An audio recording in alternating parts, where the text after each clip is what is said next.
Tried to build a home.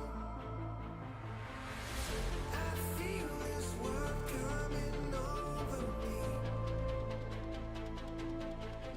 The pressure makes me fold.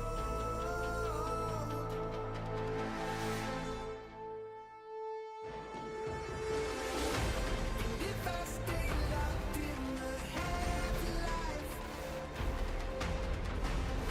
but choose to give in to my own mind, standing in with all I know, through the highways and finally feel it all. I can simulate my own life, or live within the walls.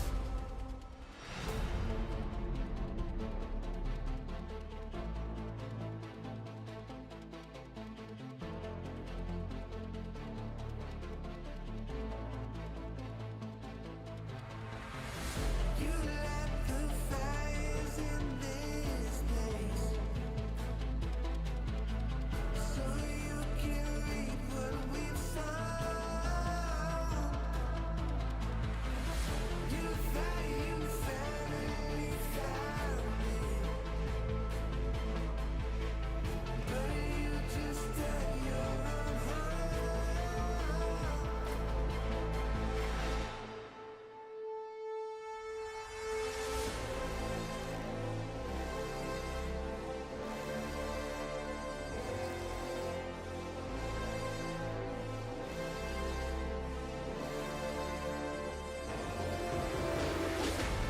If I stay locked in the half-life,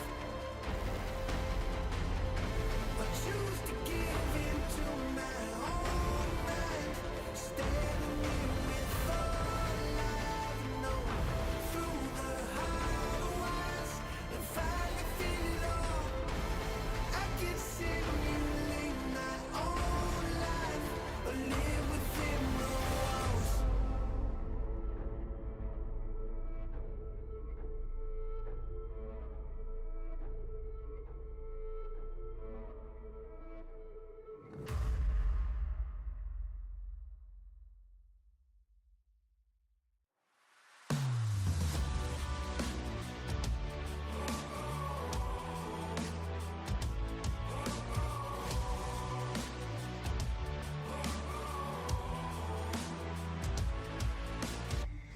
I feel the fire burning deep inside of me. With every beat, my heart is screaming, set me free. And I see the shadows, they can't block me out. I hear the thunder, it don't shake me down. I feel the lightning that strikes in my veins, fly like a phoenix right out of the flames.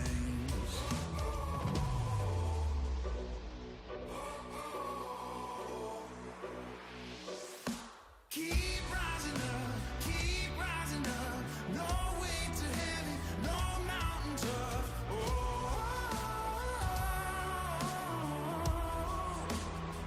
I keep rising, ain't backing down. I face the fire,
the game. Gunfire and flames, I hear echoes of my name being called in a hall of fame. You ever get the feeling your inner cause to be great? I want championship rings and a trophy cabinet display. To be H, I feel like TBE. If I'm mid, then I'm KDB. Rookie, but somehow I still end up as the MVP. My kick game like Fredo, or better yet, MVP. Champion at MP3, that's why they all envy me.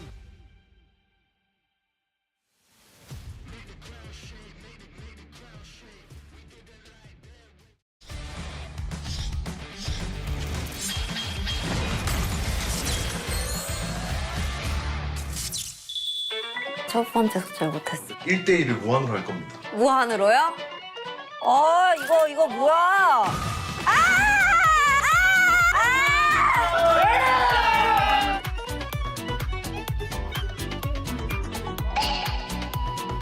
혹시 은비님이랑 1대1 하실 생각 있으세요? 은비님이랑 1대1을 해주실 아이언 브론즈를 찾고 있어요. 아무도 없나요?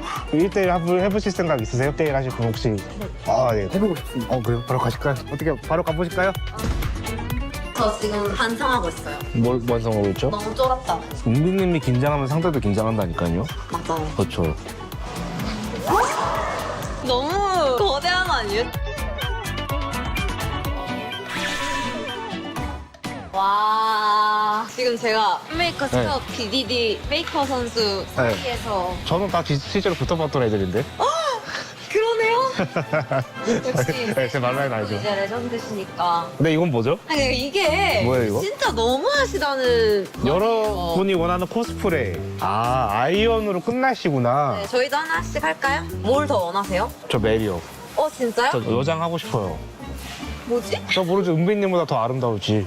그럴 수도 있죠. 저는 그래서 남장에 아니 그거 왜? 은비님의 이제 남장에 이제 사이온. 은비님은 남장, 나는 여장. 근데 이거는 이제 아이언으로 끝날 시에 하는 벌칙이니까. 그러니까 제가 위험할 것 아이언으로- 같으면 브론즈 간다면 추천. 너무 떨리는데요? 오셨군요. 안녕하세요. 언니 너무 예뻐요. 감사합니다. 혹시 티어가 어떻게 되시는지 여쭤봐도 될까요? 아이언 2요. 저랑 똑같아요. 네, 저희 티어도 같은데 자신 있는 거 꺼내볼까요? 저를 이기면 마우스를 받으실 수 있대요. 조금 사려야겠다. 왜요? 1렙 캐는 너무 강해요. 저는 안 강해요, 아니에요. 너무 아픈데?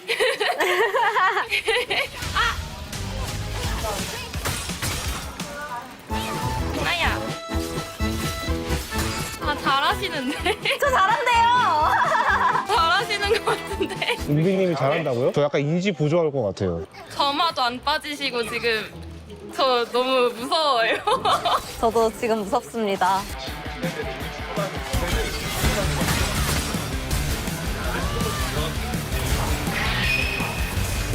와, 그만. 죄송해요. 저 너무 기분이 좋아요. 저 이겼어. 마우스를 꼭 드리고 싶지만 저도 너무 이기고 싶었어요. 여기 있습니다. 너무 감사합니다. 와, 이겼다. 1대1 해보셨는데 좀 어떠셨어요? 그리고 생각보다 재능이 있으신 것 같다. 아이언 2에 계실 인재는 아니다? 골드 갈 수 있을까요? 솔랭 천판 하면 등반할 수 있지 않을까요? 선생님 어디 계세요, 선생님? 선생님 저 이겼어요. 그렇게 마우스 주기가 싫었어요? 그렇게 말씀하시면 안 되죠. 저 마우스 드리고 싶었어요. 진짜 아득바득 어떻게든 이기시네. 근데 이제 선생님 말대로 쫄지 않으려고. 쫄지 않고. 그러니까 쉽죠. 그러면 아이언은 이겼으니까 좀 더 높은 사람을 구해와도. 브론즈요? 어떻게- 브론즈. 어차피 제가 가야 할 길이니까 오. 한번 해보겠습니다. 알겠습니다.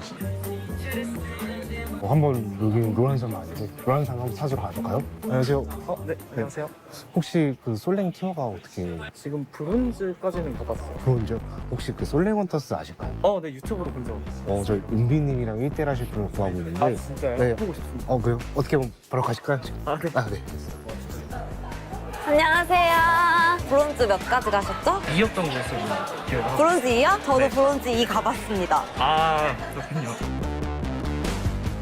제가 이겨드리겠습니다. 저도 이기고 싶습니다. 유성 말파가 꼴인 것 같아요. 너무 좋네요. 아이고.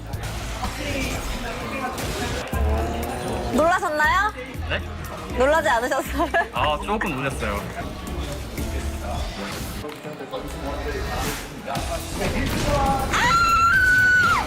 이겼다. 졌어요. 브론즈의 벽이 많이 높아요. 오데카이저로 말파이트한테.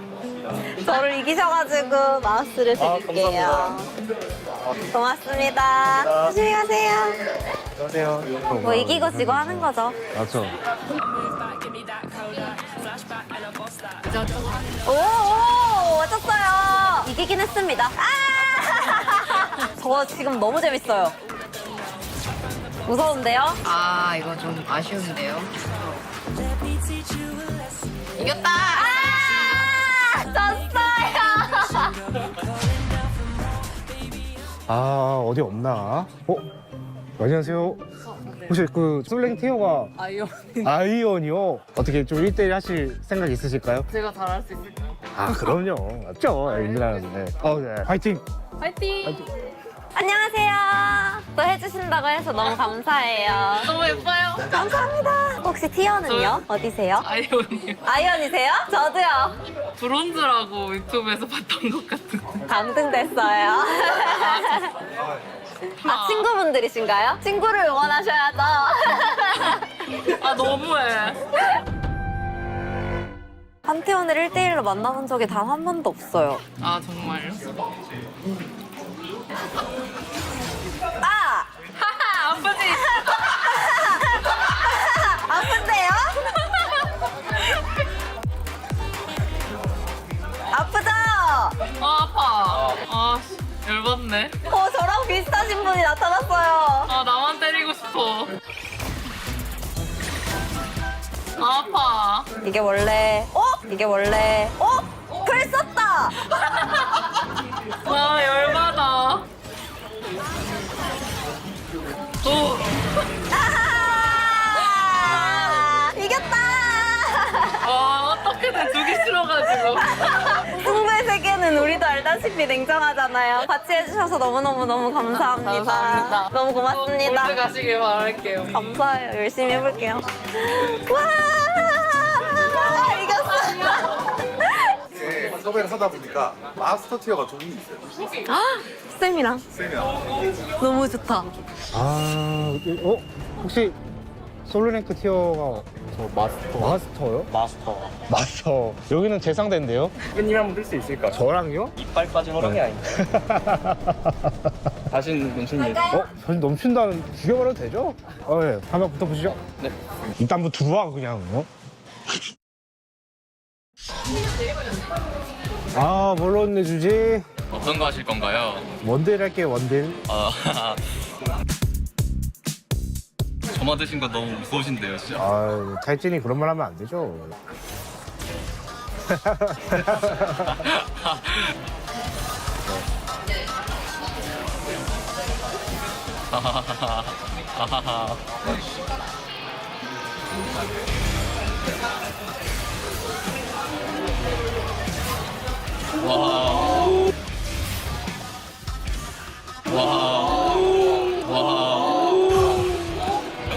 오, 잘 때리는데? 잘 때리는데?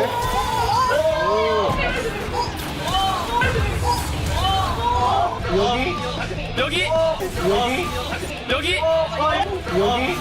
여기! 잘 맞추는데? 잘 맞추는데?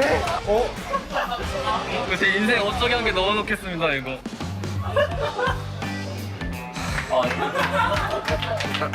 영광입니다. 이게 아, 제 네. 전설을 제 손으로 꺾어버렸네요, 이거. 축하드립니다. 감사합니다. 네.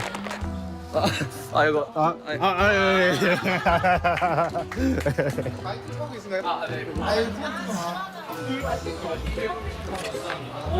잘 부탁드립니다. 예, 제가 전판 지고 와가지고 화를 풀어야 될 것 같아요, 지금. 예. 리신 1대1 어떠십니까? 오케이, 좋아요. 설마 1레벨 Q인가요? 아, 설마요.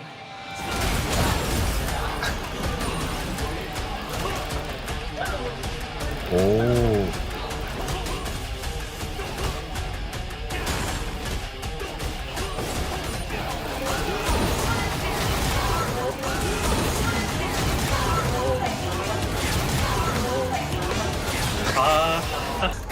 찍고 쇼부를 거시네. 아쉽네요.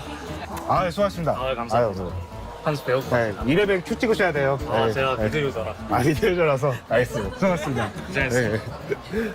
이게 큐빈님을 이기고 얻은 마우스라서 재성이 살짝 감길 것 같네요 이게. 역시 괜히 월즈 우승하신 게 아니구나. 평소에 굉장히 리스펙하고 있는 그런 선수분이시고 존경했는데 이기니까 기분이 너무 좋네요 지금. 트로킬 땄다고 완전 다 자랑해야죠 이제. 호랑이는 이빨 빠져도 맹수는 맹수네요.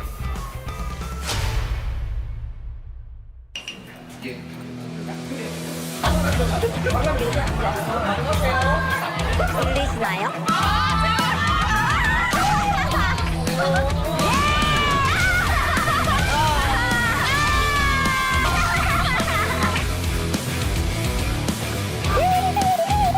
이겼다.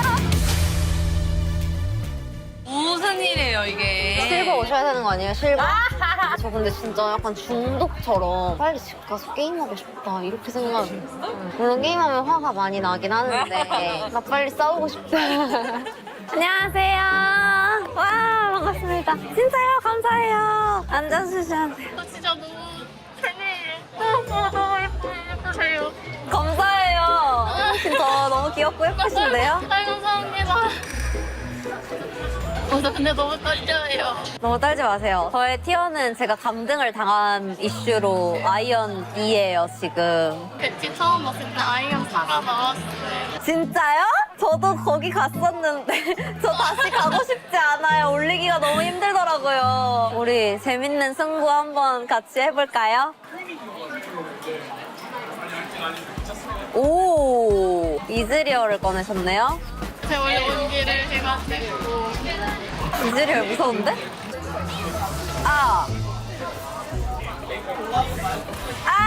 잘하시는데요?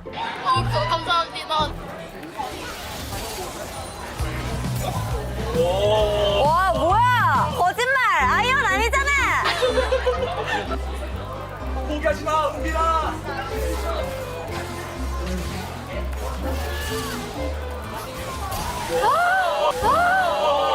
속이신 거 아니에요?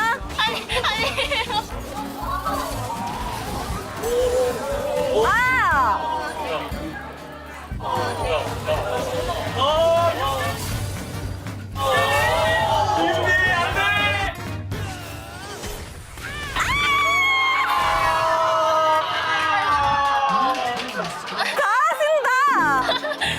잘하시는데요. 거짓말 아이언 거짓말. 저를 이기셔서 마우스를 드리겠습니다.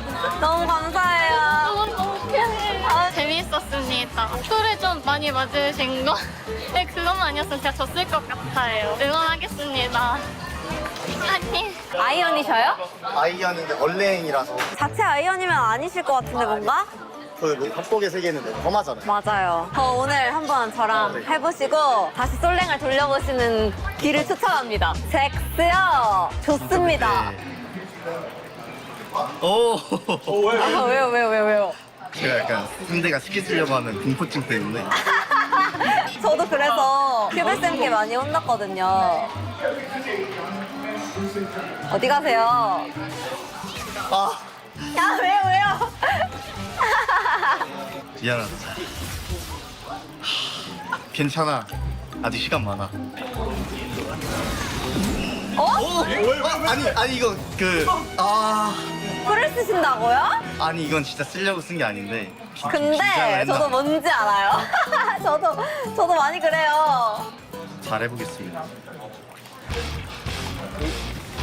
왜? 왜 그래? 이렇게 잘해요. 아니 왜 안 하셨어요? 그러니까 아이언 아닐까요? 우리 같이 솔랭 해야 되는데 저 때문에 혹시 자신감을 잃으신 건 아닌가요? 더 열심히 노력하도록 하겠습니다. 드리겠습니다. 감사합니다. 은빈님 어떠셨어요? 게임 관련해서보다 사운드로 이제 자꾸 저를 이제 재밌습니다. 항상 건승하셨으면 좋겠어요. 파이팅! 1대1 자신 있으신가요? 아니요. 저희 라인전을 진짜 못해가지고. 뭘 꺼내셨나요? 저 오로라 있어요. 저 오로라 꺼냈습니다. 미쳤다. 미러전이 엄청 긴장되는구나 이거.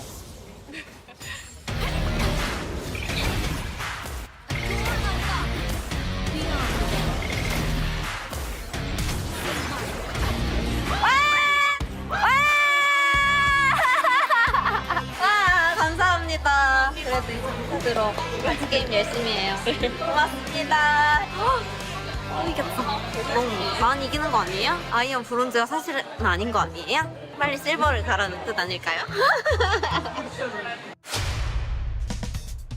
저희 이제 긴 하루가 끝났습니다. 와, 진짜 고생하셨습니다. 수고하셨습니다. 매니저님도 고생 많으셨어요. 그러니까요, 오늘 딱가리 타느라 힘들었네요, 참 진짜. 딱 아이언 브론즈만 쏙쏙 어떻게 섭외를 그렇죠. 잘해주셔서. 약간 헬스케지셨어요. 네, 저 지금 이미 1kg 빠진 것 같아요, 지금.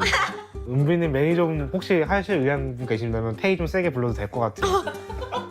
그 정도로 힘드셨어요? 조금 힘들어서 조금. 네. 자, 후기를 좀 말해볼까요? 저는 뭐 일단 롤파크에 다시 와가지고 좀 많이 배웠더라고요. 저 땐 좀 날 것 그 자체였는데 지금 좀 체계도 잡히고 되게 활성화가 팬분들에게 좋게 잘 되어 있는 것 같아가지고 좋은 하루였던 것 같습니다. 그런 부분에서. 네. 저는 어땠어요, 오늘? 마우스 좀 주지. 그 마우스 어떻게든 주기 싫어가지고. 저는 아니, 아득바득 막. 제 마음은 정말 너무 드리고 싶었죠, 당연히. 좀 적당히 이게 저는 이제 완급 조절을 이제 제가 뭐 최선을 다하는 게 낫긴 하지만. 사실 제 티어의 분들을 이렇게 직접 얼굴을 맞대고 해볼 일이 많이 없었는데 이렇게 해볼 수 있어서 너무 재밌기도 했습니다. 맞아요. 확실히 티어가 낮으신 분들이 목도 그렇고 허리도 그렇고 되게 건강하더라고요, 이게. 되게 여기 자세가. 저희 마스터들은 기본적으로 허리랑 목이 좀 굽어 있어야 좀 이제 근데 되거든요. 오늘 네. 지셨다면서요? 그분이 허리랑 목이 굽어 계시긴 했어. 그래서 오늘의 전적을 한번 말씀드리자면 네. 일단 은비님 내부 승률은 3승 5패. 내부에서 좀 많이 졌어요. 삼성 오펠. 네. 그러고요. 외부 11승 3패. 와. 50% 이상 하셨었잖아요. 총 64%. 야. 대박인데요? 대박인데? 의외죠? 너무 의외인데? 큐베님은 1승 1패 하셔가지고 딱 50%. 네. 저보다 낮으신데요? 저는 마우스 좀 드리고 싶어가지고 그런 걸로 해주세요. 그렇다고 합니다, 여러분. 다음 주는 저희 이제 중간 결산. 일단 중간 결산까지 저는 아이언은 다시 탈출해서 브론즈로 승급하겠습니다. 오. 파이팅! 파이팅!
And welcome to this week's Saturday Showdown. It is a big one. It is Gen G and D plus Kia. And for the first time in 5 years, D plus Kia are trying to go back to back against Gen G. Digon here alongside Wadid and Huni to break down this matchup. And it's a fantastic one because last time these teams met, it was Gen G, the team that lost against D+. Yeah, I mean, it's not a low chance anymore. It's not the dream anymore. They already did it once, and this time around, when they're good, they are facing against Gen G, who's struggling right now, which is a better chance for them. Yeah, I mean, this is really huge chance for DK, especially like where they at. Like this is the if they step up one more time, that they could be easily ahead on any other team there. Yeah, again, the Northern Expedition was the nickname for this matchup because it was time after time after time again where Showmaker with all his different teammates tried to conquer it, wasn't quite able to until last time, which then puts them right even at the standings at 6-3. The winner of this matchup will solidly be in third place. The loser will fall behind T1 and be fifth. Oh yeah, whenever I see these standings, it's just so weird. Like, why Gen G and T1 are not on the top of the standings? And HLE now looking really strong, and KT, but also DK. I think their performance-wise, it's eye-popping. Yeah, I mean, this is the reason why I said I think this is going to be probably one of the most important matches from regular seasons that, you know, it can easily pop up like for the third place. Yeah, well, we'll start the breakdown with the difference between last year and this year. Now, Gen G has been dominant over the last several years, but specifically last year only lost one series and now have dropped 3 already. Where is my Gen G? New year, new Gen G? No, I mean, they literally keep the same players. So, I mean, they literally achieved most of the things last year, and we expected even more from this year. But Gen G now looking struggling. And like, I think it's just mainly like, because the Gen G for the bot lane, I felt little inconsistency from the bot lane because normally Dior and Ruler were just one of the consistent icon for Gen G, but right now it doesn't seem like it. Yeah, I mean, it's hard to say because like even the meta, like the Ruler was actually the player that like he doesn't really, you know, care about meta that much. Like it's just some random reasons that like it's just showing like not solid performances from through the lane phases that makes it really unstable from the start of the game. Yeah, you can easily see it from this graph that the damage per game, Ruler now on the 10th place, worse than the Dogdam or Taeyun, like which is struggling. And it's kind of surprising that because Ruler was the main character for Gen G for so long and he was the main damage, but now it is not. It's not the thing for Ruler now. Yeah, and that's why it's fascinating because Teddy is what is the win condition for Breon. Oh yeah. Same thing for Gumayushi's further down. They're playing through the other side of the map, so it makes sense why he's not there. Whereas for Gen G, Ruler has almost always been that kind of win condition, but hasn't been able to do that. Just kind of like what happened last time in the matchup. The Northern Expedition in round 1 where D+ got the victory. It was huge team plays and this huge tempered fate by Career. Showmaker has had so many different teammates over the last 5 years to try and find this victory against Gen G, and this time they do it. Yeah, DK, earlier of the split, they had so many dramas as well, like Career crying out after the loss, and they made to like reverse sweep as well. And now, he made the play by himself, but also I think all the members from DK like significantly like stepped up after this match. So now we just consider DK as one of the strong team in LCK. Yeah, I mean, it's like even last series is like wasn't like both team wasn't like that clean. Like the thing is like just more the spotlight. It was like more spotlighting the individual player, like playmaking, like this type of the play. Like I think it's really important even today. Like sure, it's really important like make a clean game as a team, but the meta is like just everywhere, just trying to make the play consistently and then find the right angle, just go in. Yeah, there's not a lot of sit back and scale and get the victory that way. You need to be willing to make the plays. And again, as time has gone on with this roster and it's gotten younger, the youth has gotten a little bit older, they seem more confident to make those plays against these top teams like Gen G. Gen G didn't have the answer that last time they played. And you could see how much it meant to Showmaker. He had this quote, "I wasn't this happy when we won Worlds. Seeing the fans this happy made me realize this is the reason why I became a pro. That's where I find the reason and motivation to keep pushing forward. I mean, that's a crazy statement in terms of like, I've won Worlds, but also this series meant that much to me. I mean, as a player, I think you always have some kind of mental block. Maybe it can be against the team, can be against the player. So Showmaker and DK had against the Genji and Chovy, but yeah, he break through it. Yeah, let's take a look at the POM leaderboard between these squads. It's a little bit more balanced on the side of D plus Kia, but the win conditions clear here for Gen G. Yeah, I mean, clearly they have to play through the Chovy, and it's probably, I would say, just like probably same. Like for even DK, it's gonna be the solo laner who makes the really proactive play, creative play that enemy team doesn't expect it. You have to respect all the play. Yeah, and you know what? That's a great point. The solo lane's very important. That's where we'll focus next. On the top side of the map, you've got two of the best to do it. Keen, who has been so consistent for Gen G. He can do anything with it. Yeah, he is playing Sion in this game, and even though he can't win the lane, he will be the first on the objective fight. He knows the tempo. He knows the place where he needs to be. So whenever I see Keen, he can be like on the both sides, either like winning side, so you have the pressure, but on the other hand, you can also be the weak side. He'll be okay. And also with the creative picks, just like Nafiri top, I think now Keen has considered as one of the best LCK top laner at the moment. Yeah, but Huni, he's not the only one with creative picks, as Keen can play both sides of the matchup. Shiwu also as well, showing off some unique picks and just overall ability to hold the lane when he's on the losing side of the matchup, which is something you said is very important. Yeah, I mean, this is like I'll say, like both top laner, we want to see what from the top lane, right? Like the flanking, like playing the, also like you see like they see you playing lane phase so well, like pressuring as much as he can. It opens up the play from mid lane, jungle, just communicating so well that like any top lane, like what can you do? It's like you're playing the losing one, and even this play, like sure enemy team kind of overstep, it doesn't matter. He knows how to play all the pocket picks and the punishing enemy mistake. It's really cool play. Yeah, my only concern about Shiu was he was not really playing with the team. So I thought he like kind of need to step up on how he communicates about his laning phase and the macro. But now it seems like with Showmaker Lucid popping off, like it helps so much for the team. All right, let's take a look at the champ pools from these players. Keen, very uniquely, 4 games of Sion, his most played champion. He's been on Sion duty, we know that's a thing, but he's willing to pick out those weird random things like Twisted Fate, Neferi, and the Varus. What is these picks? What world are we living in? So, I don't know. So, what's your favorite pick out of those picks?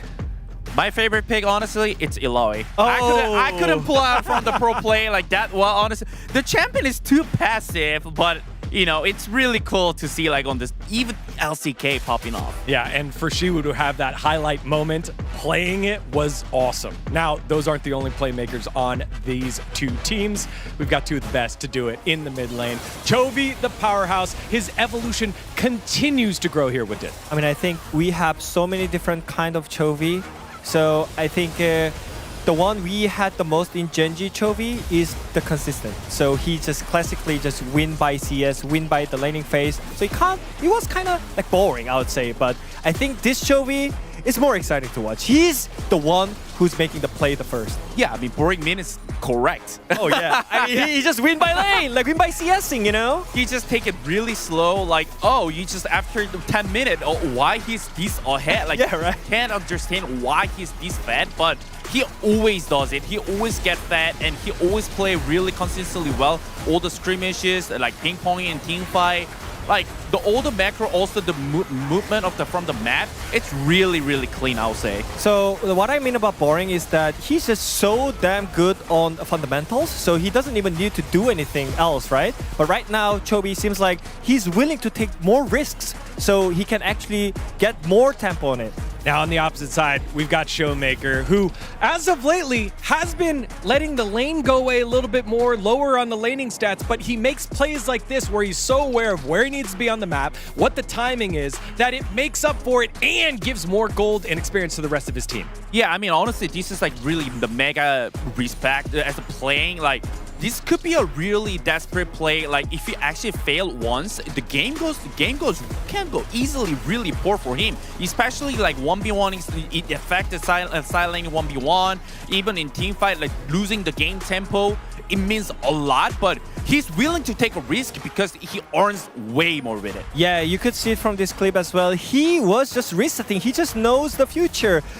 The macro, big brain play, I love it. Like as a macro player, this is one of the greatest moments from Showmaker. Like he just knows what will happen on the map, so he just gives up all the waves on the bot lane, give up the turret, looking for the window in the mid lane by himself. And this is why we love Showmaker and we call him Showmaker. He is Showmaker for a reason. Yeah, Showmaker, playmaker. That one there, just realizing, hey, if you're going to send 3 people bot, that means there's a numbers advantage somewhere else, and I'm going to find it on the Ahri. He's also played Annie and Twisted Fate, which have been 2 of the key mid picks for playmaking, and that means Silas is going to show up as well. Yeah, it doesn't mean that like they're not doing great on laning phase, but it's just so good that they're just making play by themselves. So I think Annie, especially from those players, is gonna be really important in the draft. And the Twisted Fate, it kind of like just came into the draft recently, and I think it's really important to have that because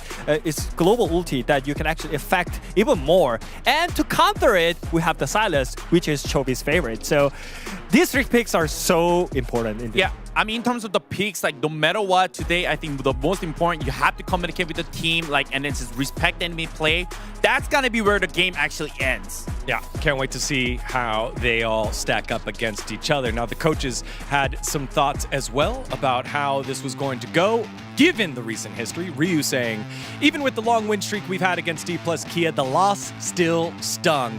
We're preparing thoroughly to bring back our signature solid foundation, and macro will prove our dominant Gen G level performance to the fans. When CV Max, the scientist with his crazy hair, saying, considering our victory against Gen G in round 1, I believe our overall form has improved significantly, even when accounting with our highs and Gen G lows. We've prepped hard, so we'll do our best in the next match.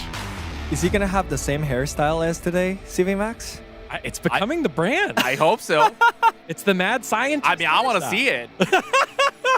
Well, we'll see CV Max in just a little bit. But right now, it's time to take a look at our crew predictions here at the LCK in this big match between these 2 squads fighting to find their way to the top of the table. It is Ox, myself, Pony, and Prince. Why is Pony? Pony was a flip-flopper? Oh my god. In rehearsal, Pony said it was Gen G, and then he flipped to D+. We've got flip-floppers here, Pony. He knows the league. I don't know about that. Also, Wadid is a Gen G-er here on the desk. Very, very split. Okay. We'll get to it then. So myself, D+, Wadid for Gen G, and then Huni for D+ as well. So let's get to it with why we think that is.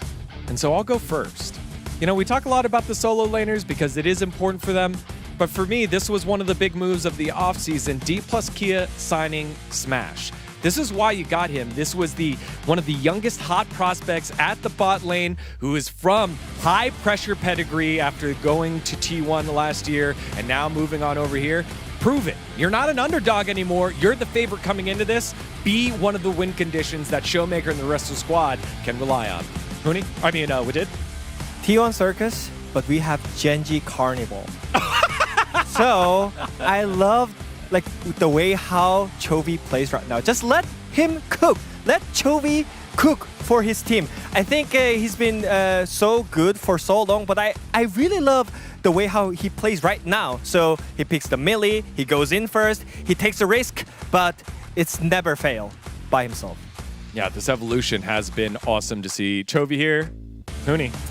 As per usual, it's another Chovy versus Showmaker.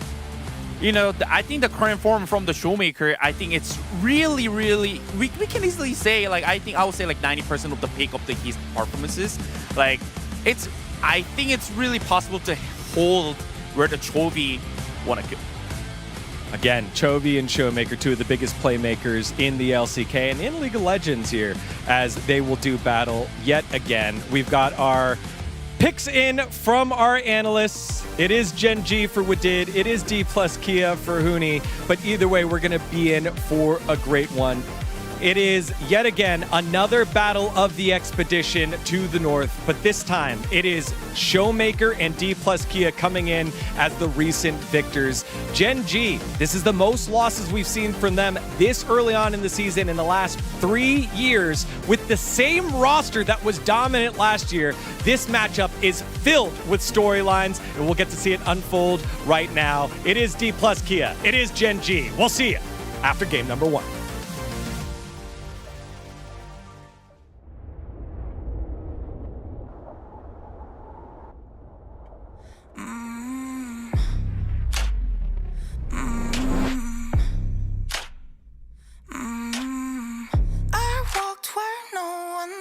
To go. No map, no light, just scars to show. Each fall curves something deep. The center of the world lead the way. Everyone was mine to make. Every sky is a line I've drawn. Every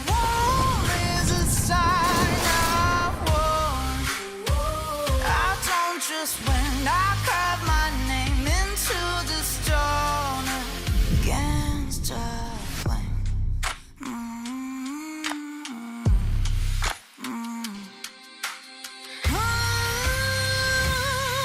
Every sky is a line I've drawn. Every wound is a sign I won. Cut by cut, mark by mark, my name forever in the stone.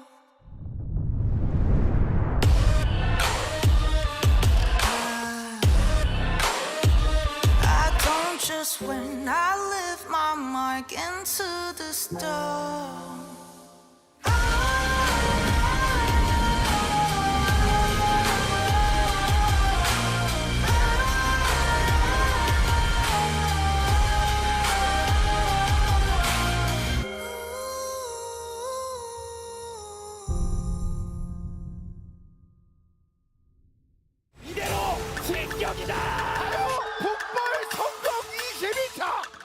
세상 보고 계십니까?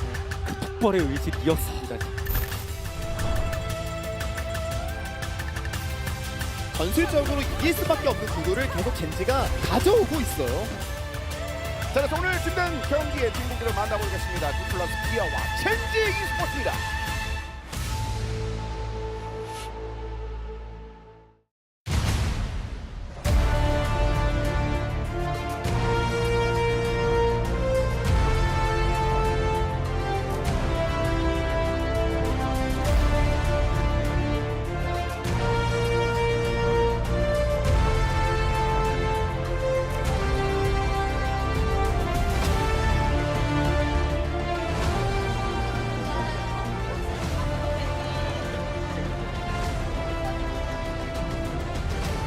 젠지 화이팅!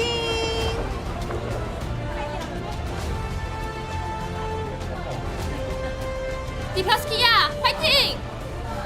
D 플러스 키야 화이팅!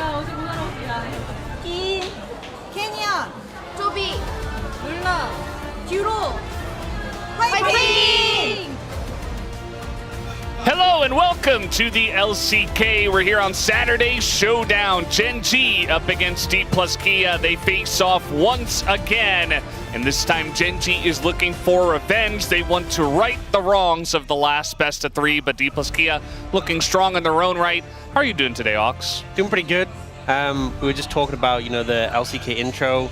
Yeah. It was giving me Interstellar vibes. Yeah. And I was trying to say it's like the space film with Matthew McConaughey, but I didn't know how to spell McConaughey, so I scribbled all over a little bit of scribbling there. Yeah. Sheets instead. But I'm looking forward to the series. We now go into this one where D Plus has a staggering 1 win streak against Gen G, which isn't as big as the previous win streak we had, but it is a win streak. I guess is 1 win a win streak? Well, No. you need 2. Do you need have to pair? So you need. I think you have it's to pair 2 it. in my Okay. mind, yeah. Well, oh, that's a very sad injured Tiger there. It was enough to skew the fan vote in some places, but in others, not so much. You can see the Korean side, Uribank, Chizik, Soup, all going for the Gen.G side, but not by a huge margin. You know, a lot of these are pretty close at the end of the day, and I think that, you know, the form of Gen.G, it's gotten better, but it's still not their top form that we expect from them. And I think, you know, if they do show up and reach those high highs, maybe they can take the win. But if not, if we get a repeat of last time, especially with D plus Kia in their current form, we could absolutely see them get it again. I think Gen.G, we've had glimpses of the Gen.G of past where we've seen them in that dominant form where it just feels like they control the game and it's so hard to beat them. But I still feel like we need a bit more of a consistent run to firmly say that they're back to that level. It's like the little tiger looking in the mirror and he sees like the really cool adult tiger. You know that one? Yeah. Although I think normally it's a lion, but in this case, because it's Gen.G, gotta go with the tiger.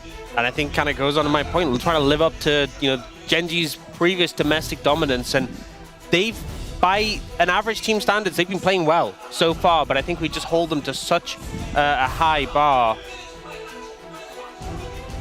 That's I like it, pretty fun. Yeah, I like the stock market one on the right side as well. Did's been talking about his official LCK podcast. They have like a stock market thing on there, which I don't think that was featured. I'm not sure if it was, but there's a stock market on there, and how the stocks. Actually, maybe it was featuring that. I don't know.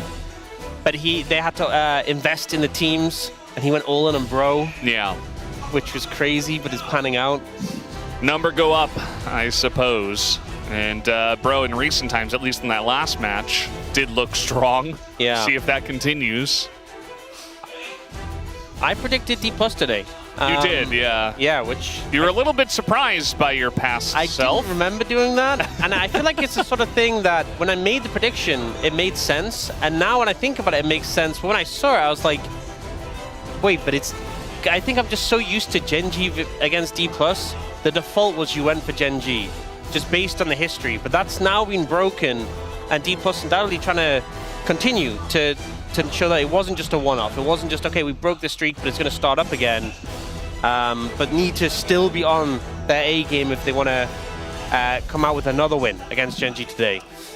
Yeah, for me, I just think that Gen.G have been given enough time to slowly come back to form, and I don't think they're 100%, but it's not going to look like the last series. I do think that, you know, DK kind of caught them off guard, especially when Gen.G were pretty weak in terms of their own form during that matchup, so kind of expecting a return to form for me. That's why I went for Gen.G. I'm sure that everybody who went for Gen.G is also, you know, factoring in the last match that they had, but it's a couple weeks later. I think it's about 3 weeks later. I'm still trying to find the matchup here between these two. And they did go head-to-head. Need some help? Are you struggling there? I'm looking at the sheet. I can't find it. I feel like it was pretty recently, actually. Yeah, the series you're looking for is Gen.G vs D+. Yes. So you just need to find that one. There it is. Oh, there it is. Yes, D+ Kia in week 2. So actually, it's been a while. Did you ever play Where's? Well, in England we call it Where's Wally. Where's Wally? But I think in the US they call it Where's Waldo. Yeah. Yeah. Did you ever play that when you were younger? Yeah, of course. I had multiple. You don't seem to be very good at it. I don't know. I just couldn't find it. Maybe I'm not on my game. I need to lock in. You need to do some more. Maybe you should play some more Where's Waldo now that you're older. You know, it has been a while, Yeah, so maybe practice. I've lost my touch. Not good at finding things on a page. Need to lock in, Brendan. Gen.G second pick choice here, even for the first game. And D+ Kia will choose blue side. Not a big surprise there.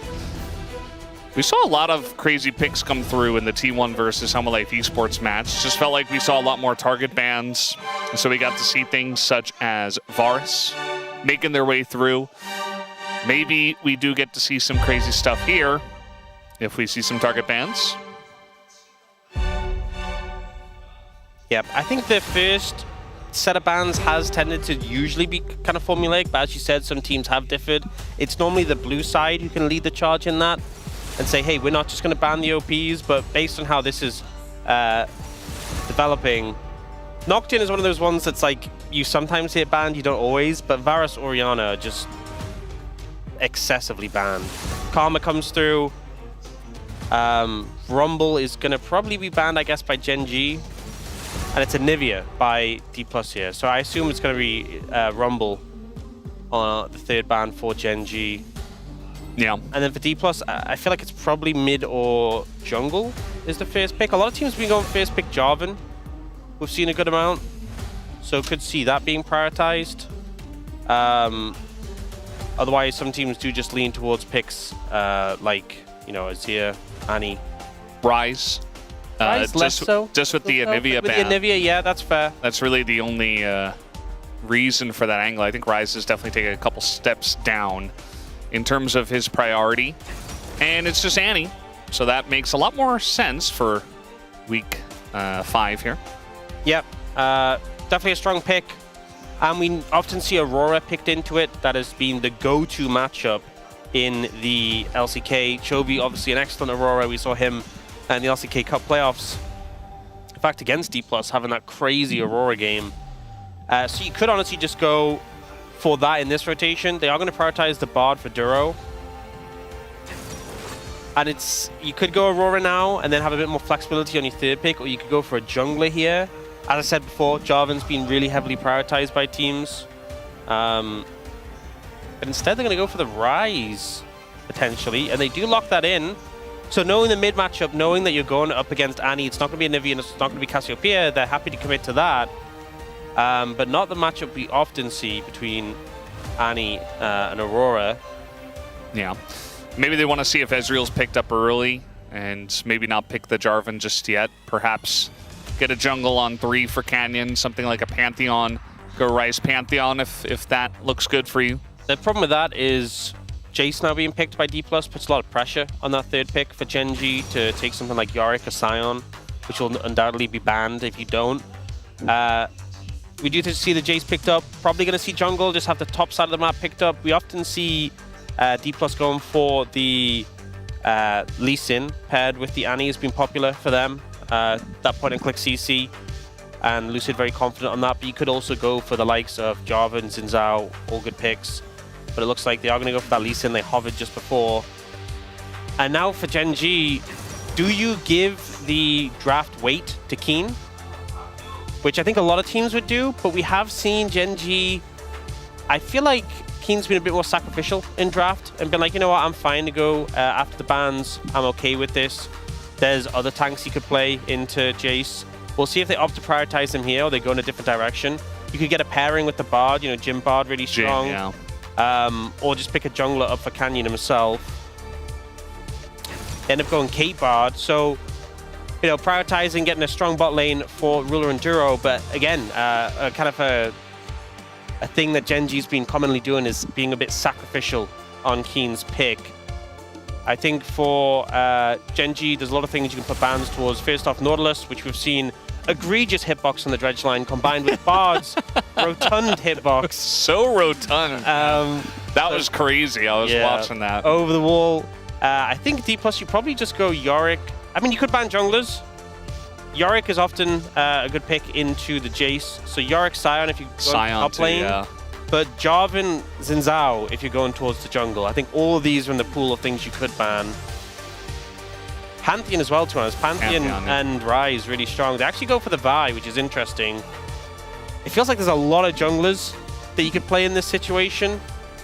Like we've seen the Pantheon Vi be successful. The Pantheon Rise be really successful.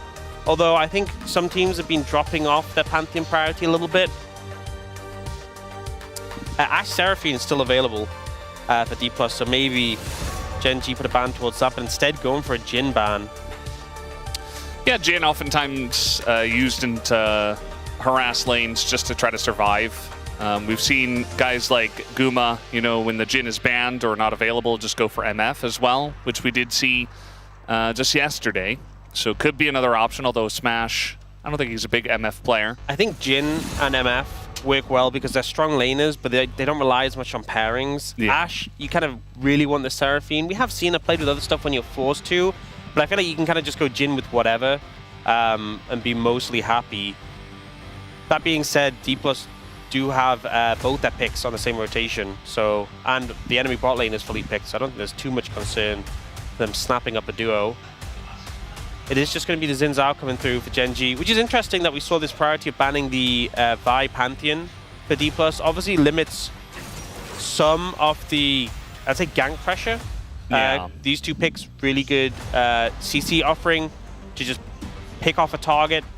Might give a bit of reprieve to Shiwu in the top lane on this Jace. But Xin Zhao very strong in the skirmishes still, and that ult's going to have a good amount of value in the team fights. Now we get to see what D+ go. There's still like the Ezreal as well, which we know Smash is really proficient on. Looks like they might go Lucian Milio though, which has been a bot lane that's definitely been rising in priority. I say Milio, they go Nami, which I feel like Lucian Milio has been like the stronger bot lane we've seen for how it's been performing. But Lucian Nami, a tried and true LCK favorite. And it looks like for Gen G, we didn't see any top lane bans in the second rotation from D+, so they're leaning towards just giving Keen the Scion, not going for the Yorick in this situation. Yeah, I think it's just so dangerous to blind pick Jace and the Keen. I don't really like that. That's the biggest thing I take from this draft. I mean, there's a lot of other things, but for me, I've been a big blind Jace hater. We saw Zeus have some luck on it yesterday, but a lot of our Jaces have been struggling, especially in the Keen Scion, and you kind of just let them have it. To me, what feels interesting is that they went for that Jace and they had the opportunity to ban away Yorick Scion. And they instead went for the Vi Pantheon, and we still got Xin Zhao for Canyon. It felt like there were enough junglers that giving 2 bans to the jungle was still going to allow Canyon to be in a strong position. I can understand not wanting to deal with like Rise Pantheon, that makes sense, but I just feel like Canyon still got like a top tier jungler, and you gave Keen free choice in that top lane pick. I do feel like the D+ composition, there's a lot of poke between Lucian Nami and the Jace, a lot of ability to chunk people out, and then you have that Annie Lee Sin to get the fight started. But I think it's going to be a lot trickier when you're dealing with this pretty bulky front line. Like, you're going up against the likes of a Scion who can soak a lot of damage, and a Xin Zhao who, with that ultimate, soaks a lot of damage as well. So this kind of feels like a pretty straightforward teamfight composition for the side of Gen G, whereas a bit more nuanced for D+. Well, let's see how they play it out here as we hop onto the Rift for game number 1.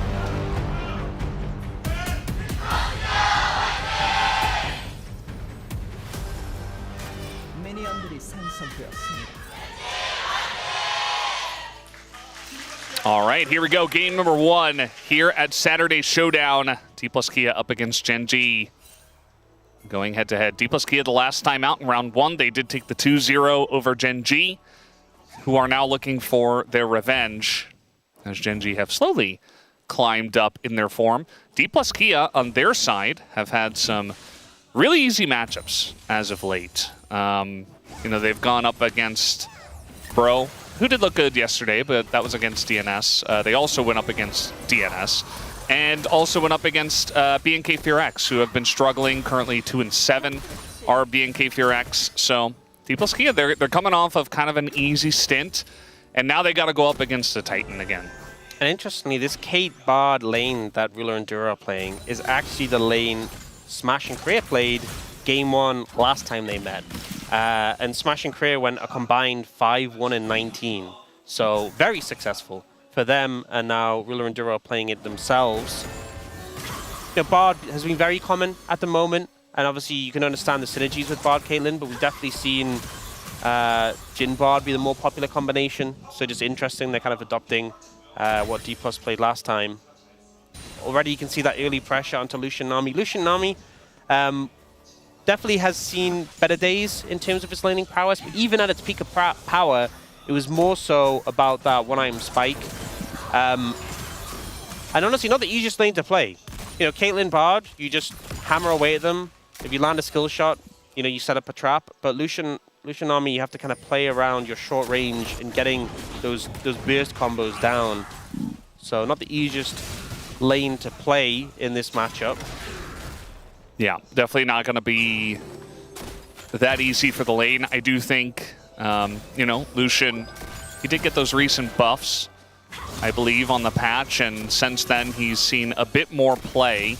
And, you know, it's been fun to see our AD carries moving back to the Lucian. I mean, we had them all the time in the past, but, you know, we had a nice little break, and then now, you know, even Gumiusi was playing it yesterday. We did see a lot more Lucian prio nowadays, especially with some of these duos. Is Canyon going to get started on the Scuttle Crab? And Lucid says, you can have it.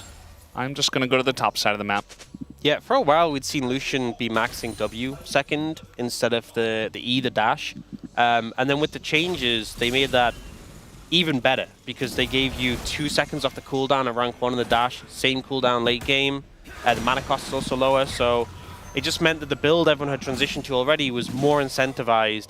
And 2 seconds off your dash cooldown early makes a big difference. When you think of, like, you use your ability, you use your passive as much as possible to get the cooldown reduced, and then you had a window in which you'd used all your passive procs and it was still unavailable.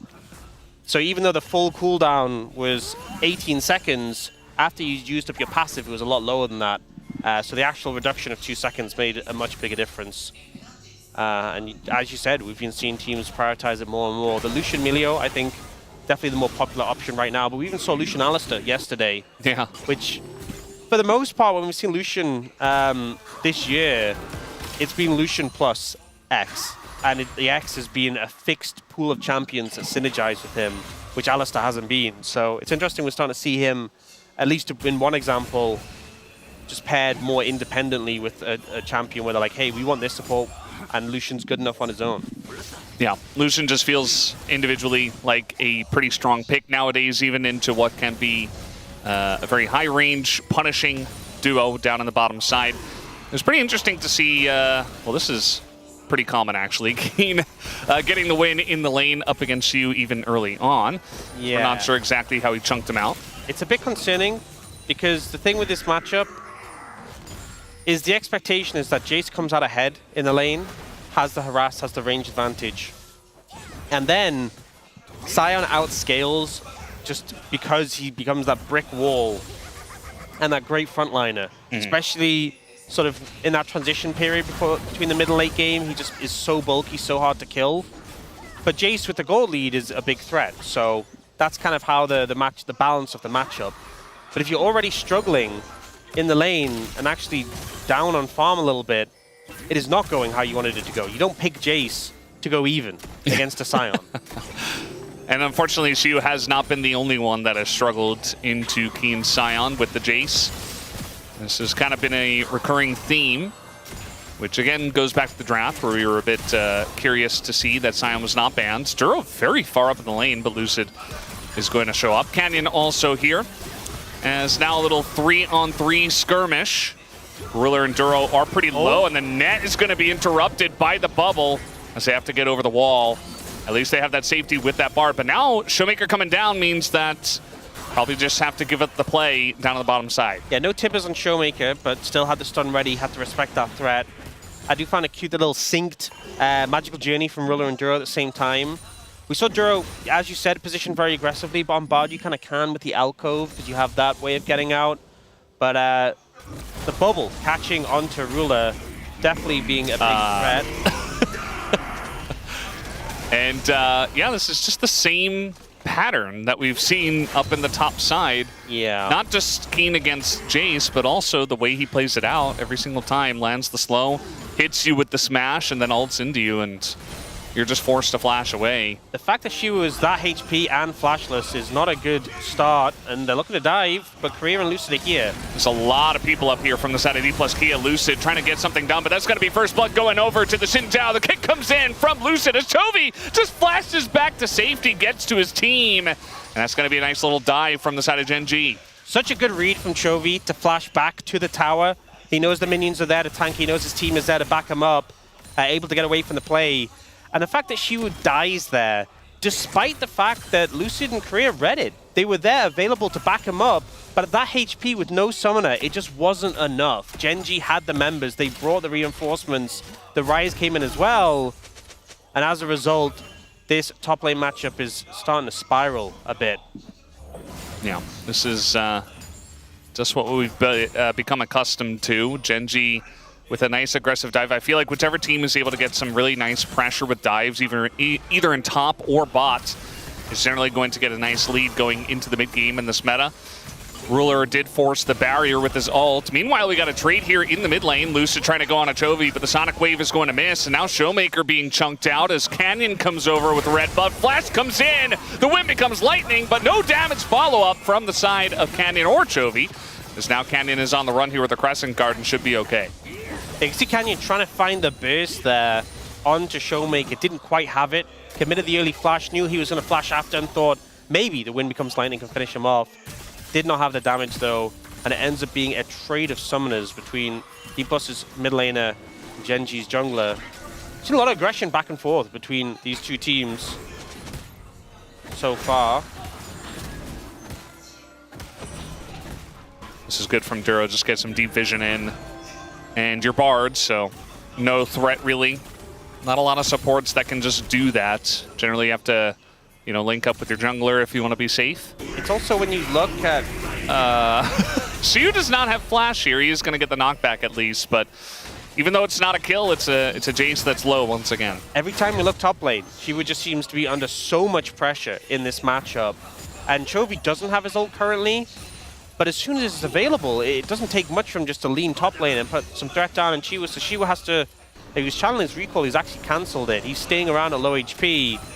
His TP is up soon. I think maybe he's trying to wait for that. But he's in such a dangerous position. If anyone shows up top lane to assist with this, it could just be another death for the Jace. Yeah, and that's not a Jace that's ahead by any means. We haven't had either team be able to pick up the Dragon. Canyon's kind of sitting around it. Looks like maybe he has started it there. As the Scuttle Crab is gone and he's attacking something, so might be able to pick up this first objective for the side of Genji, who already have a nice little 1,000 gold lead. Yeah, you kind of see the payoff of Dura setting up all this vision on the Bard. As you were saying before, very hard to punish the Bard going for that vision. But especially with this composition from D+, it's only really Showmaker who can hold you accountable. If he can get in range to stun you, then that's when you can see Dura going down. But otherwise, it's so hard for anyone else really to hold him in place and take him down. And when Showmaker has no flash, Dura can kind of just do what he wants. You see the Tibbers come down in mid lane on a Chovy just for a trade, but not doing too much damage yet. Yeah. This is definitely part of the reason why you pick the Rise, because you're always going to be so tanky with Merc Treads and an early Catalyst, so you just kind of get to tank it and not care, continue clearing the waves, and you don't really get you know, pushed out of lane because of that, Annie, which some other picks can potentially be. I'm really going to be concerned on how they are going to kill Keen. Yeah. I think there's going to come a point in this game where he's just an absolute brick wall. And I feel like he can kind of just build armor. Like, Annie can be annoying, you know, with... Yeah, Annie doesn't do enough damage to tanks. Yeah, it's just, she's got her burst combo and then a little bit of burn from Tibbers. Yeah. Lignance, but like after that, do you really care? I think your health pool is enough, so he can just stack like 300 armor and never care. Yeah. Also, like, potential for a Mountain Soul in this game. You'll eventually get some magic resist, but you know you're not in a rush to pick it up. You see Genji leaning down here, trying to get some control of the area. Bro's actually so fast, not able to catch the Lee Sin, who is even more mobile. Yeah, good dodge from Lucid. Going in for this one is Lucid. Gonna force that magical journey. Bit of pressure onto the bottom lane of Genji already. Yeah, credit to D+ there in a 3v4 scenario, able to fight. Lucid looking for the kill, forces flash. And now he's at least in behind enemy lines, but he doesn't really care about that. At least Ruler is able to back away. Yeah, very heads-up play from Ruler to get out of that situation. You saw D+ actually trading up in a 3v4 situation, getting some chunk outs in return, and then Lucid forcing the summoners from Dury. Now, I was saying before, it's only really Showmaker who poses a big threat to the Bard, but Lucid actually proving that he can connect the Sonic Waves and punish him too. Trying to move together here. Realm Warp available for Chovy. There's no objective down here, but if they catch someone in transition, could be nice, as they're hiding on Bush. Showmaker and Lucid are here as well together with careers, so I don't think anything should come of this. Just clearing out some vision. Chovy is Chovy in this game. Does have a large number of CS. Our pre-show was talking about how it's just consistent Chovy, you know, he just kind of sits there, does everything right, and makes very few mistakes. Not always the flashiest plays, but sometimes he has incredibly flashy plays, like we saw on his Akali. I think on a pick like Ryze as well, in this game, it's really scary. You know, we already talked about some of the strong team fighting from Gen G. Keen going to be so hard to kill. But a level 16 Ryze is just... Oh, the bubble. And the culling. Now Ruler's just trying to get away with the neck. It's interrupted. And that's a kill. Going over to Career and maybe another one onto Duro. Smash picks that one up. And the duo kill in the bottom lane is huge for DK. Great plays for the bot lane of D+, able to find both members of Gen G in Korea with the bubble there. Really just catching Ruler out. Ruler not really getting much value from his net in that situation. Yeah, just some great plays there in the 2v2. The Lucian now with the one item completed suddenly just feels a lot more relevant in those skirmishes. It felt like they've been weathering the storm in the lane. They get those kills and now Smash with a substantial gold lead in this matchup. Yeah, I mean, take a look at the gold. You know, Gen G was winning on the top side of the map with that gank onto Xiu, but after this, now we have 15,000 gold, or 1,500 gold in the lead for Smash. Not 15,000 in this version of League. So goes aggressive and gets a lot of damage onto Duro, but that bubble onto Ruler, and then the wave for the Nami clipping him as well as he goes to net. But like Korea just did everything perfectly to catch Ruler out, who didn't think he was the focus target. You know, it was also Smash's culling aim, so it was hitting Duro. But as soon as Duro left, Ruler became the new focus, and I think Ruler just did not expect them to transition so quickly onto focusing him. So very well played there. Ruler will be able to back away, but has not been having a fun game so far, it seems. Yeah, he responded well to some of the pressure, but not the most recent pressure. We got an ult here into Showmaker and a Realm Warp coming down. Showmaker does have flash, but he's already just dead. He just kind of accepts his fate. And now Lucid trying to get in there, but Canyon with the help of Duro are able to push them away. Ruler is just so low. Like, he's not even really a champion at this point, and I think D+Kia can just bully them out of the top lane with this. Although Canyon with his Crescent Guard is still difficult to dive. Keen TPing up here. He's a very relevant presence right now that has to be respected. Setting up that play in the bot lane onto Showmaker that Chovy helped to capitalize on. But right now the Herald does seem to be just going over to D+. Keen shows up to help defend the top lane tower, but they're not going to contest this Herald. Instead, opting to keep Chovy bot and pick up this tower in return, which I think makes sense. You know, the Herald often is just translated into damage onto towers. I know we've seen the combat Heralds, but if you can get this full tower in return, it's a lot of gold onto Chovy right now. We talked about that massive lead Smash got over Ruler thanks to those bot lane kills. Well, Chovy's lead is matched that already. Yeah. And really all he did was farm well in mid and then dive bot one time into an Annie who was just alone when the rest of D+K were on the top side of the map. And now Gen G, with this pressure on the bottom side of the map, get another objective. So this is Infernal Drake. It's Chemtech Soul, which, you know, for a Ryze Xinjiao Scion is not the worst. Honestly, there's some comps where Chemtech Soul just feels so irrelevant. This is a composition where it definitely has a lot more weight for Gen G. Still not the craziest. You talked before about like potential of a Mountain Soul. That would have felt crazy. Yeah. But it's still a relevant boost in power if they can secure it. Chovy actually not last hitting those minions, trying to give his buddy Ruler just a little bit of extra, just to try to get him back in the game. It feels like it's just funny that the most farm in the game is Chovy, and then it's Keen. It's just like you're so used to like the tank top being third place. This time it's Ruler who's really been suffering. And a Caitlyn who's behind doesn't feel super inspiring. Obviously a pick that is always going to be relevant eventually when you get enough items, but right now Smash is in a great position on the Lucian. You know, has a 2-item spike. As much as Rapid Fire Cannon doesn't add a ton to your damage, it just means you can play around those burst combos, use that extra range for harass. He's gone First Strike as well. And with the Nami, compared to having the Milio, with the Imperial Mandate, this is really where you start to hit.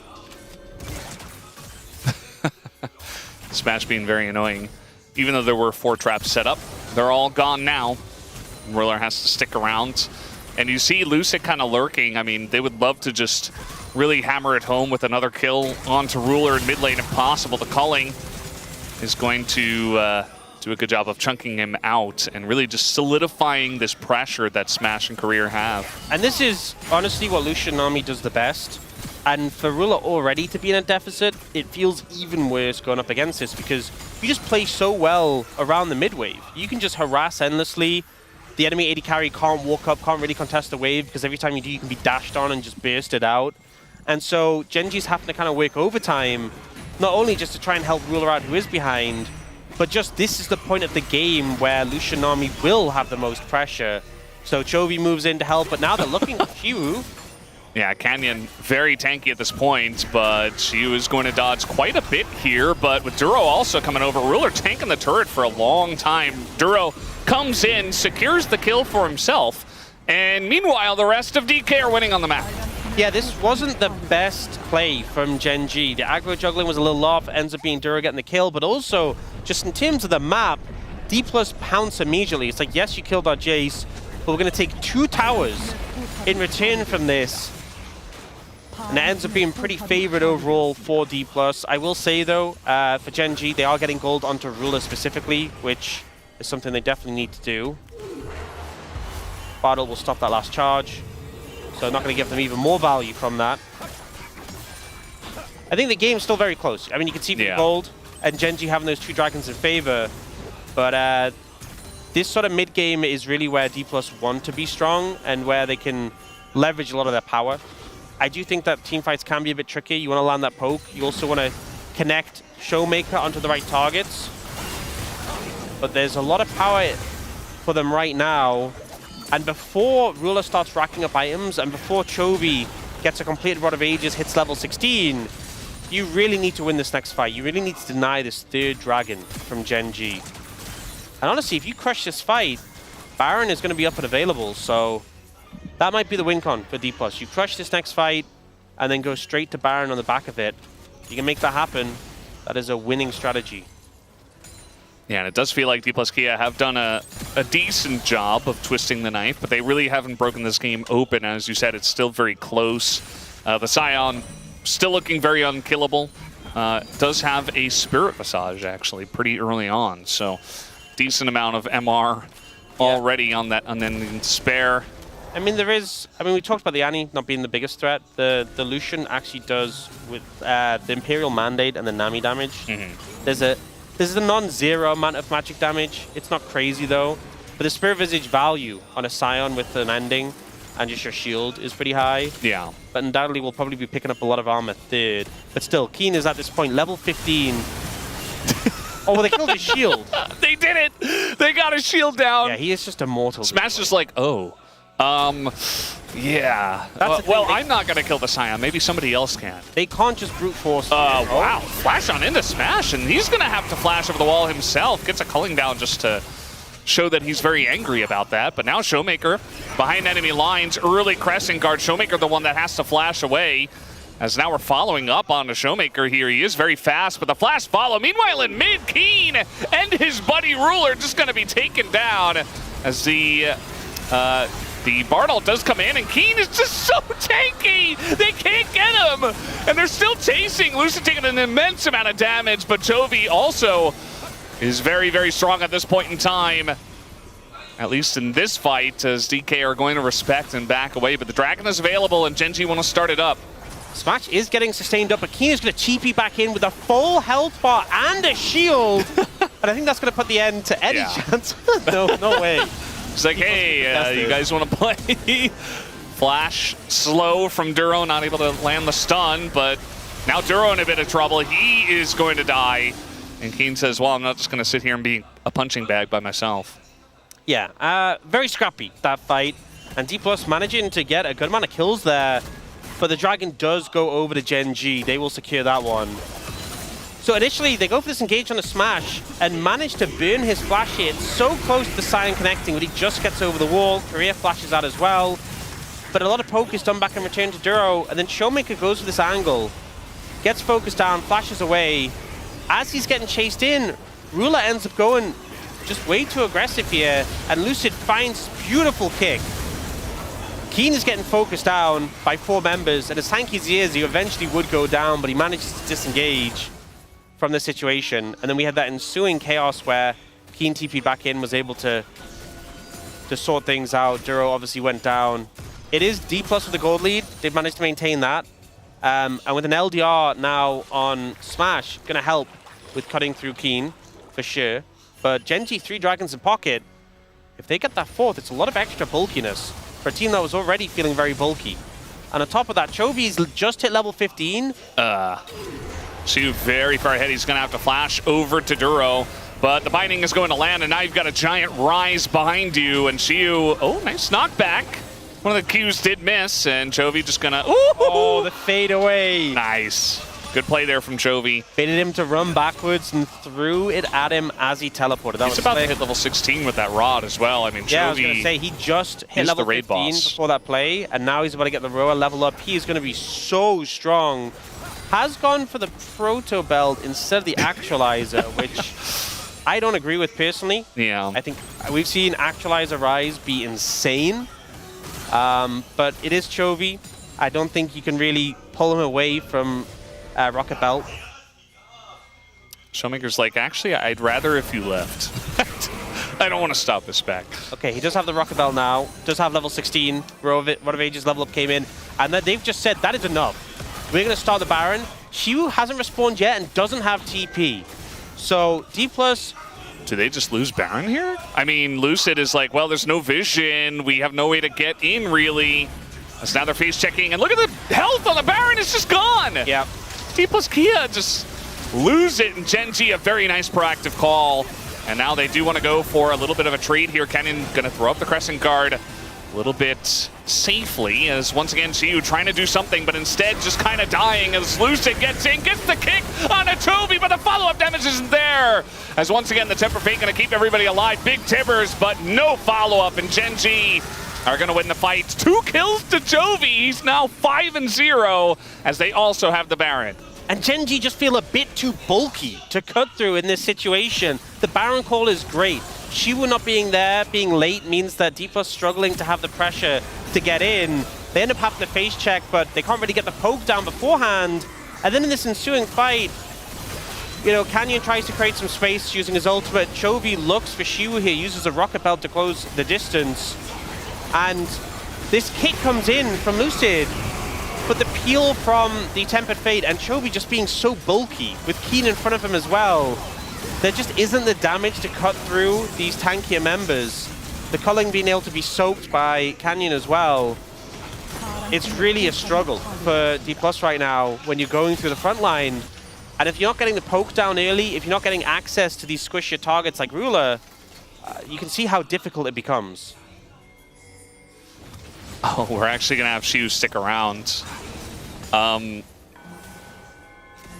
don't think he's going to do anything except maybe catch the wave. But the entirety of the team is here, so... I mean, if he catches the wave, then you'd have to TP out, because they would just run him down. It's a Rise as well. A flanking Jace is a... It's just going to flank, I guess. We'll see them. There's a lot of damage into Ruler, as he's very caught off guard by this, but this... Okay, the heal comes in, and he just kind of dies, as once again... Bubble is there, Temper Fate gonna get so many flashes, and now you got this giant Scion behind you with nowhere to run. As Chovy also, I believe, got kicked into the fight by Lucid. And now it's just a rout. They're running them down. Career barely going to survive, but Smash might not be as lucky, but I guess he will live for now. But Gen G kind of doing whatever they want at this point in the game. Yeah, the flanking Jace, not the best champion we've seen for doing that. Gen G 5-man strong, gonna look for this. Yeah, I mean, the root comes in from the Rise, and you just kind of die. There has been no answer for Chovy's Rise. There has been no answer for Keen's Scion at all in this game, and that's just going to be the end of it. Gen G ended pretty early on, 27 minutes in. Don't even need to scale up. Don't even need a Caitlyn, really. Yeah. They just win the game. Even though Ruler was put so far behind, it just didn't really matter. It got to those team fights. The bulk of the front line was too hard to cut through. And I think we're seeing the Jace struggle again. This is a pick you really need to be ahead of the curve on. Has a lot of counters. I think they didn't set it up for success necessarily, and Chiwu just struggled. Keen has shown again and again he will eat Jaces for breakfast. Yeah. And he proved that once more here. You know, it's a bit of a rough one for D+. I do think the bot lane had some great moments. Smash and Korea doing well in the 2v2, but it ultimately just wasn't enough. You see large damage numbers, but it's essentially just fluff because you're just pumping damage into a Sion who didn't die once. Yeah. I mean, the damage numbers on Gen G make you believe, if you only look at damage, that DK won. But, yeah, not the case. Look at the goal difference graph and how quickly that fell off. Just a couple of good plays from the side of Gen G is all it took. It felt like the decisiveness that we've seen from Gen G previously is definitely back in full force in this game. Yeah, Gen G looking good in game number 1. D+Kia gonna have to go back to the drawing board with the side of CV Max to figure out what went wrong in this one as they have a 1-0 lead, Gen G do, as we head into the break. We'll see you in a bit.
근데 이거 뒷편도 아예 그래도 없긴 해요. 안찔 것 같은데. 대포를 왜 없긴 하다.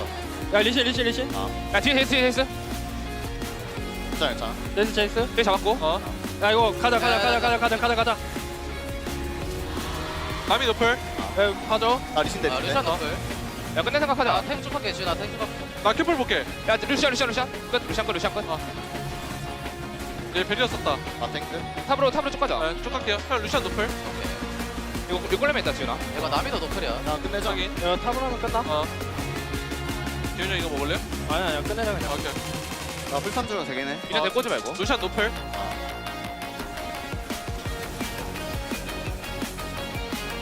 저기 이거 체크 잘하자.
So I'll fly away,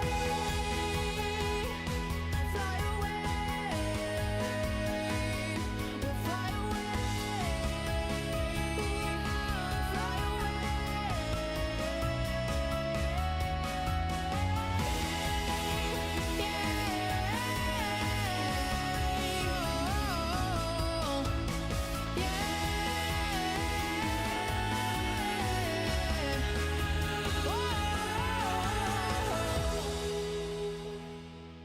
Oh, you're so cool.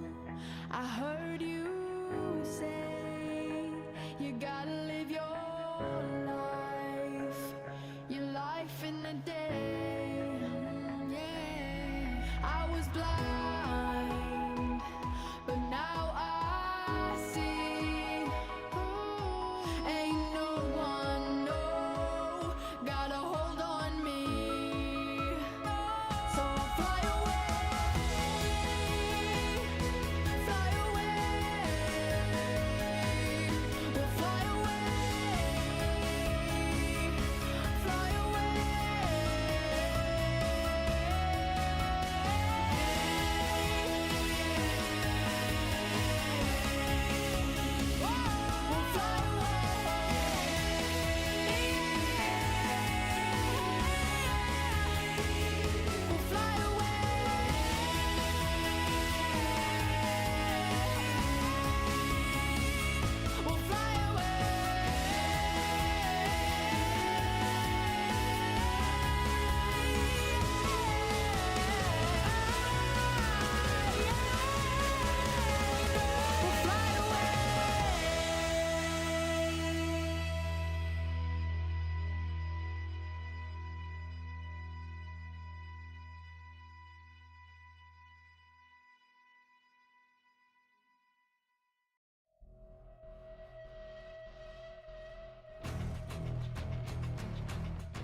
Every sky's a line I'm drawn.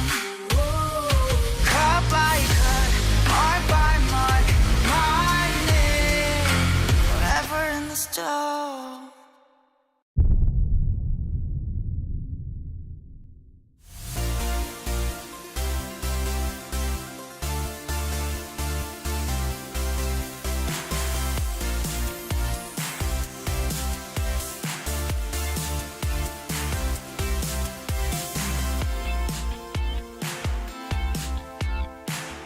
Hello, everyone. Welcome back to the space. Gen G got back to their winning ways against D plus Kia, and it was the playmaker in the mid lane, Chovy, making it happen. Tigon here alongside Wadid and Huni to break down that last matchup. And, you know, maybe not exactly as action-packed as the last time that these two teams met, but still a lot of thinking here.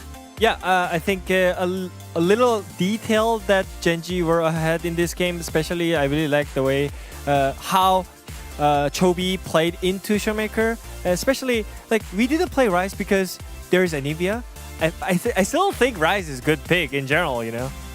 I mean, it was definitely like less hectic, and it was like more organized that they can, even both team, like, as we said from the pre-show, like they were respecting the enemy play. It's just who get the punishment first. Well, one of the big things that came out of the draft was that Jace was selected early on, and thankfully we've got ourselves Huni here who can break down why you picked this when it feels like it's just, you don't do it.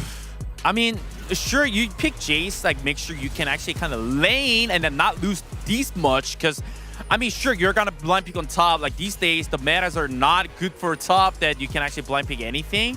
So like making sure you pick Jace, but you're not supposed to lose like from level 6 to level 5. Just 1v1, pure 1v1 from lane phase. You burn flash, and this opens up the enemy play. Like, oh, even support is here because you are losing. You don't have a flash. Just he lost way too much. Yeah, and also Huni mentioned about the run setting, because like when Jace was punishing Sion enough, I think I remember Khan picking Conqueror and playing really aggressive from level 1, right? Yeah, the Conqueror, or even these days the people taking more grasp and making sure like all the lanes are like secured. But this time he went face first, which is like he played for farm, but he wasn't even playing for farm. He played for trade. Yeah, again, the trades there not going the way of Shiwa, as Keen just playing that Sion and getting yet another win on Sion, his most played top laner. And that kind of action on the top side led to a chaotic moment here in the mid lane around 20-ish minutes. Yeah, Chovy literally just flashed on the smash in the mid lane, and that was the only part that DK was ahead. And after that, I think it was really rough for DK to win the game, because it was just their only winning plan in this game, because Lucian was fat from the bot lane, but after that he couldn't do anything. He had to use the flash defensively. And yeah, I mean, even though after that like they had the successful moment on the mid lane, they could kill Ruler. Lucid had the insane moment here. Woo! He literally kicked Ruler, even though the Ruler had the full sums here, he couldn't react to it. So it felt great, but at the end, as I mentioned, Smash had to flash defensively, and after that he couldn't have the flash for 5 minutes, and that was the game for Gen G after all. Yeah, because that was then the third Drake for Gen G. D+K on the back foot had to get pulled around the map. And then you kind of just wondering, like, why was the playmaker on D+'s side and Showmaker struggling? He wasn't able to have as much impact as Chovy was, and we wanted to show this why early on at 5 minutes. I mean, I think DK, like especially the Showmaker, like just the eyes on like the movement, just like the hesitating, we can easily see there. Like he was just like bottom, just autoing the Scuttle Crab. Meanwhile, just actually Chovy is already pressed B. Like he recognizes there's no play. They can't do Drake. They can't die bottom. There's nothing. There's only bot Scuttle. He's already mid-tier 2 turret, while just Showmaker pressing B right here, and they get the tempos on it.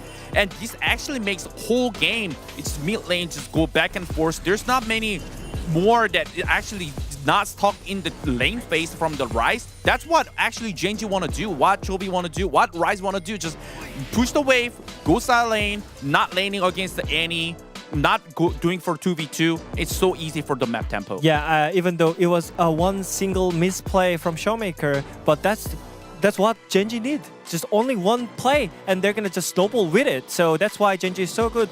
That's why Chovy is so good on the matchup right now. So I feel like you cannot really do that. You cannot really do that against Gen G. So you are gonna just lose the game from that. Now, very uniquely from this last matchup, Chovy was in the middle of a recall after getting a pick, and Showmaker was like, all right, am I going to stop this back? Are we going to, maybe, no. Gets the auto attack off, and we needed to show this because sometimes in League of Legends, you know, we get some weird moments, some awkward bugs, but this is the longest recorded auto attack here in the LCK because it drifts all the way to left as Chovy goes to Baron and then boop, finally hits him.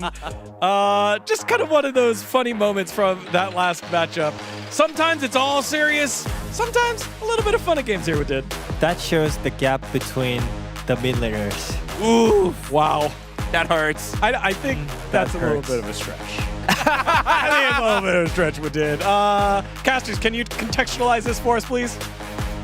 You know what I think would be cool is if they made it so you know how Hex Optics increases your damage like at longer range? If it just scaled infinitely, so if like you'd attack with Hex Optics there, it just one-shot you. Just like you saw the auto coming and it just traveled the whole map and just one-shot you from full HP. That would be a fun interaction that I'm sure people wouldn't complain about. Yeah, and you can build Hex Optics on Annie as well. Yeah, why not? In that case, why not? Because her auto is relatively slow. Just wait for them to recall and you just, oh, there we go. Guys, enemy mid laner is already dead. They don't even realize yet. Well, we're jumping into the pick ban here for game number 2. And obviously, you know, we all talked about it. The Jace blind did not get much value for the side of Shu.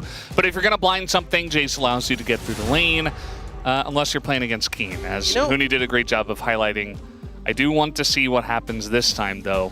I think sometimes, you know, we see people talk about, you know, Fearless is preventing us from having like a second Jace game. I don't think we're getting another Jace game. I don't think we can give Fearless responsibility for that one. I think we were probably free after that game 1. You know, one thing that's interesting though is D plus Kia coming into game 2, they pick first pick. So just kind of feels like, you know, if you want to get a counter pick for top lane, this is not going to be the way to do it, obviously. What's interesting is that they banned Anivia last time, and now they're banning Azir. But they banned Anivia, and Genji were the ones who got Rise. So, a little bit interesting. Obviously, Anivia can be played support as well.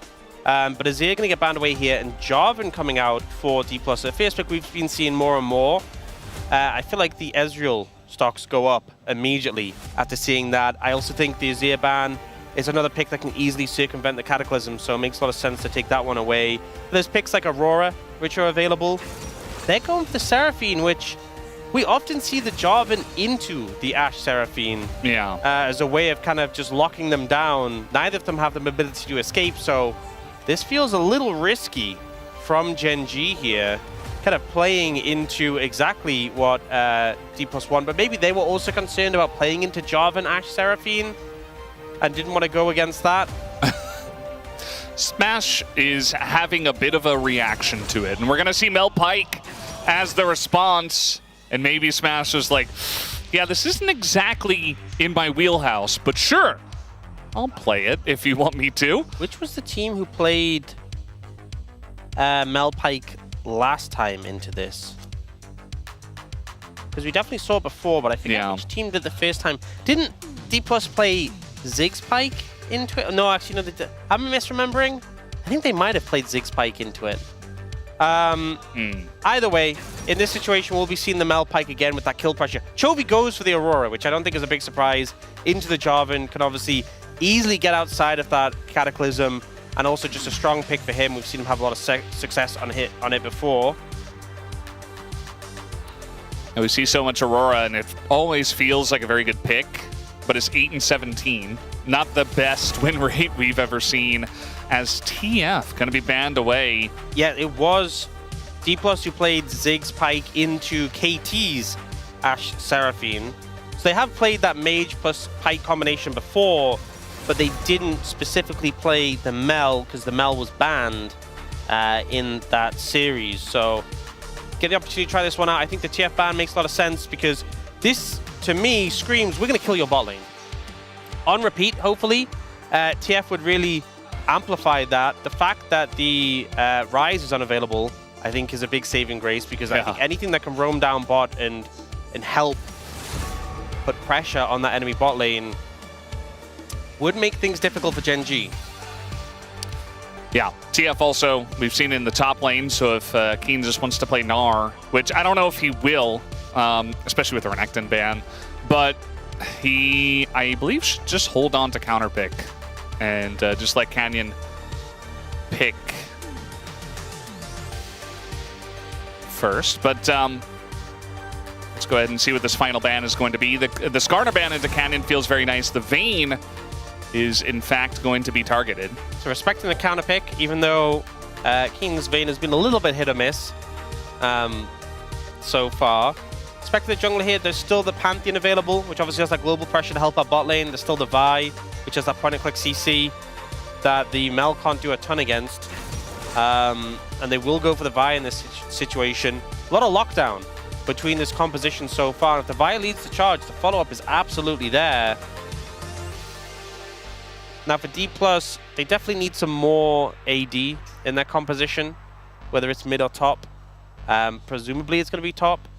They're looking for the Ahri for Showmaker, which makes sense. They need some more throughput in their comp. Otherwise, they'll get like one kill and that'll kind of be it. I feel like only Gnar works, you know? Yeah. But it doesn't really work. It's like I just have to pick Gnar here. And now let's see what Keen decides to bully me with. Gnar Jarvan's a good combo, and you have the momentum given by Pyke Ahri for resets. This is an explosive composition from D+, but not the easiest, not the most straightforward traditional comp that we've seen. And seeing the Aatrox come out, you know, for a while, Aatrox was the go-to into Gnar. His short range, the Gnar short range, struggled to deal with the Aatrox's threat. If you do land a sweet spot, and then the tether can just kind of explode him. And also considering D+'s comp is all about momentum and going into Gen G, it's a pick that can definitely disrupt that. I think Zehen is another pick that would have done well, but would have struggled more in the lane. Yeah. But I think Aatrox can be so difficult just to punch through that it makes a good amount of sense here. I think Gen G's composition, definitely a more traditional comp that we would see. But I'm excited to see what D+ can pull off with this. They have a lot of pick potential and reset potential in their comp. If Ruler has a game similar to Game 1, they could really struggle, because he was definitely one of the weaker performers on his team for that Game 1, and there's going to be so much more pressure on him in this Game 2. Yeah, there definitely is going to be. This guy on the right here came up from Busan to watch Gen G. And not a short distance. Here in Korea, at least, as taking a look at the comps once again, we do see, you know, the Vio's banned in the last game. We were kind of scratching our heads, but immediately Canyon is going to go on to that here. Provide a front line for the Ashe and Seraphine.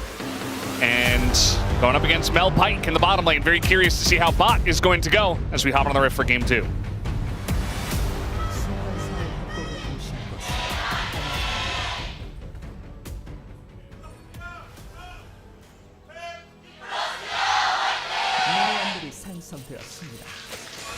Here we go, Game 2. Gen G versus D+ Kia, Saturday showdown. And Gen G already have the first win. A pretty easy win, you could say, for them. As our space did kind of highlight, there wasn't a huge amount of action, just better overall play in the mid lane especially, and also in the macro sense. As already at level 1, we're getting started in the bottom lane. And that's going to be a big whiff from Career. As eventually, you'll have some good kill pressure, but at level 1... Yeah, level 1's not the easiest position to be in. Level 2 is definitely where it feels a lot better when Pyke can do his actual combos, but for now, you're kind of just weathering the storm. This is the patch Mel got nerfed as well, I think. So here... That sounds right. Here W now has like... And this happens a lot in League of Legends, is when a regular basic ability is too powerful, it just gets a cooldown that's just insane. Yeah, her rebuttal, her W, now has a 38-second cooldown at rank 1. Yeah, it's like an ultimate ability now. There are champions with lower cooldown ultimate abilities. I mean, obviously, like there's like Jason Nidley and stuff, but... Yeah. You remember what they did to Tom Kench, where he used to just have Devour as a basic ability, and then eventually they just moved it to his own? People have talked about that with Do you Mel. think? Yeah. It might just happen. Oh, that's a nice sweet spot here as you barely able to hop away from that one. He's going to flash the third Q as Keen has to continue. There's the tether and a flash away, but it's just a 1-for-1 as First Blood does go over to Siu. And the wave is pushing into Keen here. That could have been really bad if the cannon didn't make it into tower range. I think it could have been a lot worse. A close 1v1 there between the two. Keen tanking the minions there. Definitely a big difference maker in the matchup. She was just going to be able to TP in, though, as they both are, and continue this. Now there is the point in the bot lane where it gets scary. But we see here, so Keen landed that first sweet spot, and then she would dashed away. The flash is good to avoid it, and then Keen's just taking so much minion damage, which really makes a difference in that trade. I wasn't sure if he'd finish it off. Oh, nice dodge there by Duro. If he gets knocked up there, I think he could be in a lot of trouble. Because now Canyon's here, and he's like, well, hey, oh, he's going to land, actually, onto Smash, who has to flash away. Now the root goes onto Career. Kind of an awkward way to play, as, of course, Lucid is behind enemy lines, and they know that. I think Duro might be dead. He does have flash. He's going to have to use it. There it is. Good flash. D+ bot lane wasn't in position to follow if Lucid went for the flash after the combo. Now we got Canyon coming back, and Lucid, they want to get his flash as well, but that's Jarvan. This took a little bit of time, and he gets his flag dragged back. So it's a trade of summoners in this situation, but the HP advantage goes over to Gen G, so they can have some more pressure right now. Duro, though, definitely going to be prime target for D+, and especially a Pyke who has flash against a Seraphine who doesn't, allows for a really easy setup. Yeah, it's definitely going to feel pretty good there to see if they can pick up a kill and get another lead like they did in game number 1. Chovy here in the mid lane. He did blind the Aurora just for power, and it's very strong alongside of the Vi when you consider the amount of burst potential they have in the 2v2. But very curious to see, more so than the picks, just how it's going to be played out, because Showmaker didn't have the best game 1, didn't have the most impactful game 1, you could say, on the Annie, whereas Chovy was the exact opposite. So want to see how they play this time around. Okay, I found it. It was Hanjin Brion who played the Mel Pyke against HLE into Ashe Seraphine towards the start of the season. I remember they did get that kill in lane, but ultimately didn't win the game. Did have some struggles. And that is always a concern into Ashe Seraphine, is like, yes, you have this pick potential of this combo, you have that burst, but if you fail to execute, they offer so much value.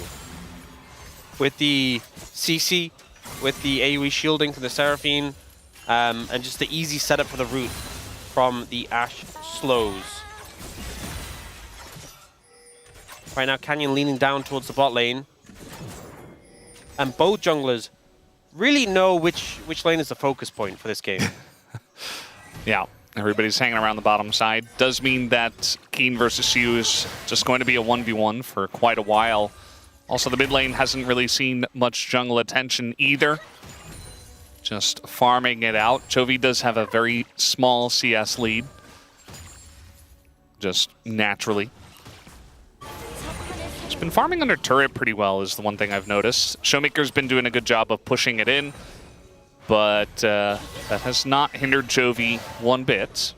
Looks like we do have Lucid here in the Dragon Pit. Thought maybe he was going to start that up. Just clearing the ward for now. I feel like the first skirmish is going to be really explosive. That involves the mid laners. Oh, Canyon will have spotted that Lucid's doing this, and the mid laners are hovering over here. Canyon not level 6. The charm is good for initial burst. Showmaker, though, is going to have to flash out of that one. Electing to flash instead of just Spirit Rush away. Yeah, he wants to save the ult for the fight, so they are committed to making this happen. Yeah, might just be able to. I mean, Canyon's still level 5, as is Lucid. The hook comes in, that's everything into the Vi, and now Career might just die, as that is a kill going over to Canyon, but at least the Dragon does get picked up by Lucid. Yeah, Career, Showmaker might have the ult. Oh, that's a nice charm, though. Chovy has to flash away from the comeback on the orb. And now you can see Showmaker was definitely considering going in, but did not take the fight. Yeah, so patient with it, respecting the threat of Chovy's base damage. Doesn't want to ult into it and just get caught off guard. Yeah, the fact that he opted to flash instead of ult, saving it for the fight. And then Korea, I think here you have to really respect the Seraphine. I think consciously you don't always think of Seraphine as having that immediate root, but if you don't respect it when it's an Ashe Seraphine and you get rooted, you're just dead. And if he'd E'd immediately after hooking Canyon, potentially sets up the stun, but mostly just ensures your safety. But overall, they still get the Dragon, so I don't think they're too upset about it. But kind of showing the CC threat makes the Pyke feel a lot more vulnerable. Yeah, definitely going to be looking for Career to play that one a little bit better next time. Keen not necessarily having the same amount of pressure he had in game 1, and in fact, he's down about 13 CS in the top lane. So, you know, Shu picked up the first blood, and after that, Keen has been struggling. Obviously, the Aatrox is not necessarily something like a range top where you're looking to punish the lane super hard, but as the game comes along, especially with the Seraphine and the amount of sustain that he has and providing a front lane for the team, definitely can be a strong pick. Yeah, it's been a while since we've seen like the Aatrox picked into the Gnar. I remember way back when it was Comet Aatrox was picked into it, and you kind of play around that poke pressure.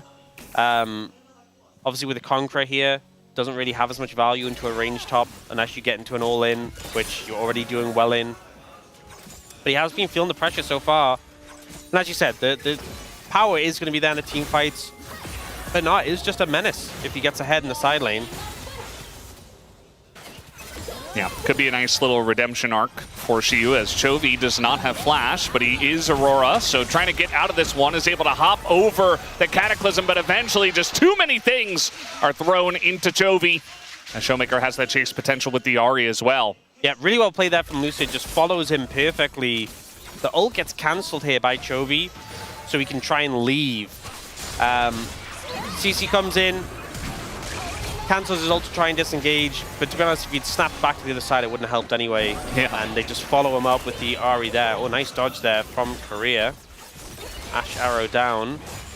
Notably, Flash is back up in the bot lane, so we were talking about the threat that potentially Duro could have been on the receiving end of.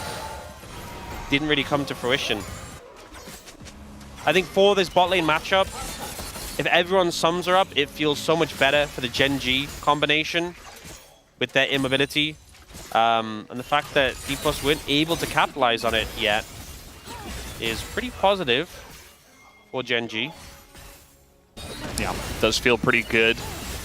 But definitely a big fan of Showmaker and Lucid at least getting some early pressure going this time around. As Career sitting around mid lane, but Duro is here as well. Just trying to play around their mid laners while nothing much is happening in the bottom lane. Chovy spacing very nice there to avoid the hook.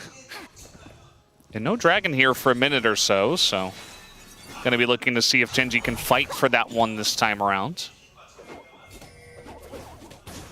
And Shiyu is just running away with his lane.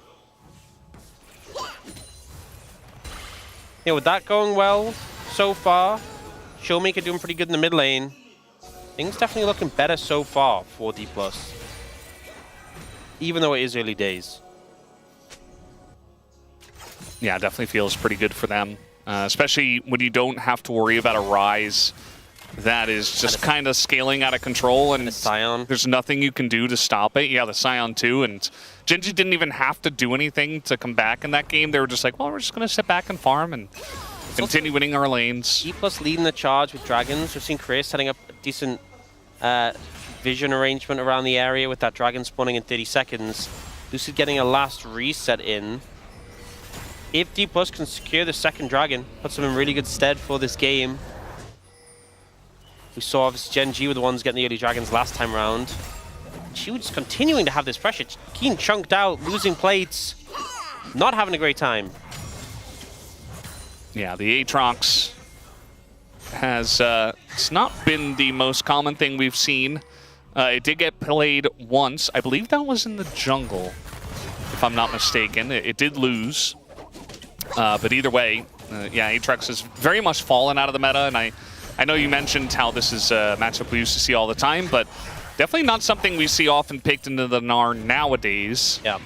Yeah, we did see it in the jungle. It was Knavi, I believe, played it and got really far ahead early, and then things happened. Yeah, that's before they calibrated. Actually, was his Knavi's game in the LCK season, or was that an LCK Cup? That is a good question.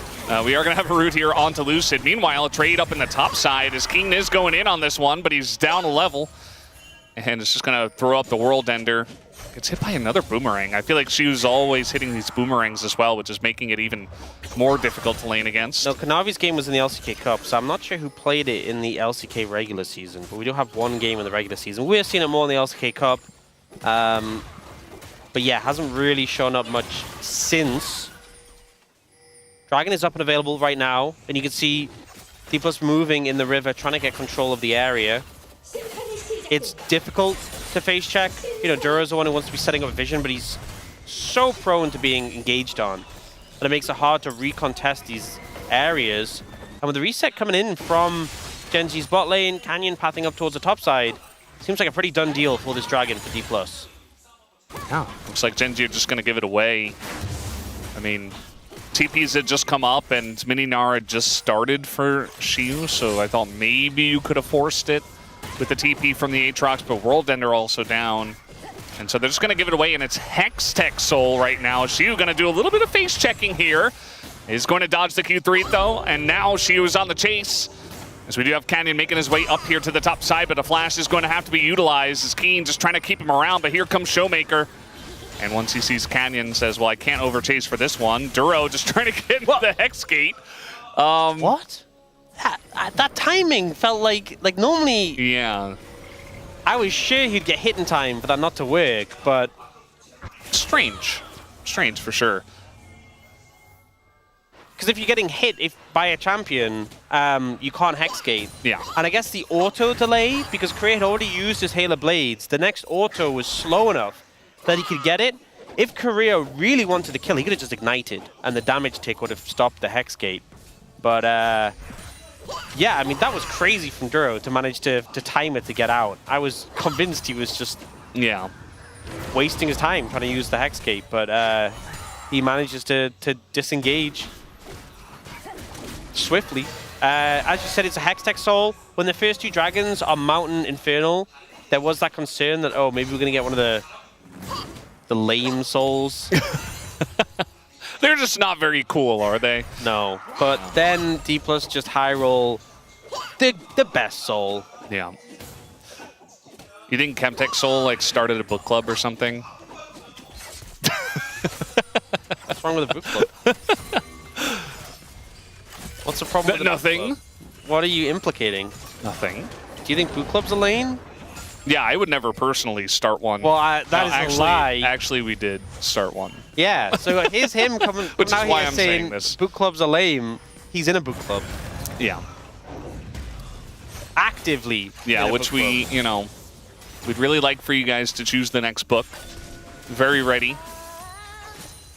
I'm reading The Alchemist while we wait. A little short book that I've had in my house forever. Never got around to reading it. As DeepSK, they're trying to set up here for the Rift Heralds. And both TPs were used. Keen does not get to play the game. Now he's just being dove under the turret. The World Ender does come in, and Shiu says, well, not much I can do about that. Also, the arrow was coming down. Yeah, just to say hello. Yeah, Keen just under tremendous pressure right now in this matchup. Shiu already having the Triforce is just able to annihilate him. And considering how game one went, Shiu on the Jace didn't have the impact he wanted. Kind of got manhandled by Keen on the Scion. And now is doing the reverse. Has a massive lead, biggest lead in the game by far. In fact, is pretty much just the entirety of D+'s gold lead. Definitely redemption for that game one. And Keen just suffering right now. Yeah, it just kind of feels like, you know, a lot of the stuff he would normally pick into this were either banned away or Fearless banned. I mean, TF even was banned. We saw Vayne banned. Obviously, Varus never gets through unless, you know, your yesterday's games. The thing is, if you're going to... I mean, obviously, he didn't pick this with the expectation that he's just going to lose lane badly. But if you're just going to lose lane, you could have just picked Cassante. Yeah. Well, this is just continuing. Meganar does come in, and Keen is just trying desperately to sustain up a little bit, gets hit by the wallop. And, you know, he's sustaining a decent amount, not a huge amount of damage here from Shiu as he does dodge the house. And eventually, he goes back to Mininar and the damage comes through. And that is just a nice little solo kill for Shiu. Yeah, the engage comes in with the Meganar. And honestly, I think at some point, Shiu was like, please, just go mini already. Just so I can just spam auto, finish him off. Eventually gets him down and just showing the gulf right now in that top matchup. Genji starting up the Herald. D+ positioning to contest, though. Showmaker on the flank here, and it's stolen by Lucid. Just picks up the eye as the flash ult from Duro totally whiffs. Because now they're trying to go in onto multiple targets. Smash is going to be killed immediately. And low is Showmaker. They both get in the Hex Gate, actually. Kind of insane that does get them to safety. And it's only one death in trade for a lot of side laning for Shiu. The Rift Herald for the side of D+Kia looking good for them. Yeah, Hexgate escape comes in again. The fight was a little bit chaotic with how it played out. We'll see the all-in first. So Shiu, he just knows as soon as he ults him and stuns him in the wall, he knows he's got the kill. It's just a matter of doing the groundwork to chase him down. Keen trying to avoid these boulders, but gets stunned again. And I think at this point, Shiu was like, please, just, I need to be ranged for him. And then he hits it, and it's just so, okay, I just auto him down. It's so easy. Here, though, in this fight, There are some cool micro moments. Showmaker got on the flank over here. Zero tries to ult flash onto him.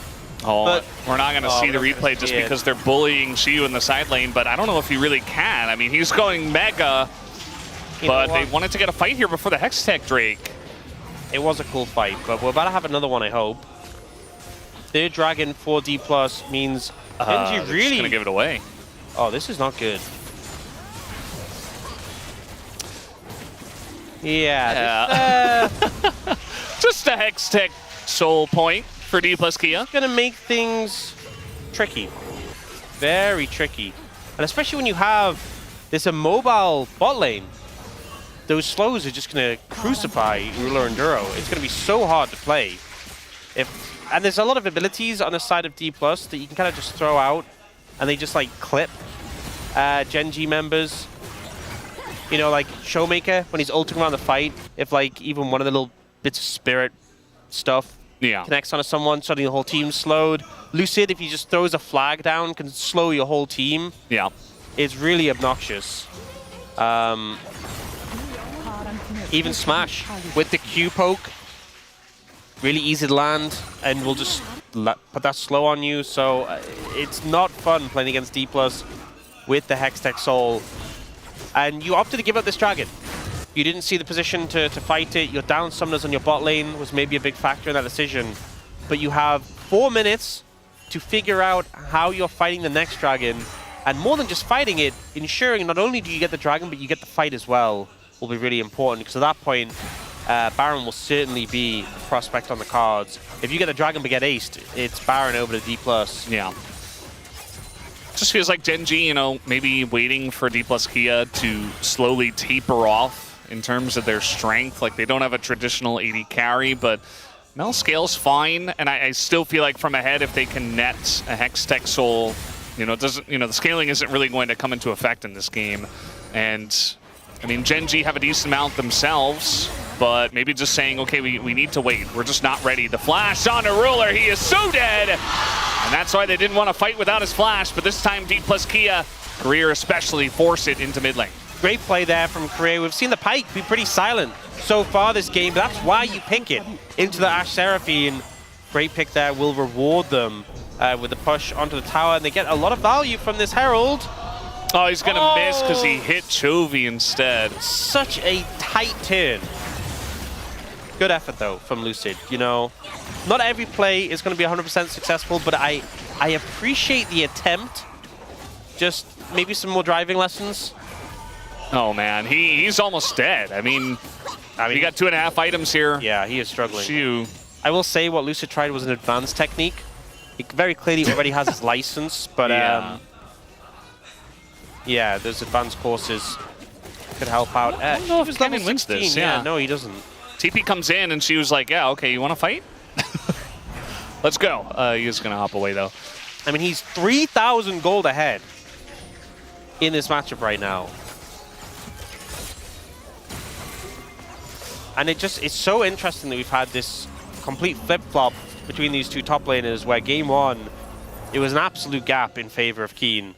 And game 2, it's the complete opposite. At this point, looking so favored to D+, the gold lead is only extended since last dragon. We do now have summoners available for the bot lane of Genji, so that's something. But you are in a really bad position to contest this dragon in terms of the state of the game in general. This Gnar is so strong. And the thing is, when you're this far ahead on Gnar, a lot of the time you think about Gnar like, oh, you need Mega for team fights, you need Mega for team fights. You're this strong on Gnar, you can actually just walk at the backline and mini and just auto-attack Ruler and he will die. Yeah. And he just can't kill you in time because you're way bulkier and you're doing so much damage. And then when you do hit Mega, you jump in and just slam everyone. Like, Shiwu has so much scope with how he plays out team fights because he's so incredibly fed.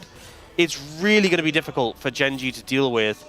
Sure, if he's mini, they can just try and focus him down and they don't have the threat of the CC. But if you commit everything onto this Gnar, I'm not sure that's... I mean, it might win you the fight, but it's going to leave you a limited amount of tools for the rest of the team. Yeah. So Shiwu is a major, major problem for Genji to deal with right now. 40 seconds on that dragon, a lot of vision. I I'll say a lot of vision. A lot of control wards on the bot side of the map for D+. Not a lot of vision for Gen G at all. Yeah, I mean, that's the thing with the Aatrox as well. Generally, you want to see him get, you know, flank opportunities, TP flanks and stuff. But they don't have any map control. So it's just going to be an Aatrox kind of just awkwardly frontlining. It's interesting. It kind of feels like there's wards on all the anywhere in the entrance to this bot side jungle. There's like wards, even on like towards the towers with these control wards. But there's just no wards at all for Gen G, so they go the route of pushing up mid. Because they haven't got the vision in there already. Yeah. They have to push in mid and rotate through. They're going very fast, very aggressively, because they know they're in a rush right now. But this means they haven't fully checked vision behind them. There's no vision. They're using Keen as a bouncer, and they're rushing this, so now the flanks are going to happen. Look at Showmaker's position. Yeah, I mean, maybe they get the Drake here, but the flash comes in from Lucid. He's in, and it's going to get Theory! The Hextech Soul is for DK, but Lucid is dead. That's now going pretty deep for this one. There's 2 kills already to the side of Ruler. And Hextech Soul be damned. It looks like Gen G want to continue with this fight as the Pike gets the kill. And Shiu tries to continue on this one. There's another one as they take out Canyon. And now over the wall goes Showmaker. And he lands the charm on a Ruler. The main source of damage in the rest of this fight is Duro also going to go down. And it doesn't look great at first, but D plus Kia win the fight. The soul is secured by Showmaker, and Shiu is so strong that even with the rest of the team pretty much going down, him and Showmaker are enough just to carry through in the fight. And that throughput, the reset potential, the Ahri, coming in huge in that fight. We see Lucid, because it was so rushed from Gen G, D+ have to kind of rush the recontest, and it's crazy close on the Dragon. 42 HP when the Ahri gets it, but Lucid then gets focused down. We then see this ult on a smash, and immediately the bot lane is gone as well. But Shiwu is in mega and so strong. Showmaker's managed to remain healthy. Korea trades his life to get the Aatrox down, and then Shiwu gets this great stun, jumps in here, the follow-up is there. Duro flashes out the charm, but it hits Ruler instead. Yeah. And Showmaker's just getting reset after reset with the Hextech slow too. There's no way for Gen G to escape. At a certain point in that fight, it was 3v5 for D plus Kia, and they end up ahead. The thing is, because D plus got the Dragon and got the Soul, even if Gen G had won that fight, I think the game would still be in a pretty precarious position. Yeah. But because of that massive comeback from Shiwu and Showmaker, the game just feels pretty over at this point. 7,000 gold lead and Hextech Soul in pocket. So hard to fight from this position. I think one of the problems with Ashe as well is, you know, your W with a normal build compared to a poke build, it's not doing that much damage. You need to be in auto range. You need to be auto attacking people, stacking up your Q, your flurry. All right, they're trying to do something here up on the top side as the arrow hits Showmaker, and now he's in a lot of trouble as he is able to spirit rush his way to safety somehow, some way. That was close. Hexgate coming in from Chovy here. I mean, the chase is on. You see that Shiu doesn't have TP, he's just in mid. As now the ult comes in, they're gonna, oh, he gets away! Showmaker just barely, as your base is dying. Yeah. So you got one guy, but... Yeah. They get Smash. Smash has not had a fun game, if we're being honest. Definitely been the target. Showmaker, just the confidence to hold on to that recall when there's a Vi ulting the Mel right next to you. He just said, I didn't see anything here. I'm gone. They're now looking for more here. I mean, the chase is on. Chovy doesn't have a whole lot. He has to ult his way out, and now Canyon isolated, charmed up, and executed by Showmaker. We're just going to enjoy that kill very much. Yeah. As finally, Keen got a second item, by the way. It took him forever. Yeah, already level 18 for Shiwu, and he has 3 items in pocket, so very hard to deal with. The point I was saying before is Ruler kind of has to be in auto range to get his damage down, and against the Hextech Soul and so much CC threat, that's very hard to do. We saw him get value with the Ashe ult there. Wasn't quite able to kill Showmaker, but Gen G still trying to find angles. This was crazy, this recall from Showmaker. He's just like, Smash, don't reveal me. Just go down. And here, I mean, the fact that Showmaker's back and his ult was nearly up. It was like 5 seconds away when Chovy disengaged. So if Chovy doesn't disengage with the ult, it's just 2 kills there. Unfortunately, Showmaker doesn't let Korea get a reset. But, you know, it is what it is. Yeah. It's still a massive lead for D+, still growing. 8,700 now, Soul in pocket. Shiwu has just been dominating this game. But he's gotten a lot of backup as well from Showmaker, and the solo lanes have just been on fire. Yeah. It's going to be funny trying to vote for POM when, you know, one top laner dominated game 1, but then the other one dominated game 2. Yeah. So they've had like these awesome games, but also horrific games. That's the thing, is after game 1, I'm like, wow, you know, Keen, POM, looking pretty good. Shiwu, going to be a hard case. After game 2, it's, you know, kind of flipped on the head. Game 3 going to be, I think, deciding a lot of factors, I believe. But the top lane is definitely making their impact feel known in this series. Yeah, it just feels like, you know, we've had our top laners really struggling with trying to get blind picks down. And we had second pick, you know, counter pick again for Gen G, but they weren't able to make it work with the Aatrox. Just makes you wonder what else he could have picked. Got some good buys coming in from D+ now. GA for Lucid. We have Seeker's Arm Guard for Showmaker. Smash has the Rocket Belt in pocket. So a lot of like defensive utility items here. QSS from Korea as well, which I think he's had for a little bit, but just when you're this far ahead, you have the luxury, you have your core items, and you're able to get these defensives on top. Makes it so much more difficult for Gen G. Yeah, especially because of the timer of the Elder. Yeah, once again, you look at the vision on the bot side jungle. There's nothing for Gen G. D+ have really been locking it down. I think it helps to have the Umbral Glaive from Korea to sweep it out. But now I feel like they're probably going to have to rush in. Last time they went for the push through mid-prio and got into the river. It worked, honestly, pretty well. Unfortunately, they couldn't deal with the fight afterward. But they can't... Oh, nice dodge from Showmaker. At this point of the game, the ult's pretty low cooldown, but D+ definitely want to stall things out a little bit to get it back up. I don't think they'll be able to find a... Oh, I was saying that. They might find a fight before time's out. Look at Ruler. He tried to step to Shiu. He's down 5 levels. They do a little bit of damage to Shiu. He doesn't care about that. As now Keen just frontlining with the World Ender. They're trying to go in on a Shiu. As there's right to the wall. Gets the 2 of them. Picks up the Seraphine. And that's going to be the kill as well. They do get Shiu at the end of the day, but there's just no follow-up from the side of Gen G.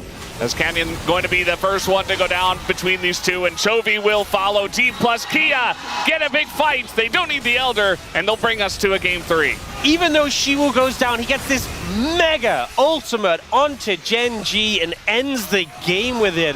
A masterful performance for the top lane of D+, and they will even out the series. After game 1, I was thinking, hey, you know, they got that first series win against Gen G, first one in the longest time ever, and kind of said, hey, we're going to end your streak. But with this game, D+ are making it clear they want to make their own streak. Might just be able to. Shiu's getting so many cheers from the crowd, from the Korean cast, just screaming Shiu all in unison. And yeah, I mean, he was the main factor of that game number 2, just owning the top lane. There was never a fight that Gen G could win whenever Shiu was there.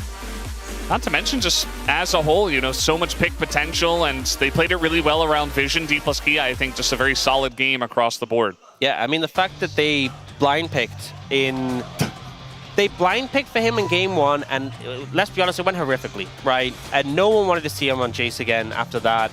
They go into game 2, they blind pick for him again, and obviously it's a Nah here, not a Jace, but he just comes in and completely takes over the game, and just showing so much confidence and the ability to bounce back from a rough game, which I think is a lot of growth for Shiwu, who is someone who I think struggled before on the back of rough performances.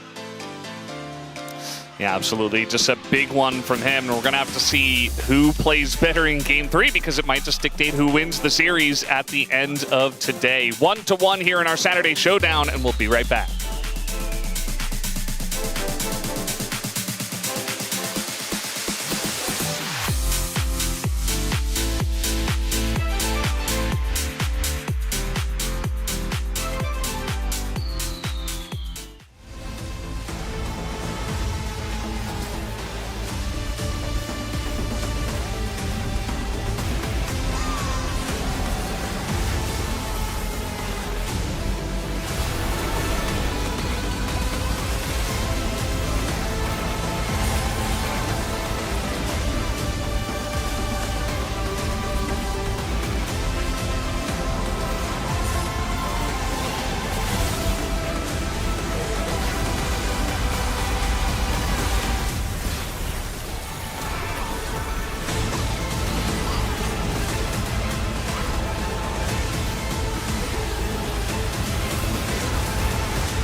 야 끌었다 형.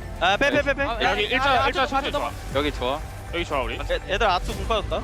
치는 압박도 입는 게 좋긴 하거든. 괜찮아. 나 여기서 매혹 볼게. 야 앞에 앞부터. 매혹 안 맞았어. 내 쪽. 괜찮아. 나 볼게 볼게. 야 저거 봐줘. 안 들어가 나. 좋아. 야 뜯어봤어. 야 너. 천천히 애쉬한테 빨리면 안 돼. 노플이야 노플. 네 들어가다 보네. 괜찮아. 이긴 거 같아 형. 야 오로라. 봐줘. 야 봐줘. 끝났어. 구서 잡아봐.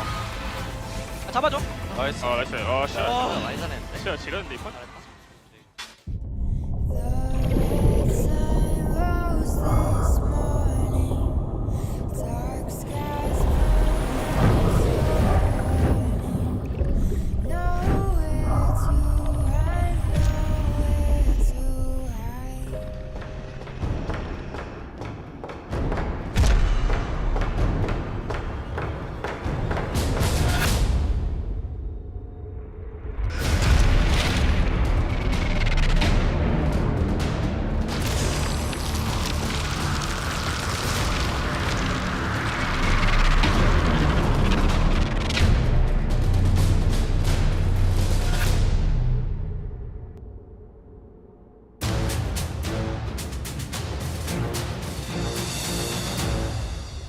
Even with eyes shut, I see them.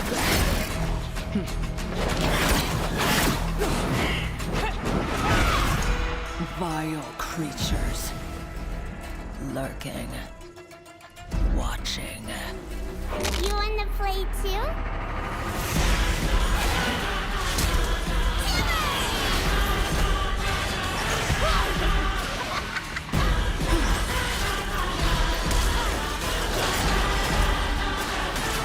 None can hide.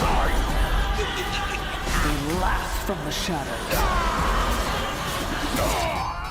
They won't be laughing for long. I'll cut out their rot.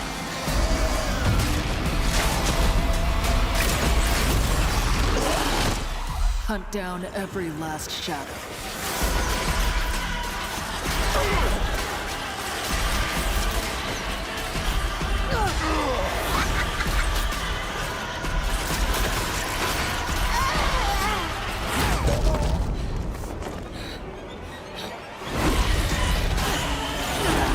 Cleanse this place once and for all.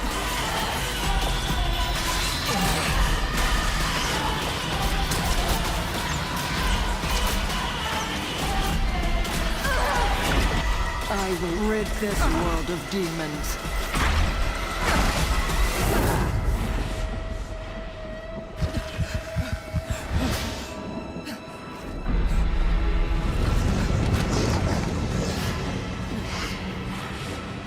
No matter the cost.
Every sky's a line I'm drawn. Cut by cut, mark by mark, mining forever in the stone.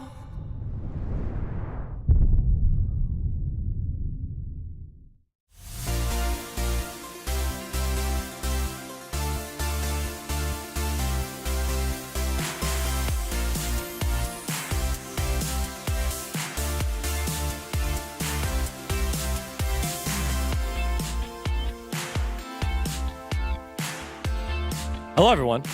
Welcome back to the space, as it was Ari being piloted by Showmaker to get us to the third game here on the Saturday Showdown. It has been all 2-0s, but not the case this time, as it is D plus Kia battling back, and we jump straight into the draft, y'all. Yeah, again, back to the Mel Pike into Ash Seraphine.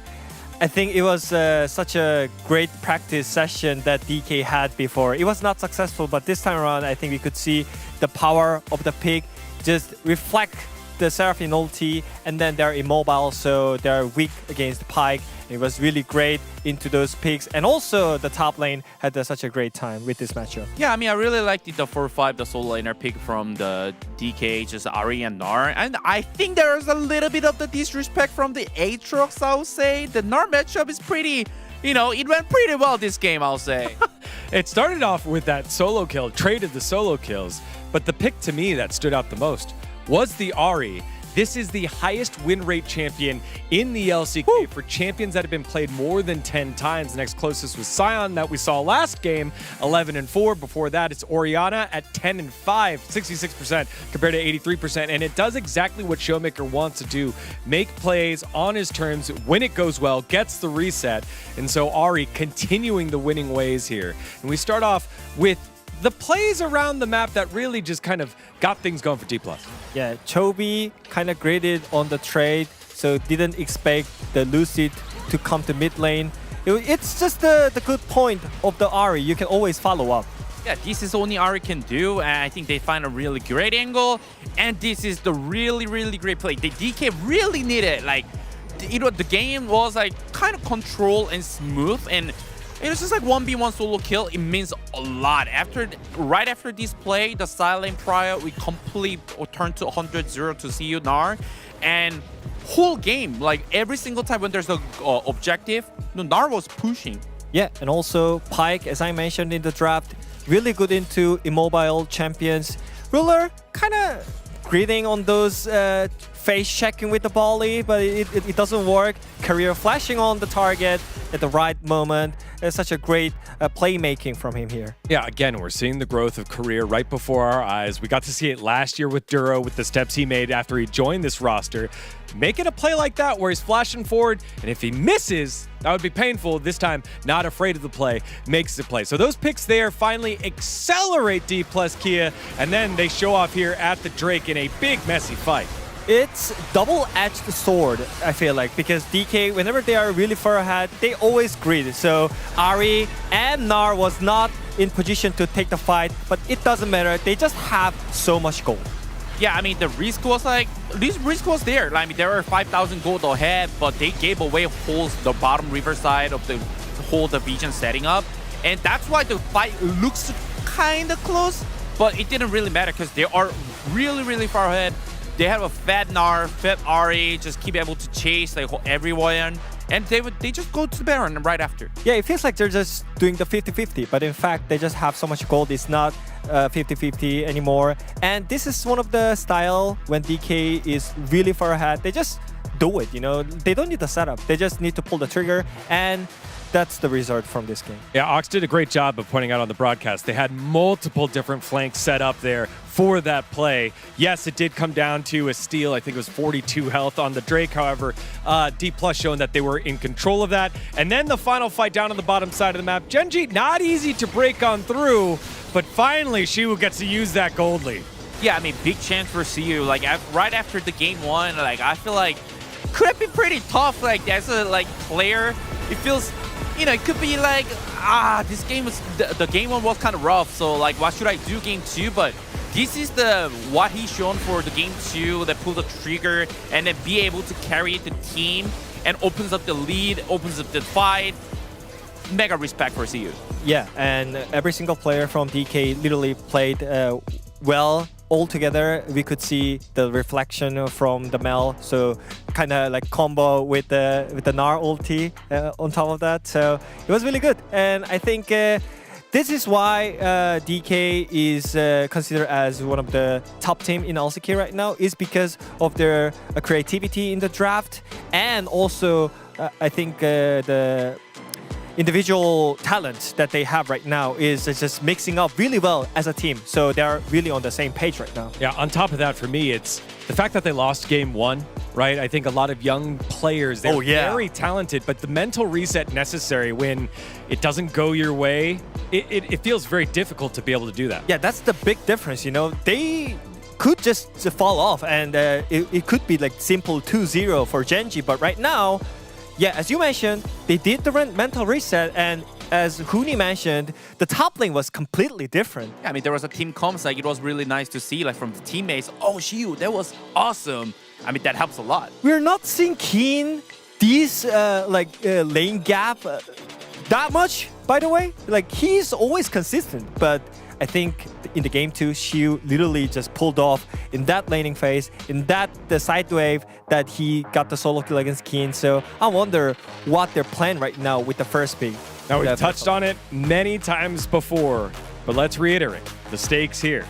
It's third place outright. Loser drops down to fifth place. Also, the emotional damage that could be done. Will Showmaker get back-to-back wins against Gen.G for the first time in 5 years? Or will Gen.G restore the winning ways and get back to it not only in this series, but in the LCK? Let's find out as we send it back on over to Valdez and Ox. Thank you guys for that breakdown of game number 2 as we are going into the decider game 3. D plus Kia has made it so, and Shiyu has certainly done it individually. Much better here in game number 2. Curious to see how the top lane matchup is going to end up, but also we don't get a lot of game 3s nowadays, especially with me casting. This is only my second game 3 all season, so I was having a lot of 2-0, 2-0 days. As Gen.G are going to go for first pick. They say, no, we don't want to hold counter pick for Keen anymore after game 2. Yeah, I mean, I guess it's not R5 anymore. What do we even call it now? Last pick? Last pick. Counter pick? I mean, because it was like red 5, but it's not red anymore. B5 feels weird. Whatever. The last pick Aatrox, not really selling the counter pick value there. A Lulu ban coming in first and foremost, so very new approach from Gen.G in this draft immediately.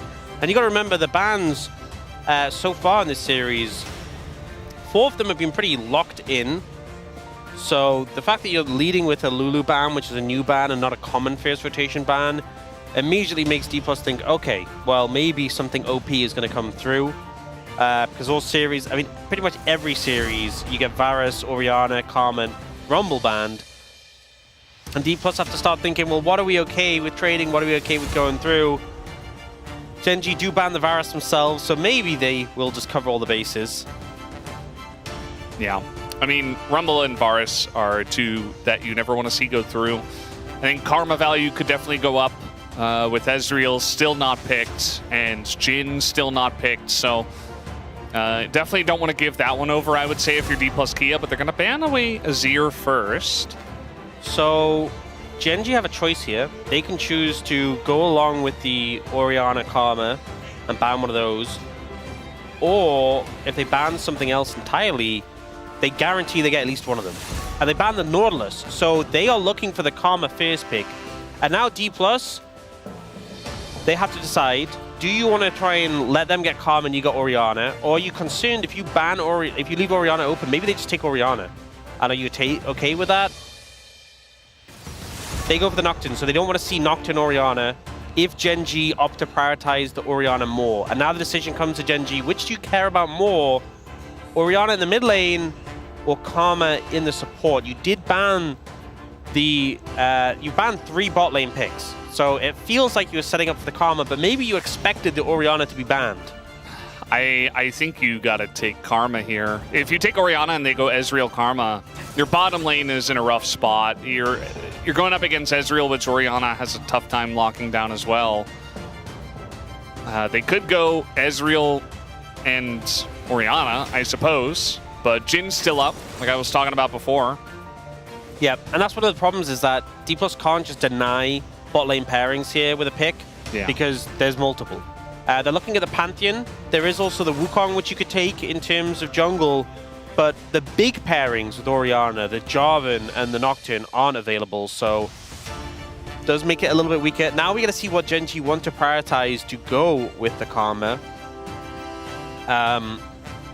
Thing is, we've seen Karma often do really well paired with like Xin Zhao. That's not a prospect. Canyon looking to go back to his Skarner, which is something only he has played. Yeah, so far. It's been a Canyon pick. He did win with it in that one game, but it is going to be the Ezreal Karma coming out. Yeah, I think I'd rather play Ezreal into this duo than something like a Jhin, where you always have to be super far away, otherwise you might just get blown up. Whereas Ezreal, you definitely have a bit more of a tether.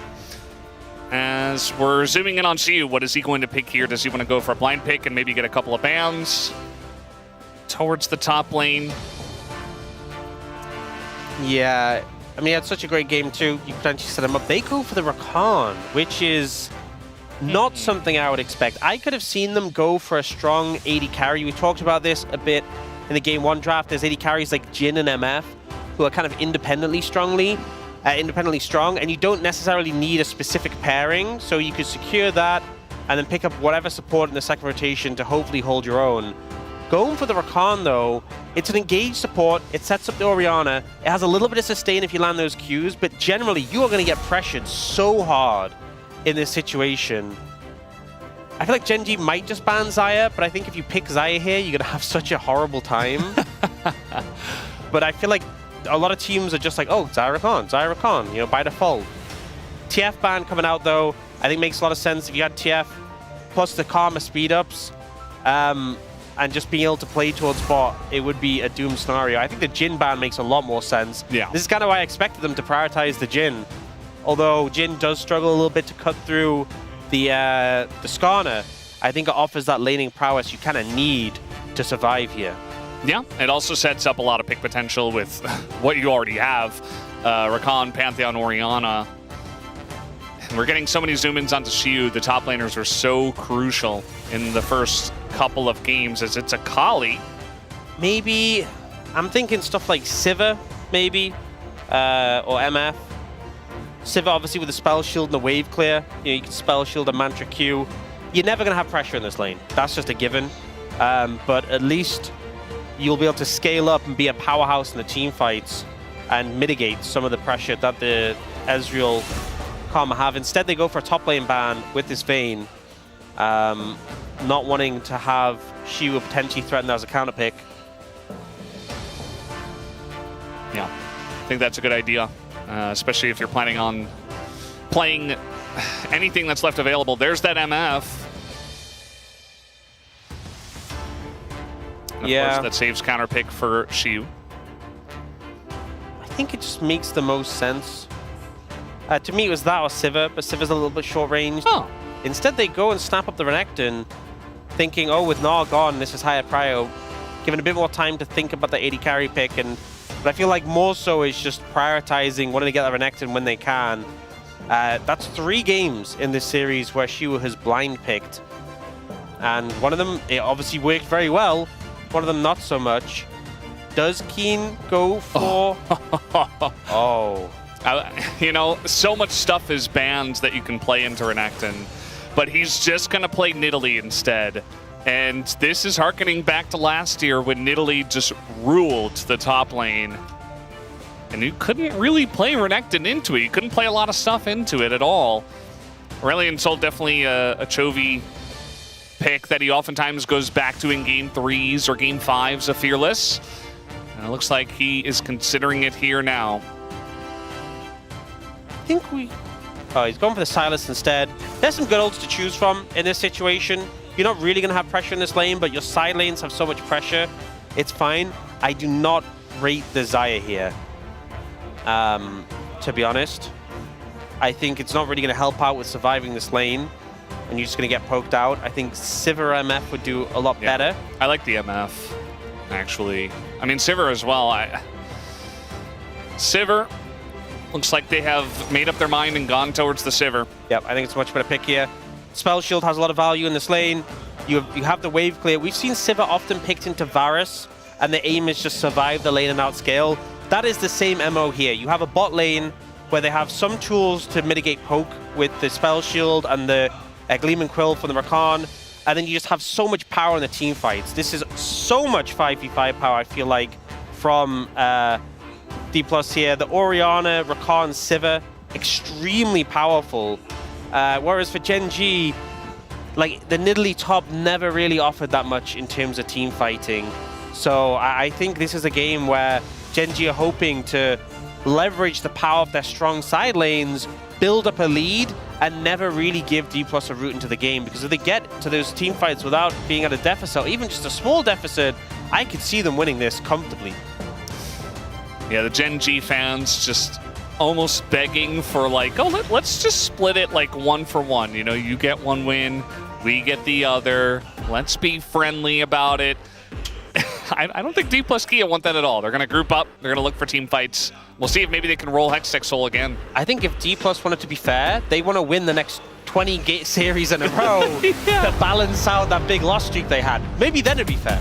Yeah, maybe then. And even then, maybe they would look for more.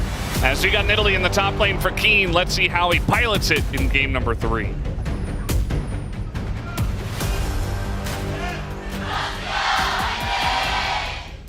미니언들이 생성되었습니다.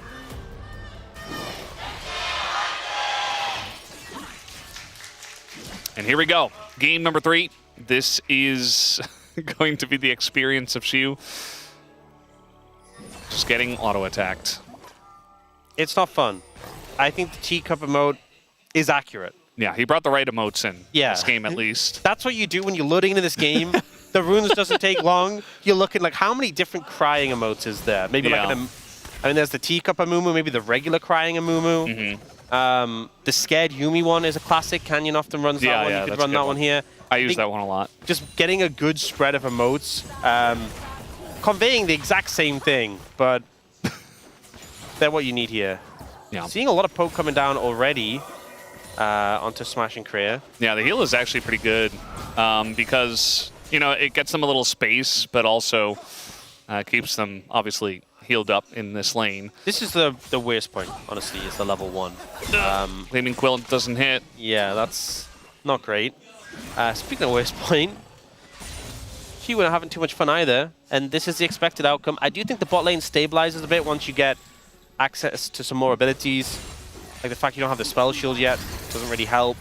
But top lane, at least when you're level 3, there's the potential for Xiu to trade with Keen. Right now, there just isn't. So you're not really achieving much of anything.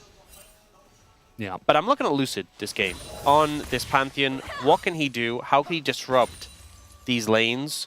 You do have to be wary of Canyon in this situation, just because he can obviously go through terrain on this Skarner.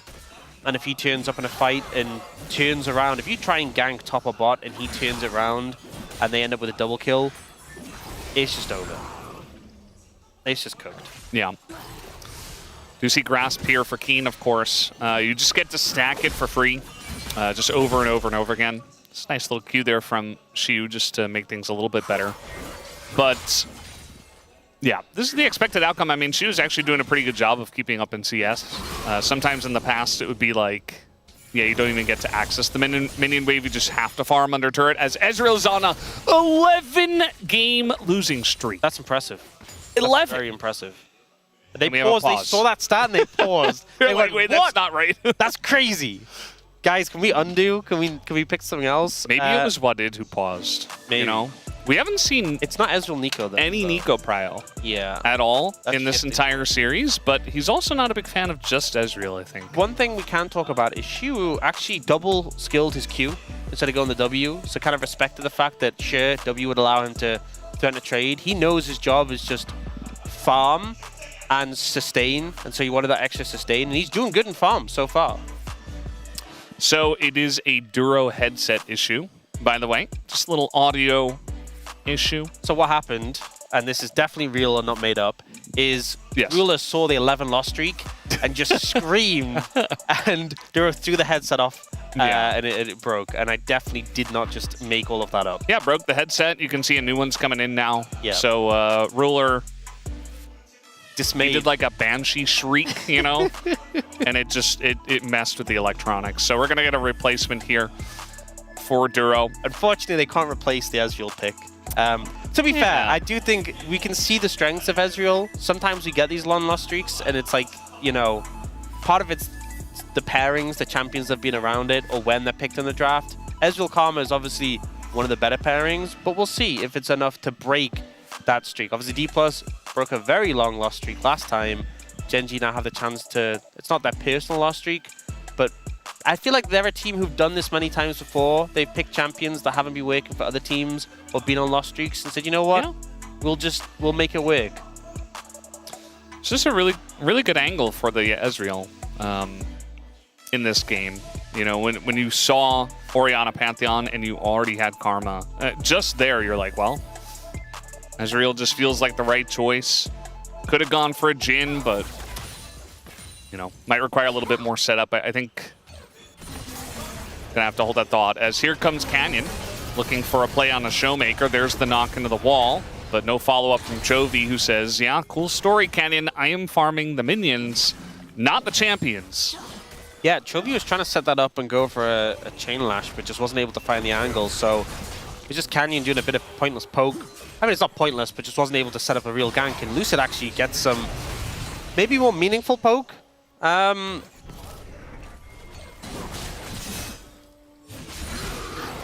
Yeah, pretty interesting. Scrapping going down. She was doing a good job up here. He's keeping even in CS. Here comes Duro for the gank. Showmaker still has flash, but he's very far down the lane. There's the flash. And now the follow-up, and the Pantheon is nowhere to be seen. I mean, you're just not getting away. And no! Duro with the auto. It's still a nice kill here for Gen.G, but man, you want that gold on Chovy right now. Yeah, good punish. Showmaker obviously pushing up. And you know what? I said pointless poke, I didn't mean it. I'm sorry. It was meaningful poke. It set up that play. They proved you wrong. Absolutely. Just, his alliteration. It just rolled off the tongue. Yeah. But here, Duro finds this great angle in. Chovy with basically 0 mana, and the Mantra Q misses. I was thinking, hey, that might be the play not being able to continue. But Chovy gets a level up, gives him more mana. Duro gets the tether that forces the flash, and they're able to find the play. Canyon now looking at this flashless Orianna. No, never mind. I love how quickly he just turns like, nah. Yeah. Skarner's got much better, you know, I'm not a car guy. I don't know. A better turning circle than... Yeah. Like, what is the the best word to use for, like, ability to turn well? You know what, Brendan? Handling? I don't... Yeah, handling would probably be That's handling. like the Mario Kart word. Yes. You know what? I'm glad we moved into Mario Kart. Yeah.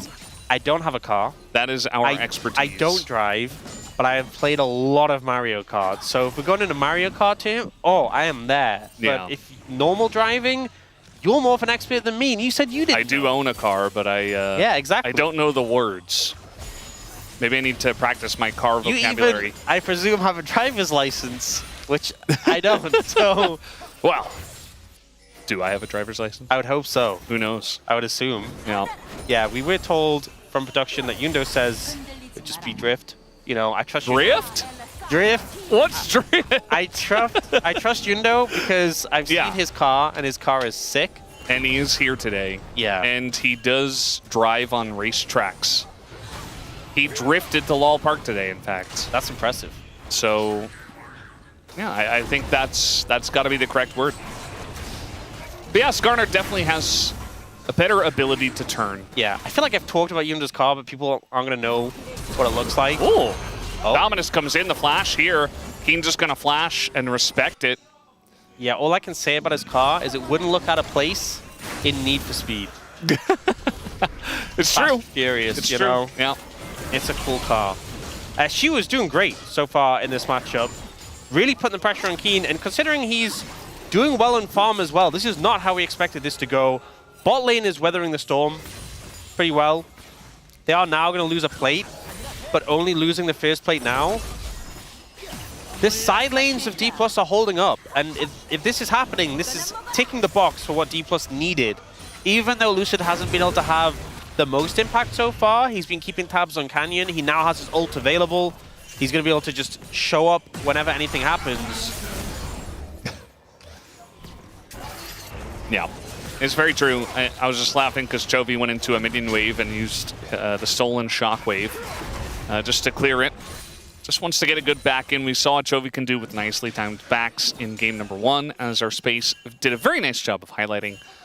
And didn't Nidalee, you know, she was such a menace in the top lane. I feel like Riot at some point took some chops at some of her numbers. You know, I don't think she is just the same champion from back last year where she just took over every single top lane. As Ox is looking into it.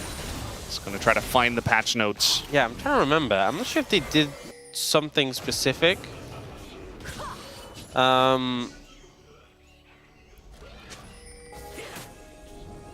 This is a support ward fight. Nobody wanted to watch that, so instead we're going to watch Canyon doing an objective. He did get the first dragon, by the way. And now we got an ult up in top side. No flash here for Keen. He's going to try to get over to his jungler.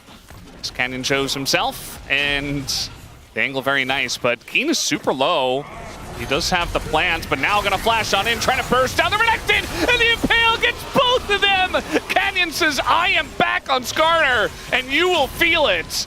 And sets up the play in a huge way for Gen G. It feels crazy that Gen G have Nidalee on their team, but it's Canyon's pocket pick of Skarner that is popping off. You know, you expect a team with Canyon on, like it would be his Nidalee. That's the pick they lean on, but no. Just proving what he can do on this Skarner, the only player to play it so far in the LCK, and once again proving why that double Impale getting massive value there. And it looked really unfavorable. Keen gets chunked out, is having to kite away. Shu at this part of the game, like the Pantheon Renekton are very strong, but the slam into the wall and the Impale pushed and flashed into it. Solidarity with his top laner. Maybe he forgot what Skarner does. You know, it's been a little while since we've seen Skarner. I think Gen G, Canyon was the last one to do it. I remember a Mad movie where it was like a 5-man play in mid lane at the second turret. And he got this gigantic Impale into the Chovy divide, Emperor's Divide with Azir. Chovy has Rocket Belt. That's not a surprise. Silas building Rocket Belt isn't a surprise, but it's just, this is like the champion who'd build Rocket Belt even before everyone was building Rocket Belt. Like, Chovy must be like he was already going to build Rocket Belt, but this is like the most Rocket Belt he's ever built. Yeah. Especially now that we have Gunblade back, even Akali, you know, builds that first. Silas definitely feels like one of the only guys left that's a true Rocket Belter. True Rocket Belt enjoyer. Yeah. He builds it first. And Chovy, you know, he got that 1 kill stolen by Duro, but he's still in a very strong spot. I mean, that skirmish was huge for Gen G overall. Protoplasm Harness picked up from Canyon, which is a great 1-item spike, which makes you so bulky in the skirmishes. The fact that we have Silas with a CS lead over Orianna, not how you want it to go. She was going to ult for the health and get the Fury up. Should be able to heal up the wave and clear it. Yeah, Canyon says, my job here is done. I was just very impressed you knew the name of Giant Green Belt, which is the real name of that item. Well, I clearly didn't know the name, because I didn't call it that. Well, yes. You knew like the fake official name. I feel like I'm pretty good with the names of full items, but what always stumps me is like the components. Like, okay, that is, I know Hearthbound Axe that Nidalee has. Yeah. It just vanished because Lucid finished his, oh my god, I'm blanking. Sundered Sky, right? Sky. Yeah. Oh my god, how would I blank on that item? We've seen that like a million times. No, the item that builds into the Tunneler, I think is what it's called. Tunneler, yeah. Yeah. That was not the Pantheon ult you want to see, by the way. I mean, you pick this Pantheon here, first rotation with Orianna. You want them to be making plays. But instead, Gen G are just getting all the objectives. And yeah, maybe they kill Keen this time. Maybe. I don't even know if they do. He has flash. He's going to get flashed on as there's the stun and the shockwave, and Keen says, well, I'm just dead. I'm just going to not flash instead. A nice pick to get given the situation, but it ends up being a Cloud Soul. And with a Karma composition, that's pretty scary. Uh-oh. Showmaker, he's going to get killed by his own ult, essentially. Tries to flash away. Now the team comes in. But Chovy, relatively tanky, as there's the big charm into all of them. But Career kind of has to get out. As Chovy goes back in and tries to heal up with the Kingslayer. Lucid super low, but now it's only Canyon against 4 people. It's taking forever to kill him, but I think eventually they will as Showmaker gets the shutdown on the Canyon. They finally get the kill and do end up coming out ahead in the play, but it took so much effort, and I think it shows some of the concerns we're having for D+ right now. It felt like they'd weathered the initial storm, but maybe they were just actually in the eye of the storm, and in reality, things have kind of gotten a bit rough for them. We're seeing the leads be fleshed out a bit more. The fact that Chovy has a lead in the mid lane, that was the lane that it wasn't a given that there'd be an advantage. Bottom top, it kind of was. Those matchups just go that way. But Chovy being able to do this to Showmaker, even though he survives, just the fact he can kind of do this is concerning. And then the peel comes in, the recovery, but Canyon is also extremely tanky. And I know you have a Sivir, who eventually is going to be able to shred the Skarner, but right now, he does just feel like he kind of has an endless health bar. I mean, we saw the end of it, but it took a while. Yeah. It didn't feel very good trying to kill that Skarner, but at least they did. And, you know, I feel like it's going to take a while for Showmaker to be able to do real damage into that Skarner. You mentioned the Sivir, that's going to be obviously the big one, is now they're looking for Showmaker, who doesn't have Flash, and he is just so Omega Giga dead that Canyon's like, yeah. Giga dead. Yeah. Not even Omega dead, or just Giga dead, or just dead. I mean, he was Omega Giga dead. Like, there was no chance. Omega Giga dead, wow. Yeah, that's... 0% chance. I think that's accurate. I think that's pretty accurate. I've never seen or heard someone be a Mega Giga... Well, maybe I have seen someone be a Mega Giga You might have seen it before, but I've never heard that term, but yeah. I think it fits. I think it's accurate for the situation. Yeah, I don't think there's any good way, any other good way to describe it. And Chovy's now stolen the Pantheon ult, so he just kind of gets a global. Oh? It's a farming ult. How many times... I love how it's like, oh, with Sylas, you get access to all of these cool ultimates, and people are like, how can I team fight with this? Chovy's like, how can I farm with this? I can shockwave, a minion wave, I can use the Pantheon ult to go to side lanes. He's just innovating. Omega Giga dead. Yeah. Yeah. That's the way it was, especially when he walked towards the brush that was control warded by Gen.G and had a very scary Scorpion in it. I think that was the beginning. Yeah. So it felt good, you know, he got away from the Sylas the last time around, but he had to use his flash and get his teammates help, but I do feel like it's going to be a while before this Orianna is really doing much. Yeah, it has the Seraphs completed for a bit of extra safety, but not a major threat right now. Gen.G going to start up the Herald, and mid tower is pretty low, so that'd be an easy pickup if they wanted it. Could even save it for a combo Herald. D+ do look like they want to contest, though. I don't really know how they're going to do this as the smite goes the way of Canyon and all the damage is going into Canyon. The Impale does pick up the Pantheon. Shu's got a nice angle and Showmaker trying his best to corral them, but he can't really do much alone. Shu trying to frontline here. But Career, no ult, and now Shu's just alone, trying to dash his way out of this one as the chains will miss, but eventually the chase potential too good for the side of Gen.G when you have a Nidalee, a Sylas, an Ezreal, and speed ups from the Karma. As now they've got Showmaker and Career. Showmaker just TPs away, says, good luck, bro. And really it's just a matter of who gets the kill. They'll give it to Chovy. He needs more money. And he will pick it up. I think if Showmaker had stayed, he would have just died too, but that was messed up. I think we can all agree. Should have died just to show solidarity. Yeah, he's one with the team. So a little bit late to contest the Herald, and then they focus so much of their attention on the Canyon, and he just harnesses his protoplasm and just doesn't die. So maybe not the best target selection, I feel like, because so much was burnt onto the Skarner, and then Shu is like at a point in the game where you would expect the Renekton to be strong, he's just getting harassed down. Can't really make an impact. 4,000 gold lead now for Gen G.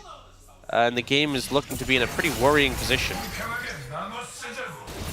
Yeah, I mean, the way that D plus Key are going to win fights is when all 5 members are together and they proactively, you know, look for a target. There's a ball on the Pantheon, you engage, and you at least get a bunch of damage on one target that's hopefully not Skarner. That time, Showmaker was in the top lane. The Pantheon and the Renekton were kind of just running at them, and the Renekton ult was already down. So, like, it just felt very desperate. And you're giving up a lot against a team like Gen G, who are just going to use this Rift Herald for major points here in the mid lane. Just going to pick up as much gold as possible. It's also Skarner, so you can't punish him after he comes out of the Herald. They've gotten the 3rd Dragon. Cloud Soul with this team would be crazy.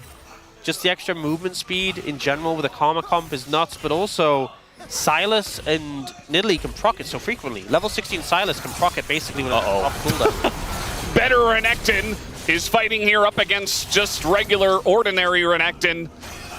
Xiu is not enjoying being very ordinary, but he's going to get some help from Career. And the chase potential eventually does go away there for Chovy. Chovy's very scary right now. He has 210 CS, 211 CS. He's out farming a Sivir. He's Chovying pretty hard. And you know what? He didn't even use that ultimate to farm. That was for fighting. Yeah. That's nice to see. You know, get that lead, use it to actually deal damage. Okay, now we're at the point where Ruler has this pretty mega 2-item spike. A lot of 2-item spikes coming in.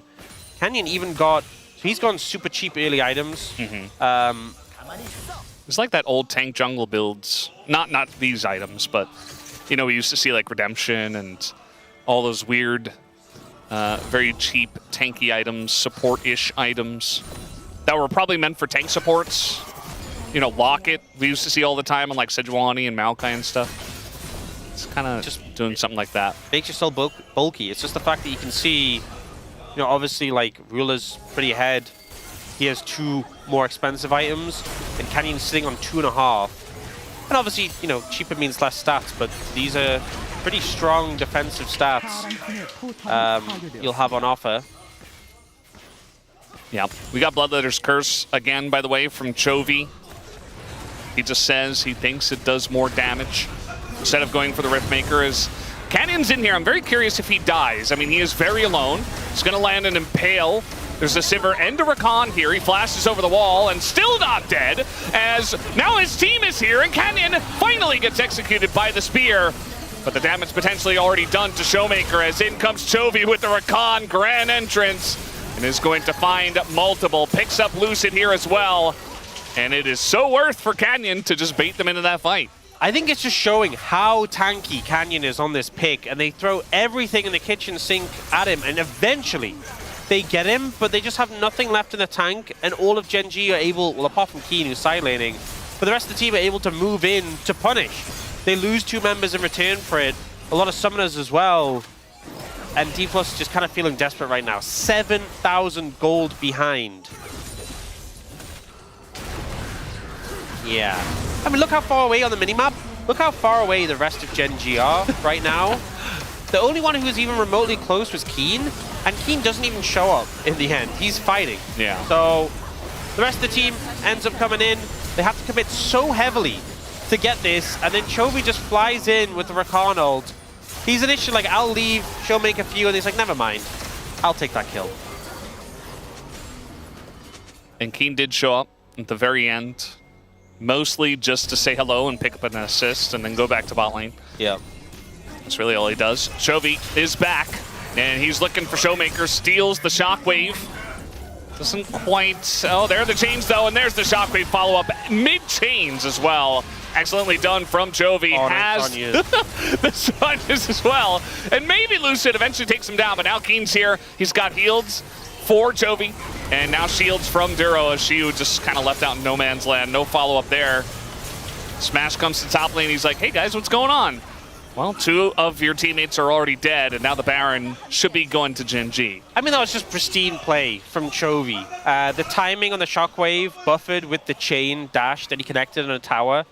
And the thing is, that's not a combo you get to practice that often because it's with a stolen ult. Yeah. It's like you have to have specifically played this matchup to be able to practice that combo. And then the stasis just as the stun comes in. I mean, this was just beautifully played by Chovy. Goes in for the play, not able to get the initial chain, waits for the second cooldown, and like he ults there to buffer. And then when the stun comes in, he doesn't even get stunned because he stasis when it's in midair. Just honestly perfect Sylas play. Yeah, it's definitely a pick that Chovy in games past has gone back to many a time. And just showing off his mastery of the pick once again here. Unfortunately, because he used that ult to kill Showmaker and didn't use it to farm, he's actually not first in farm anymore. Oh no. So behind both 80 carries. It's so difficult when there's it's a stiffer disgraceful. in the game. Yeah. Yeah. That's the thing, if you just shockwaved a wave, if you just ran mid and shockwaved Ruler's wave, maybe he'd be first in farm still. Yeah. He has overtaken him again here. He's so fast, by the way. The Cloud Soul is sprinting crazy. at them. Yeah, the Cloud Rift, they have 2 Cloud Dragons. And he's just sprinting at them. He picked up a full Zhonya's. I mean, at level 16 as well, so the Cloud Soul effect, like, you know, the burst of movement speed you get when you ult? Yeah. Is on a 30-second cooldown. And at level 16, Sylas ult is also on a 30-second cooldown before ability haste. Before ability haste, yeah. So you just have access to that so frequently. Yeah. Gonna be ulting a lot. Also, I believe, you know when you steal the ult, you get it then. Killing him under turret. I mean, Xiu, again, ordinary Renekton, has nothing on better Renekton right now, especially in this game. So I believe as well, when you steal the ult, you can activate it, as well as when you press the ult, like you activate the ult as well. So you have 2 ways of... Well, that's just not fair. No, it really isn't. But yeah, Chovy's zooming right now. And this game feels like it's a little bit done and dusted. Yeah, feels more like game 1, where, you know, nothing crazy happened. There was that really nice skirmish from Canyon in the top river. And that just got them enough of a lead to just very casually win this game. I mean, there hasn't really been an in for DK the rest of the game. And now you've lost 2 inhibitors against the Rebel Baron power play. And all that Gen G have to do in terms of checking off the boxes is go bot and get the full victory, kill all of the buildings, all of the structures, and end the game. So there he ulted bot with a Pantheon ult, picked up some farm, but he's dealing with a Sivir, and the problem is, Sivir with 2 inhibitors down, I think he's going to struggle to retake the CS lead in this game. Yeah, I think right now he should actually go ahead into the jungle and just take all the camps. Especially because Canyon was taking some of DK's camps. Yeah, he just went straight past those Raptors. I just feel like his heart isn't in it anymore. Seems a bit more focused on winning the game than on getting big farm numbers. Yeah. Wow. It's just not the same player that we know and love. It is what it is, as they say. He'll just have to accept winning the game instead. And he's trying to do exactly that down in the bottom lane. Has On the Hunt with Cloud Soul. Oh my god, he's going to be so fast. He's so fast. I want to see this, actually. Oh, they're trying to get on to Keen, but he's Nidalee. So, yeah, not quite able to. And now it looks like Keen is almost just trying to bait them as they pull Ordinary Renekton into the team, does Canyon. And Chovy is behind you. And he is sprinting. Down will go Xiu as Stun comes in. But they still have not dealt with the real problem, which is Chovy behind enemy lines, level 17. And they're all trying to turn onto Chovy and get this kill, but they can't even lock him down. He's too fast. He's just too fast. And now he's got Recon ult. And he's going to be looking for it. The flash comes in. He doesn't quite have the knock-up. As Chovy, it looks like he's having a lot of fun right now. Does go golden, gets charmed up, doesn't care. Is able to get back to the team. Shockwave is good, though. And that's a couple that do go the way of D plus Kia, but they don't have a base anymore, and Ruler is still full health, full mana, has not been the main character of any of this series, really, but he is going to finish off this game for the team alongside Akeen and Duro, as he does go in for that final kill on the Showmaker, and he misses the Q. So instead, just going to do a bit more damage and take down the Nexus, as Gen G will get the revenge in a 2-1 victory over D plus Kia tonight. A crushing Game 3, and interestingly, even though it was the side lanes who expected to have a pretty substantial lead in this game, it was Chovy who completely dominated in this Game 3. Clearly unhappy that they lost that big undefeated streak to D+ last time, and here did not give any hopes for them in that Game 3. That Game 2 from D+ was impressive, you know, and I think obviously shown that they can go toe-to-toe with Gen G, but sometimes Chovy just switches it up to 11 and it feels impossible to compete with him.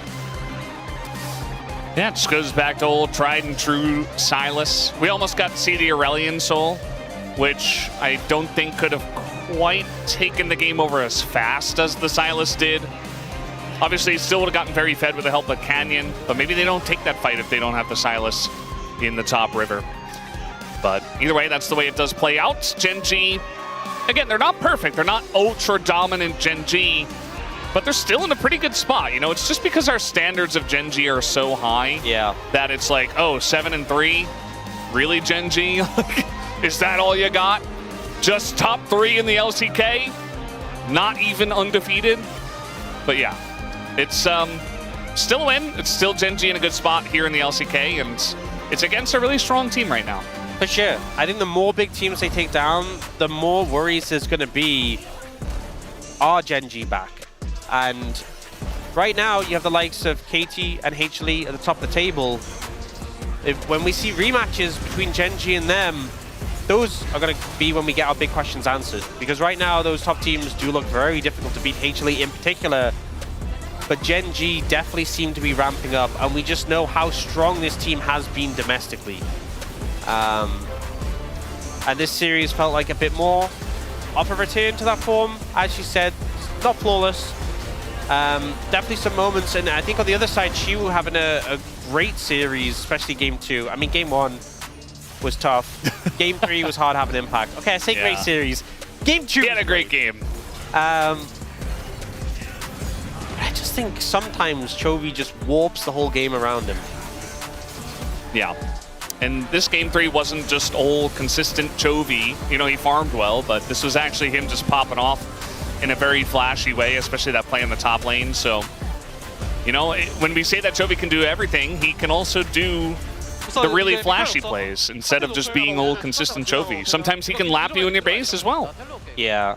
I mean, the Cloud Soul, just seeing it here just feels so obnoxious. With a Karma comp as well. And then he gets the quickness. He already had the quickness, but he gets the Rakanal, which is called the quickness. Yeah.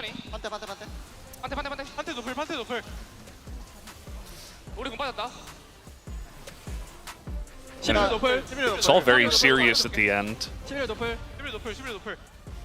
Just saying Sivir doesn't have any flash, so. I mean, from our perspective, they're obviously very far ahead. It felt like a done deal, but you know, this was a serious match for them. Having lost to D+ last time, definitely big for them to get the win over them in round 2.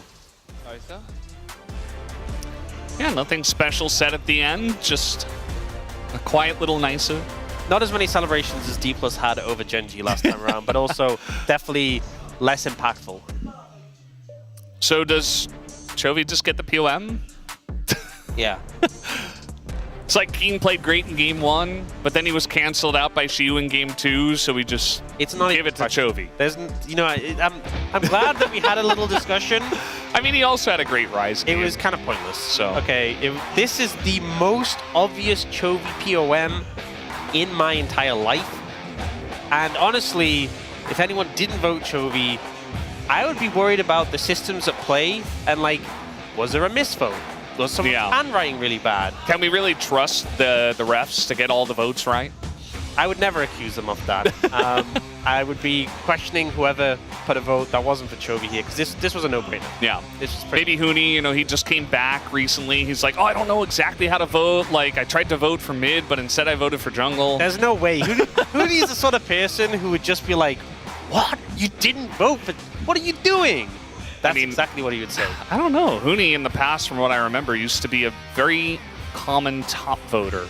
So maybe he says, yeah, Keen, you know, he went for like the Nidalee, that was cool, and he also had that one really dominant Scion game. I'm voting for I Keen. also know Huni's very critical, and after that Aatrox performance, no way. Yeah, that's true. Well, at least it wasn't Rumble that he lost on. Then he would definitely not get the vote from Huni. And yeah, I feel like the bottom lane they were there. Yeah. I think Rulo had a rough time in the first 2 games. Yeah. I think Duro mostly did his job. I think he had a decent series, but I think Rulo had a tough time. Yeah, absolutely. As we're almost getting ready for this, as looks like we do have the interview ready. Let's hand it over to Ji-sun for the translation. Thank you very much, guys. This is Ji-sun for the POM interview translation. Let's hear from Chovy. First off, how he feels about the victory. Recently, our performance has been pretty shaky, so I feel really relieved that we were able to secure this win today and also got the revenge on DK. And Chovy, with this POM, you are now on top of the leaderboard. What made you win the POM today? Just because I was good, I guess? Exactly. Well, recently, D plus Kia was on a great momentum. And they actually brought the series to Game 3 as well. What was the thing that you guys watched out for the most? Well, as we headed to Game 3, you know, we went for a pick for the mid lane, which didn't really have a lot of priority, but our bot lane, our jungle, our top, you know, that they did a great job early, so they were able to earn a lot of kind of leads and create a snowball early on. Well, Annie and Lee Sin bot duo, honestly, their early game is really strong. Their synergy is really good. But as long as Rise can get through the early game without any accidents, Rise has better value later on. Now let's take a look at this replay together. Could you break down this play? So we were on a hunt for the Jace who was alone on the side lane. I couldn't land my Q. So I was able to land my second Q with the Rem Warp. Although you guys got a win in Game 1, you guys dropped Game 2. What do you think was the biggest reason? I think our 4-5 picks were not great. Aatrox? Exactly. Well, however, Genji managed to get a win in Game 3 after losing the second game. And Genji decided to kind of prioritize Karma. Is that because you were confident playing into Orianna, or is it because Genji kind of think Karma is a strong pick, stronger than Orianna? Yeah, I think playing against Orianna, I was pretty confident. You know, I know how to dodge the orbs, so I was not worried about letting them take the Orianna. And we had Nidalee Renekton matchup on the top lane. You know, usually they're locked in together on one side of the team as a top jungle duo. What was the reason behind the Nidalee pick for Keen? It was a meta pick in the past, but you know, it has kind of fallen off the mainstream. But we gave it another thought about, you know, whether it's viable or not, and we thought we could still pull it off. Chovy, you had a great pop-up performance in the previous match on Sylas, and today another crazy Sylas performance. Now your Sylas is currently 2-0 this season. Well, honestly, I think as long as you can get through the laning phase on Sylas, this is a very good pick. But, you know, getting through lane as Sylas is pretty difficult.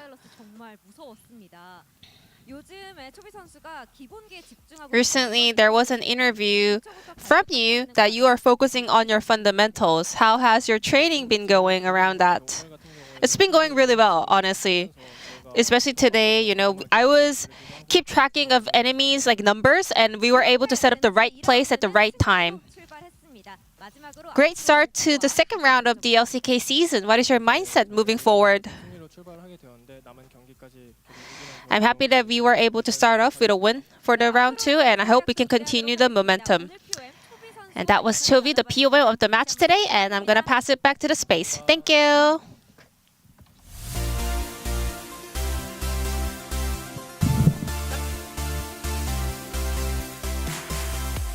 Thank you for that pass back to the space there, Ji-sun. As it is a 2-1 victory for Chovy and Gen.G in the Saturday Showdown. The Wounded Tiger returns victorious in the Northern Expedition version 23, as it is a 12 out of 13. Basically an all vote. Let's make fun of Tijijik now. Yes, we all will do that because that is not the vote. It was definitely a Chovy vote. It's not a vote. And Chovy was in such control. Huni, I have to ask you, when Unbin asked, hey, what do you think happened in game 2? And he was like, oh, the 4-5 pick, and then smirked. What do you think he actually did? It was a real honest answer. 4-5 wrong pick. Aatrox into Gnar. It just not work. I mean, he didn't even explain. He literally said, our 4-5 was wrong. Like, that was all, you know. That and was smile. Yeah, that was so fun. Yeah, again, Chovy with the honesty, but again, kind of backing up how good his play was. Huni, let's start with your Palmet first. Yeah, I mean, you know, this was too easy. Whoa. But the rift, he made the probably rift too small.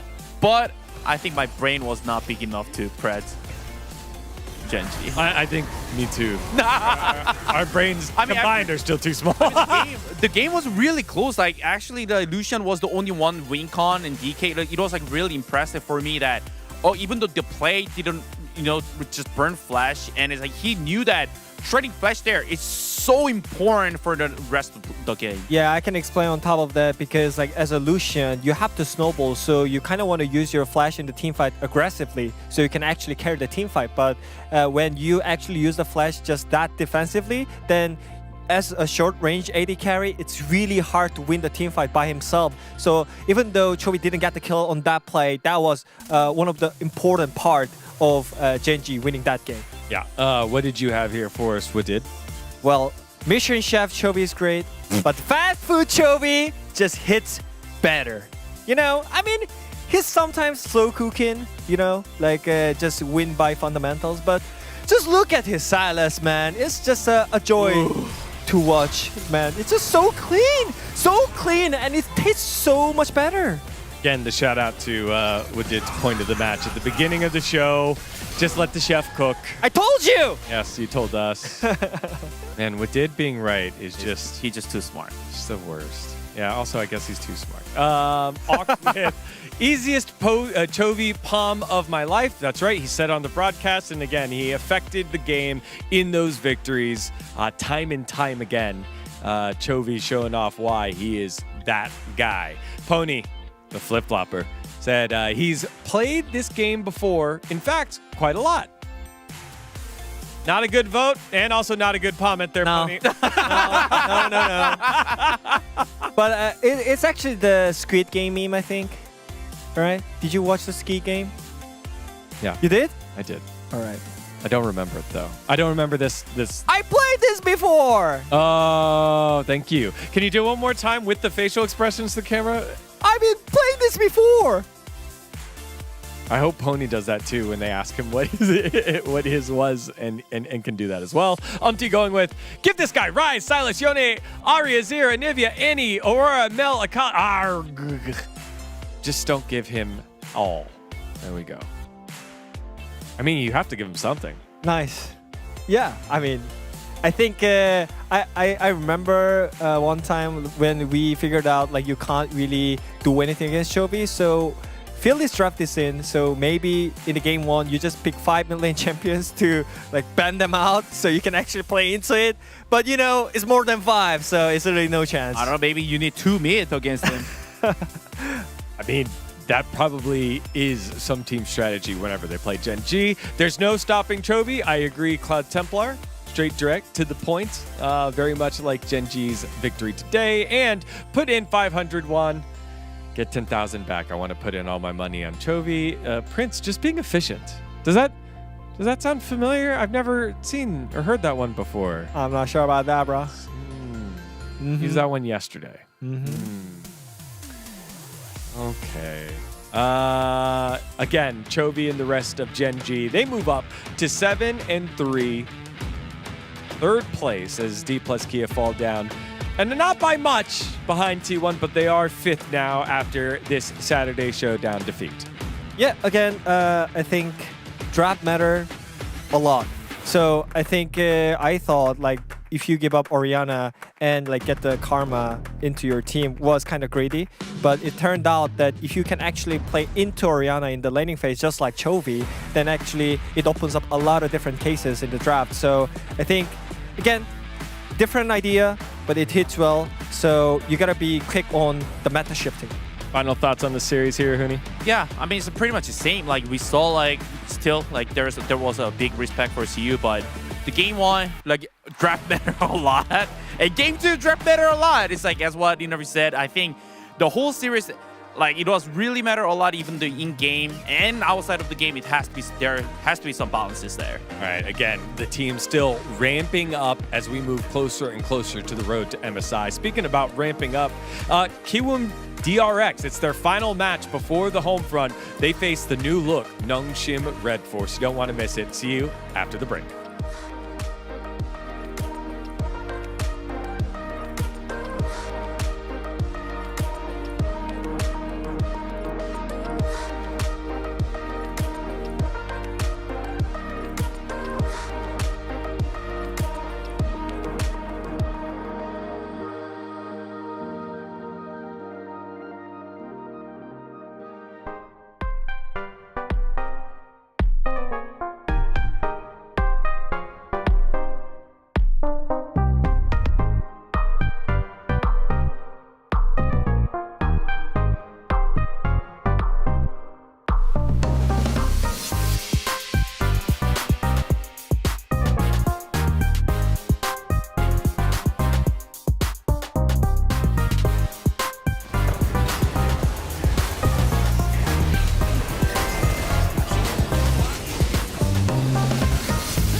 When I lift my mic into the storm.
I am going to move us a little bit forward, though. There are a couple more milestones that did get achieved. For example, KRX did finally manage to win a Saturday Showdown.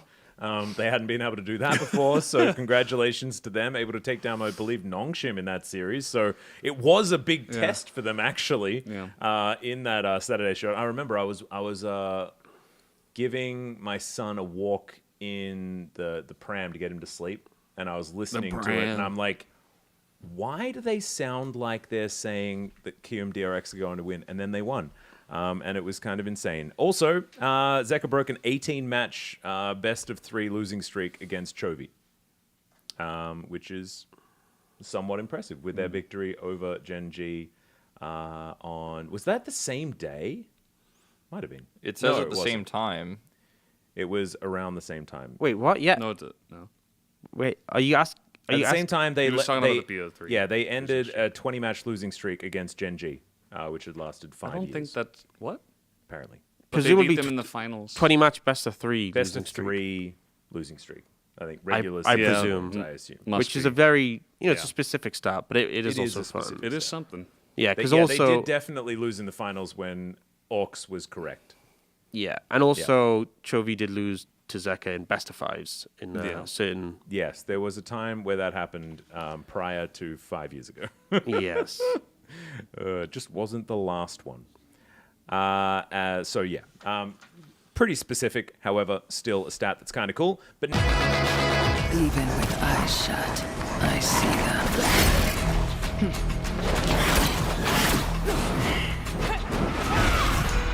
Vile creatures. Lurking. Watching. You want to play too?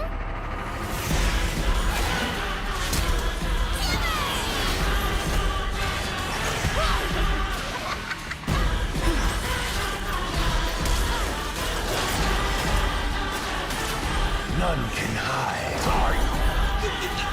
They laugh from the shadows. They won't be laughing for long. I'll cut out their rot.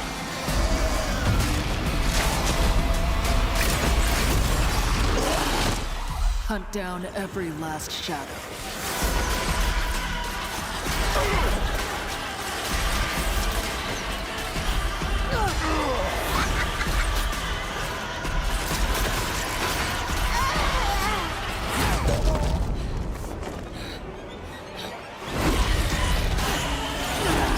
Cleanse this place once and for all.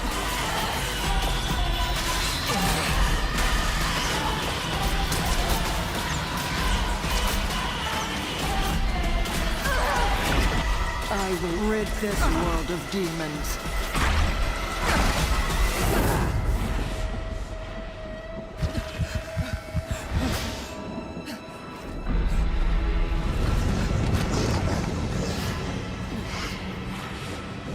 No matter the cost.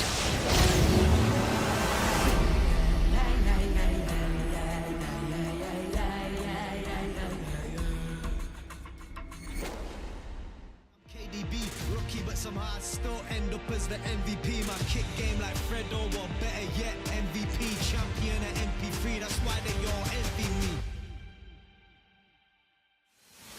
Make the ground shake, make the ground shake. We did it like that way, we did it our way. Break the sound wave, break the sound wave.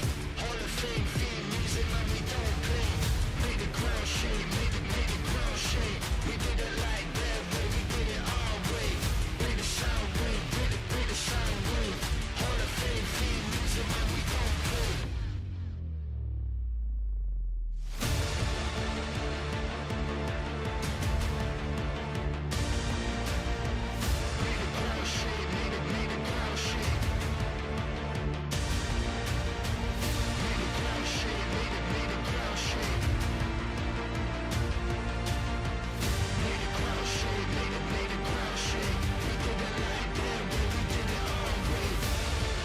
This is excellence personified.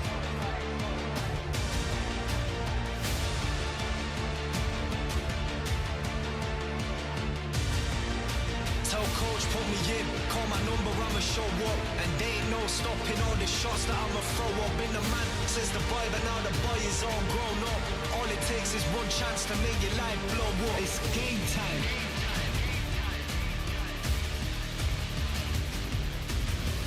Make the ground shake, make the ground shake, make the ground shake, make the ground shake.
Don't look back now, only broken memories. All the glory spoken of for centuries. See you on the other side. See you on the other side. The deep is true or die. It's true or die. See you on the other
start to show. Each fall curves something deep. The center of the world lead the way. Everyone was mine to make. Every sky is a line I've drawn. Every wall is a sign I've worn. I don't just win, I carve my name into the stone against a flame.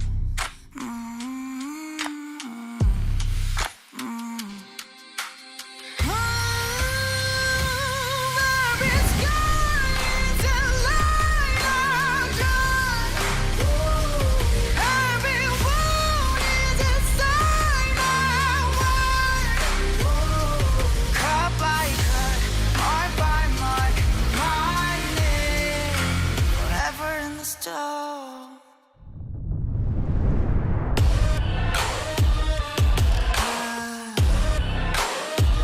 I don't just win, I live my mark into the stone.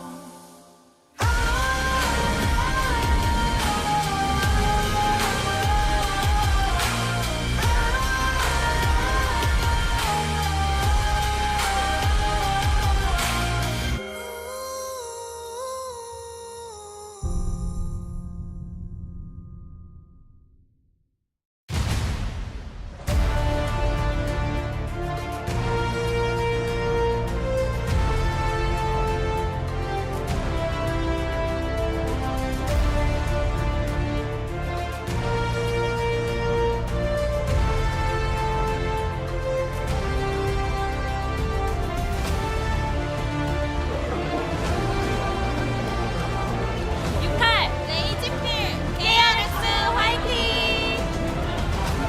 KRX 화이팅!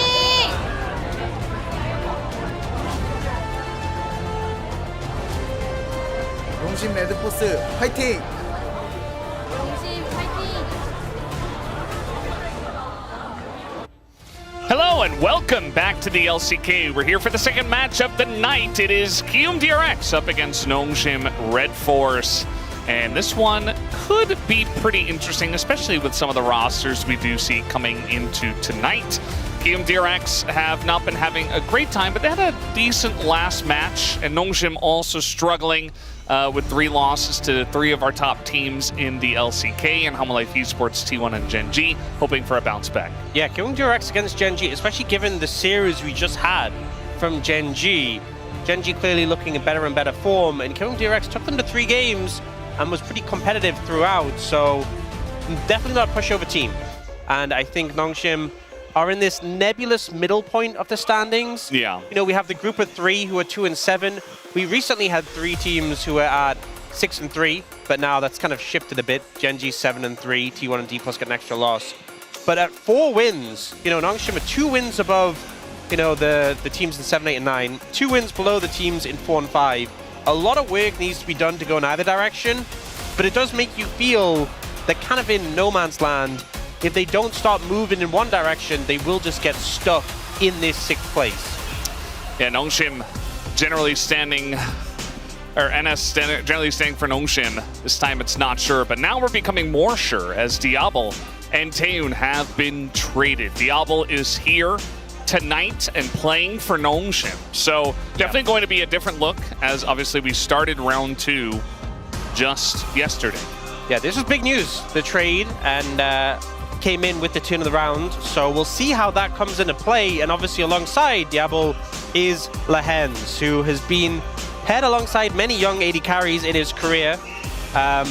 Crazy numbers, honestly, closing in on 6,000 assists first in the LCK. I do think 34 would be difficult to get in this series, but not impossible. Depends if we've got 3 games. But if 2 games, 17 a game, kind of hard. 3 games, more doable.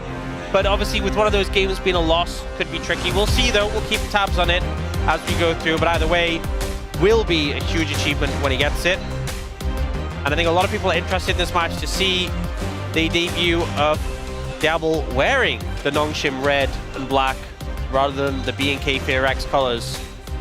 And I think ultimately, long term, the expectation is this is going to be a upgrade for the team. Diablo has been a very talked about prospect and was the star of B&K KRX. But B&K KRX was having struggles. They were really looking rough after their time at First Stand.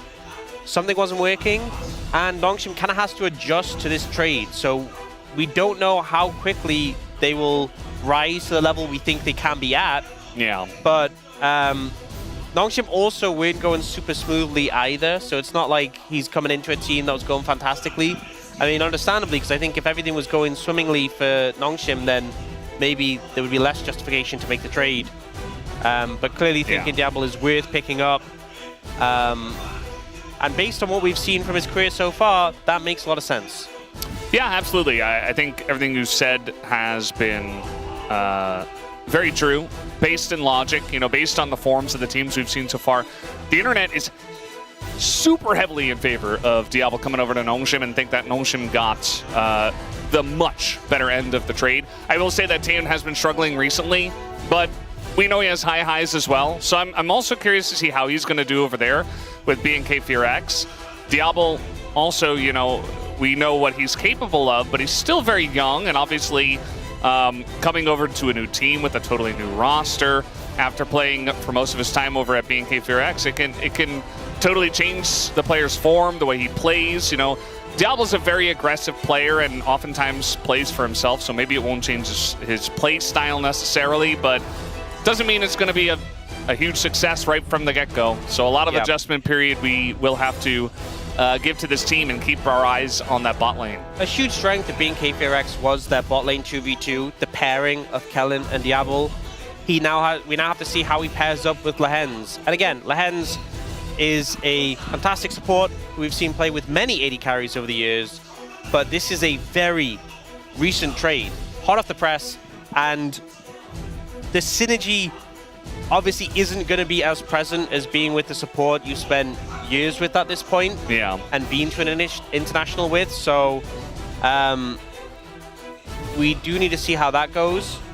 Up against Lazyfield and Andal, this is a bot lane as well. If you shut Lazyfield out the game, as we've seen many teams attempt to and succeed to do, it really makes KRX struggle.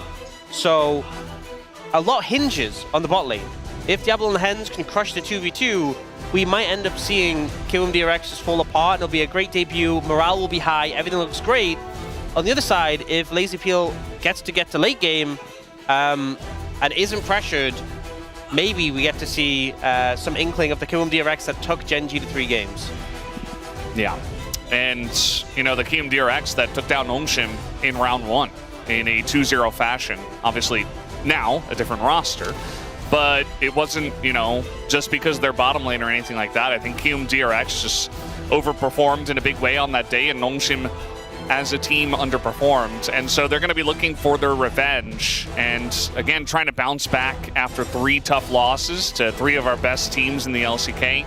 Nongshim desperately want to be considered one of the better teams in the LCK. They want to make Legend Group again. They don't want to be kind of in this nebulous, weird area surrounded by no other teams where they feel like they should have won a lot more of their series, but haven't. And they want to right the ship here at the beginning of round 2. Absolutely. And we will find the draft and see what's going to be at play. I feel like teams are adjusting, even though we haven't had significant changes, and we are due to have significant changes with the patch that is live right now. Not in the LCK, but if you're playing solo queue or normal games, you'll have noticed a lot of changes there. That will obviously shift up the meta substantially. But even in the LCK, without too many changes, we've seen little shift-ups and adjustments just based on how teams are scoping out picks. Picks that we thought were extremely strong, like Ryze and Pantheon, have been struggling, largely due to the counters. But the bans, pretty stagnant. The big 4, Rumble, Orianna, Karma, and Varus are basically banned every game. Bard, pretty common ban, especially into Andal. Jace, less common as a first rotation ban. But this Jarvan first pick, we do see very often. Now for Diablo, I think there's options that you can pick for an AD carry. I personally would be a fan of getting an early AD carry pick that has mobility to get out of the Cataclysm. There's Ezreal. There's even Lucian. You know, we've seen Lucian Milio be more popular, and we know Diablo's very proficient on the Lucian. But I think you have options. You could even go towards something like a Yanara, but they will just go for that Ezreal.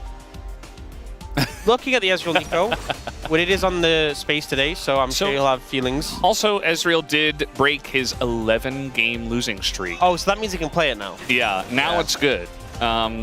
Ruler got the first win for Ezreal in 12 games.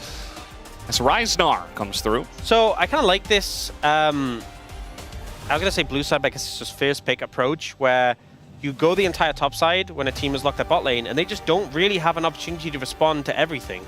Now, Nongshim in this uncomfortable position where it's like, do you pick jungle? Do you go something like Nocturne to pair up with the Nico? Or do you try and match one of these lanes, but you can only match one of them? They're looking at matching the Gnar with the Vayne, which is a good matchup. But now, Ryze is unchecked. Yeah. And KRX have the opportunity to ban Anivia, ban Cassiopeia. They could also look to ban Nocturne, which obviously pairs very well with the Nico. They have a lot of good bans here. On the other side, for Nongshim, I think a look at the Ashe Seraphine would be a good thing to do here. And take that away. Also maybe like Yanara Lulu. That could be a problem. A lot of the bot lane pairings, you imagine, will be trimmed down here, and they will take away the Yanara first and foremost. There's a lot of signs behind Dandy that say, today, Dandy, please do a good draft for us. And Dandy's been very vocal about, you know, when he feels like he's done a good job or when he hasn't done a good job. So maybe a topic of discussion within the Nongshim fan base at this point in time. I don't feel like it's been necessarily the drafting that's been the main issue for the squad, so we'll have to wait and see. As Lucian is banned and so is Xin Zhao, they're targeting the jungle, actually. Yeah, not seeing or looking towards the Ashe Seraphine from Nongshim, though, but the Lucian, as we said, the Lucian Milio, and also Lucian Nami is playable, seem pretty high priority. Xin Zhao being banned away, obviously just a strong pick in general. And then the Azir ban comes through. So not the bans I would have expected. I think if I'm Nongshim, the Nocturne is obviously a great power pick. And then the problem is I feel like if you go Nocturne, Anivia and Cassiopeia don't really sync with it too well, but I think slamming the Anivia does just make a lot of sense. You can give you jungle pick until you see the full composition. But the fact that you managed to get Anivia into Ryze when they had double bans afterwards feels a little odd to me. Yeah, Azir does better into Jarvan, but I feel like Anivia is so good into Ryze that it should have gotten a look in. As Ashe Seraphine, you called it. Yeah, and now as well, a mobile bot lane, and you have Nico Anivia, which can be a little awkward. I will say that Ashe Seraphine into Anivia can be good at like helping sort out engages into her. Ashe Seraphine, Jarvan, good way of closing the gap, but yeah, and then Lee Sin coming out for Sponge. So not necessarily the pick I would have expected there either. A lot of early pressure. They don't really have a front line. No, they really don't. A lot more about using the wall and the zone control. I think KRX's composition looks a lot more standard, definitely. And they have this bulky top side where it's essentially 3 bruisers with an Ashe Seraphine backing them up. So if they get onto basically any target on Nongshim, they have the CC, they connect onto them, they should just explode them. I think for Nongshim, it's a lot more about playing out the lanes well. The solo lane should have an advantage. And you're hoping this Lee Sin gets the ball rolling. So if the Lee Sin puts some pressure towards bot lane, you can make that happen. But we've seen the Ezreal Nico struggle a good amount. Yeah, in general. I think the Nongshim composition ultimately feels a lot more difficult to pull off. You're very reliant on the solo lanes coming out ahead.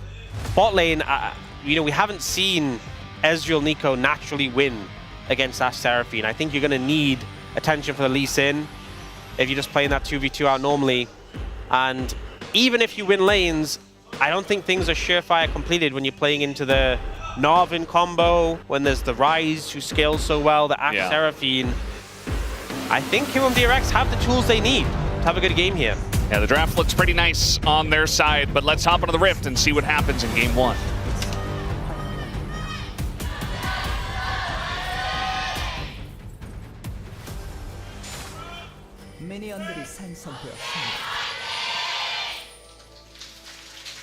Here we go, game number 1. Nongshim, similar situation to Series 1 where they're looking for their revenge. Just like Gen G were looking for their revenge. Nongshim got 2-0'd by KRX in round 1. It was definitely one of the bigger upsets, at least on paper, that we have seen so far at the LCK. But Nongshim's still in that nebulous kind of weird middle area where they're not a weak team, but they're not one of the stronger teams. Yeah. So still trying to figure it out, and a loss against one of the weaker teams can make sense. As Kingen has found an angle here on a Rich. It's so horrible, this matchup. You're outranged by the Vayne. Nas, mini Nas, range, skills with levels. So at this point, there's so little you can do. You can see he's getting spaced by the Vayne. By the space Vayne? Yeah, this is the concern for KRX. Because obviously I said I feel really good about their team fight, their scaling. They have to get there. Rich is not having a fun time so far on this Na. I think it's a good call for them to pick the Vayne first, as, by the way, we're going for an engage here on an Ondil, who takes a bunch of damage. Okay, Lahens and Diablo doing well in this 2v2 so far. Again, typically we see the Ashe Seraphine coming out ahead. Obviously the Ezreal very strong level 1, but Laserfield Andal on the back foot here so far. And we saw Willer looking like he might show some attention there, but instead he's looking mid. Yeah, he actually avoided the ward. They saw where it went down. And so now he's got an angle here. Scout has no idea. And there's the root into the knockup. And Scout will still flash as he does go into Egg. Do they have the DPS? I think with red buff, Jarvan should absolutely, in the first blood, will go over to Willer. A nice play from him. The fact you get Egg, flash, and the kill onto the Anivia is so massive for KRX. Great gank that comes through. Good setup from Yukal. The fact they didn't have to flash for it as well. Now, though, looking for a gank. Yeah, Lazyfield already no flash for him. Easy lineup for Sponge. And nice tanking and juggling. And now they're going to be looking for Ondil, too. As they know Willer's on the top side of the map. And just waiting for Lahens to get the aggro. He flashes away, and the kill goes over to Diablo. Excellently done here by Nongshim in the bot lane. So beautifully played there. The juggling of the aggro. The fact that only Lahens has to burn flash for that play. And it's both Sponge and Diablo who get the kills. Exactly how you want it to play out. You get flashes from both Lazyfield and Andal as well. Oh boy. Scout's in trouble, though. Scout got so baited into this. The wall does not interrupt the flag drag, and he's just dead again. This time, Yukal picks up the kill. Well, that's one way to disrupt the Anivia Rise matchup, and it's, a consequence of the fact that Scout burned everything in that fierce gank. I mean, it's not really his fault for burning Egg. That's just kind of a consequence of him going down, but having the flash down as well, Willer is putting a tent up in the mid lane and making the punishes happen. I do think bot lane, the fact that Diablo and the Hens had such a strong level 1 start is what set up and allowed that dive to happen. We often see the Ashe Seraphine having more pressure early, and then that wouldn't be able to happen. But although we saw Ezreal's loss streak broken, Ezreal Nico still on a big loss streak. What did just, he ran into the production room after he saw this pick. He's like, we need the stat. He's like, play the graphic. Put it up now. And we did. 7 losses in a row for Ezreal Nico. But they are substantially ahead already. It's a sizable lead, 600 gold for the Ezreal. And the fact that you have Tier, I mean, he has the fairy in the bottle as well, the glowing moat. But you have, often on Ezreal, you have to back and get that Tier early, and it can sometimes put you in a weaker spike compared to your opponent. Mm-hmm. It feels so good when you have that early lead, and your Tier is just a bonus. Like, you get that item, you need that investment, that stacking item, but then you also have the same items, and he actually had more with the glowing mode over Lazyfield after the first reset. Now Lazyfield's gone back again, picked up boots and a dagger. But it still feels pretty good for Nongshim's bot lane. Scout, though, not having as much of a fun time. And I feel like now, with how the game has been going, has to play in a very defensive manner. Sponge here is covering him, though. Just goes for a little scrap with the enemy jungler. Yeah, well, they're using the plant to clear this ward. They saw him put it down with their own ward here in the bush. And jungler's trying to hover around mid with all the action we've seen. And this dragon is going to be started up. Not sure if Willer really has an in onto this one. Like, they're getting vision down with the hawk shot. Willer's still in the brush. And they don't seem to know he's there, but they are going to pull off of the dragon now. The root comes down. Lots of poke on a Yukal already. As in comes Scout. UCal low range here on this Rise, going to have a bit of trouble. The wall comes down, it's a bit of damage to the stun, but they're looking for Scout as Willer goes in and goes out, but the root is there on a Sponge, and they just burst him out.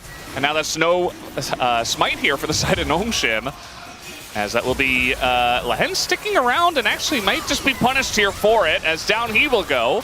And Scout now insanely low. And KRX, a nice fight on the Drake. Yeah, Wall from Scout will stop any more kills coming through, but I feel like KRX, much better play around their cooldowns and able to disengage again after the fact. We see the wall come down, and then Willer goes in, knocks up the Anivia, then flashes out. Sponge gets baited into a root, and Scout's super low, but the jungler down means they can secure the dragon, and then Hens just sticks around a little bit too long. Ashe gets the slow, and that sets up Andal again for another root on the back of that slow. Another kill here, then UCal's looking for more, but the wall will stop any further kills. But it just felt like it was a really good sort of core unit from KRX. No one really overstepped too much. The brief moment when Willer went for the CC, he flashed out again, and it just didn't really allow Nongshim a chance to focus anyone down. Yeah. I mean, it looked awkward from Willer, but then when Sponge tried to do the same thing, like the Rise, yes, he's low, but he has a mana bar, so he just casts a root and you die. If we kind of take stock of everything now, Lazyfield picked up 2 kills there, so he's 2-1. The gold lead from Diablo is basically gone. And in the top lane, the lead for Kingen is pretty much gone as well, because Rich has got a wave he's going to pick up here. Considering how badly the lane looked like it was starting, he's still going to be a little bit behind in CS, but it's really not that relevant altogether. I think KRX are doing a pretty good job of overcoming some of these disadvantages they had early. And that's worrying for Nongshim. UCal. Nolan. Yeah.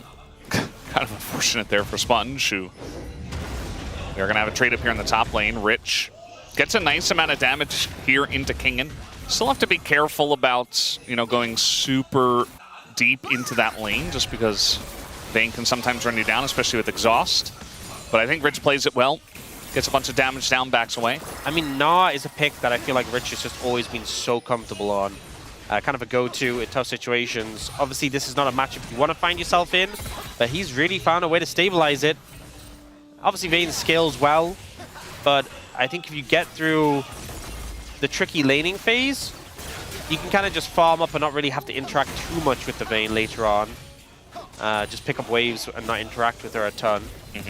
The point it's at right now, he's able to hold his own. But you see Lazyfield get zoned off this bot wave again, and that allows Diablo to build up a bit more for gold lead. Or the barrier for Diablo to stop the base being cancelled. It's a nice move.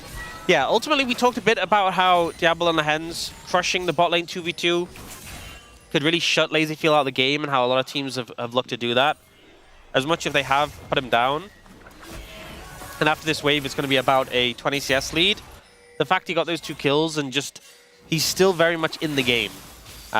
So you can see their attempt, but it hasn't fully succeeded overall. Yeah, I mean, this game is definitely very much still up in the air, and it honestly feels pretty good for the side of KRX with their Rise in such a good spot.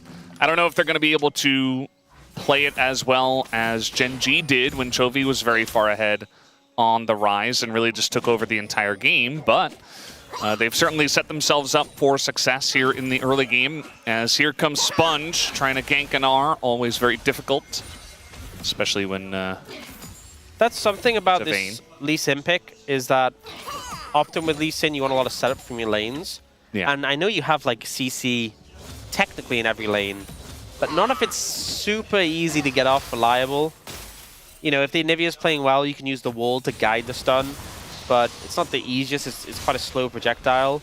Bot lane, we've seen Nika root not be a super surefire thing. It's not like a Nautilus hook, you just throw it out, it's pretty guaranteed. Yeah. As a result, Sponge has kind of struggled to have impact. So often when we have, you know, we've seen a lot of Lee Sin Annie, which is just, you know, how can you miss? Yeah.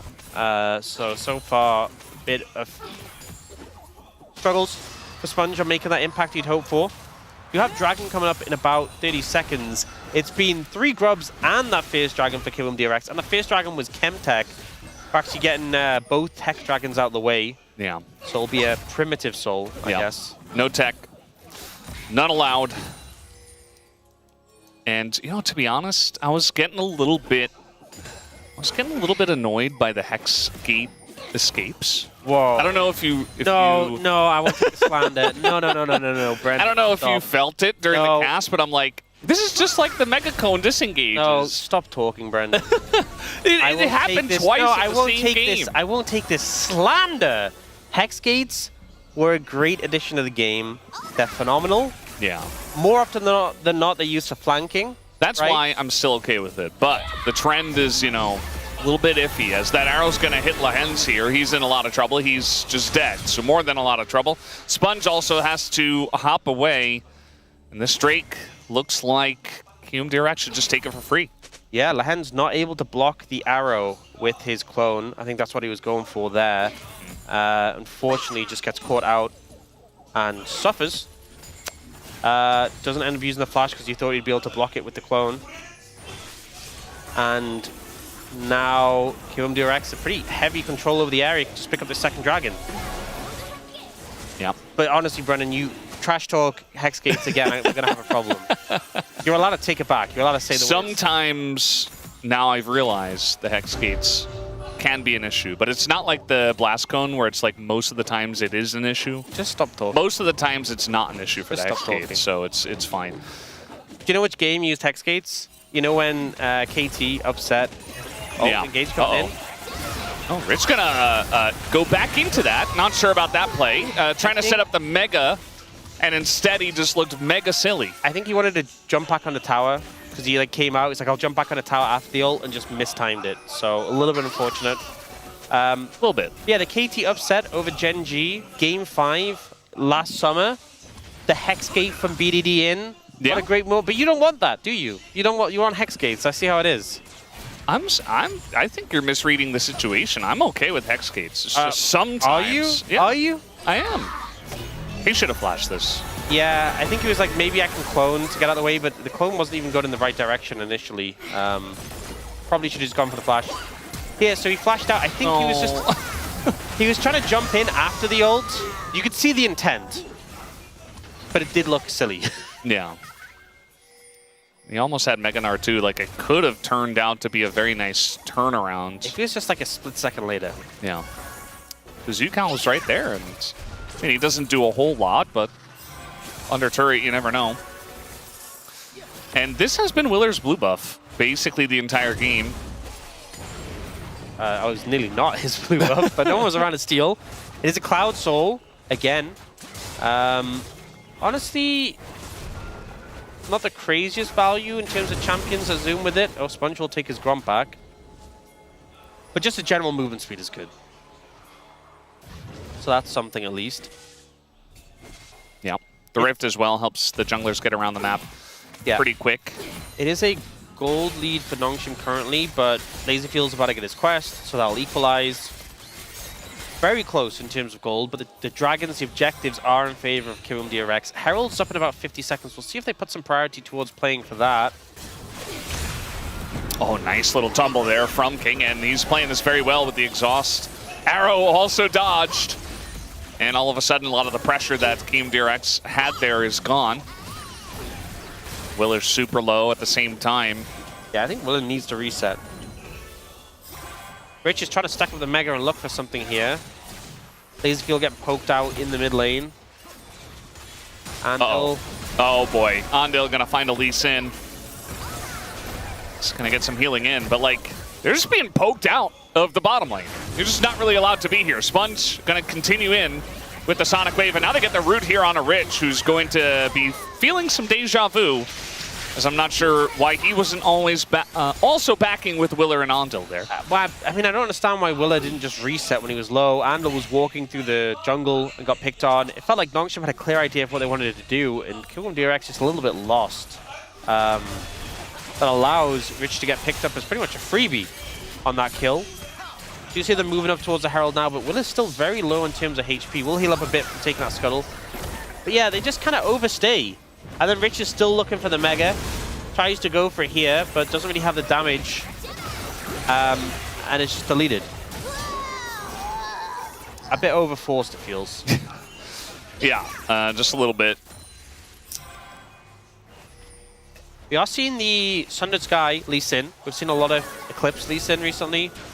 The Sponge going to be a bit bulkier on this one. Oh, they're going in. Don't really have much of a front line, so I like it. A Sponge is going to get rooted up here. He does jump on over to the ward. Realm Warp is coming in. Sponge desperately wants to disengage Cone, and he is going to go onto the Krugs, but double flash to follow. And KRX say, you are not getting away with this Cone. Lehens, though, he will, as he's going to get out of there. The rest of Nongshim not really able to help. Diablo just pushing mid, getting some plates. LazyField trying to start something here. Nice moves from LazyField there, dodging the Mystic Shot. Allows him to chunk out Diablo.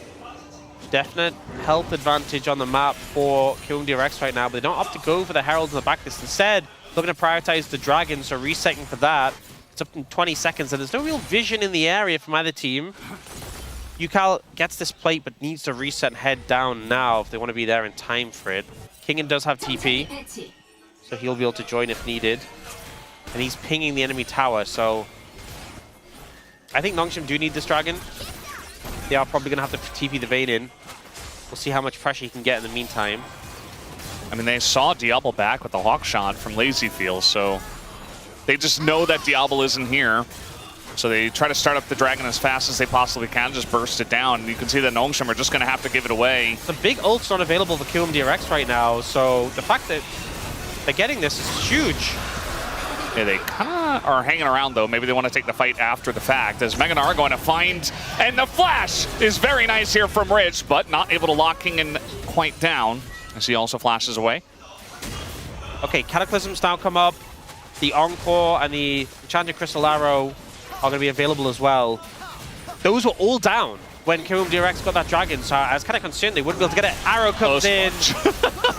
Just going to eat an arrow to the face. Very nice here from LazyField, who's been having a nice time here in this mid-game. Going to get some slows down on the Kingen. Now a boomerang into him. Nowhere for him to run or hide. And the extension comes through. Willer is able to lock down the Vayne and pick up that kill. Now they're looking for Lehens, as a ton of poke damage is coming out. Another volley to hit, and the flag gets the kill from Willer. And that's a double kill now for Willer. Yeah, I think Nongshim felt like, hey, you know, they got the Dragon, but we can get mid-prow, we can force them out. Not realizing that KRX, our aversion to fighting was based on the fact that they didn't have their ultimates available. As soon as they came up, they were like, okay, we can actually tango. It's fine now. We saw in this play, Lehens having to flash away from the Encore, and Sponge ends up going down eventually on the back of this. It was a very heavy commit to make this happen in terms of resources, double flash on everything. But here, Ash Arrow is great from LazyField. Catches the enemy jungler. The CC is layered. And I feel like Andal got a lot of snipes on this one. So often, you've seen like the ult flash from the Seraphine. We haven't seen too many of our Seraphines chaining the ult like this, as well as dashing in, which caught out Scout. Pretty good. And then moving forward to catch out Lehens, who dodges the root nicely, but unfortunately just can't get away from the situation. This is kind of what the KRX composition does. They just death ball. They have the frontline bruisers, they have a ton of CC engaged, they just move forward, and there's no tanks on Nongshim. There's no one to kill the momentum.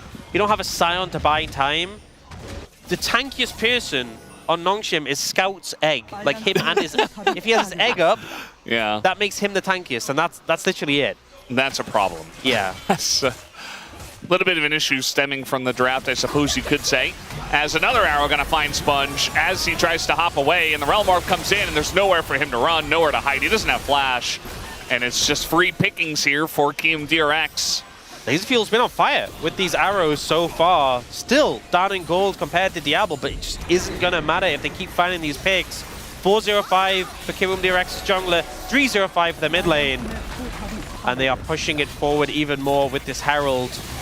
Oh, Hondo gonna actually stick around for the charm, and now we got an engage underneath the turret as the knockup comes in. Diablo's flashing for the kill on a LazyField. He is going to get it, but he's got a Yukal on his back, so eventually he just dies. And meanwhile, the play under the turret also worked out. Yeah, Scout's egg not tanky enough, it seems, to withstand the brunt from KRX. Diablo tries to make the hero play there, but it's just not enough. 5-0-7, 5-0-6 now for the jungle mid of KRX. Are going to get this mid tier 2, and the gold lead is just exploding. So we'll see the replay. This arrow from out of vision. Snipe Sponge on the dash. The CC is laid by Andal. They dodge the two-shot barrage. And then the rest of the team are there to follow up. And then in this ensuing play that comes through, Diablo goes very aggressive here to try and chunk out Andal. You know, the ult comes in, but that stun from Scout is a big threat. He survives a while because of the egg, but still goes down. And then Diablo is just stuck in the mixer, and Ryze is just walking at him. And it's too tanky. It's like, how many Mystic shots would you actually need to hit to burn through Ryze? And the answer is just far too many. Yeah. And Kingen was top lane. So he pushed the turret, he has a gold lead, but his team has fallen apart. So I'm not sure when they're going to utilize the Vayne in some of these team fights, but it's not yet. I suppose now he'll be forced, as the Cataclysm not exactly helping Willer. And but now we've got the angle here on a Kingen who still does not have his flash, and Nucal just able to root him and take him down. Realm Warp. And Realm Warp's coming in, and they're just farming Nongshim members at this point. They're so fed.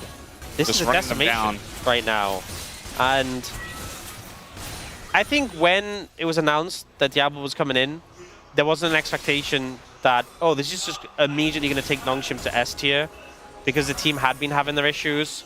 And being KRX, the team Diablo came from had been having their issues. Diablo ultimately, I think he's been playing fine, but Nongshim as a whole is struggling. I think whether you have Diablo, whether you have Taeyun, whether you have any AD carry in the league, with how they've been playing in this game, I think they're losing it. The rest of the team kind of falling apart, to be honest. Here we see the engage come in on Lahens. Ult traps them in there, and we get this flank again. Nucal's been so good at finding these angles, just flanking every time, whether it's solo with a Realm Warp. Here he forces Lahens over here. It's very funny because it looks like he's full HP because he turns into the Lee Sin just to get one shot by Willer. By the way, Cloud Soul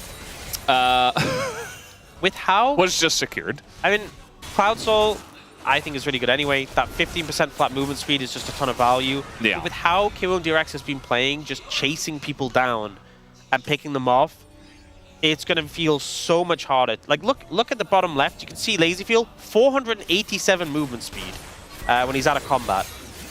That's crazy. The Phantom Dance obviously boosting that as well, but it just means they're moving around the map so much quicker, they're chasing down targets so much quicker. You're playing into an Ashe Seraphine as well. The discrepancy in movement is going to be massive. Yeah. I don't think there's going to be a lot of plays where Nongshim are going to be able to utilize their Vayne, who like dodges out of all the CC, and or like Diablo skirting around the fight. I think they just kind of run at those 280 carries and they say, yeah, cool story. Well, also, nice frontline, you're dead. But Nongshim, 4th champions are skill shot based on their side. It's only Kingen who just auto attacks. Yeah. Well, Sponge is going to be found here on the Wolves, and now another arrow was going to hit him if he didn't flash that.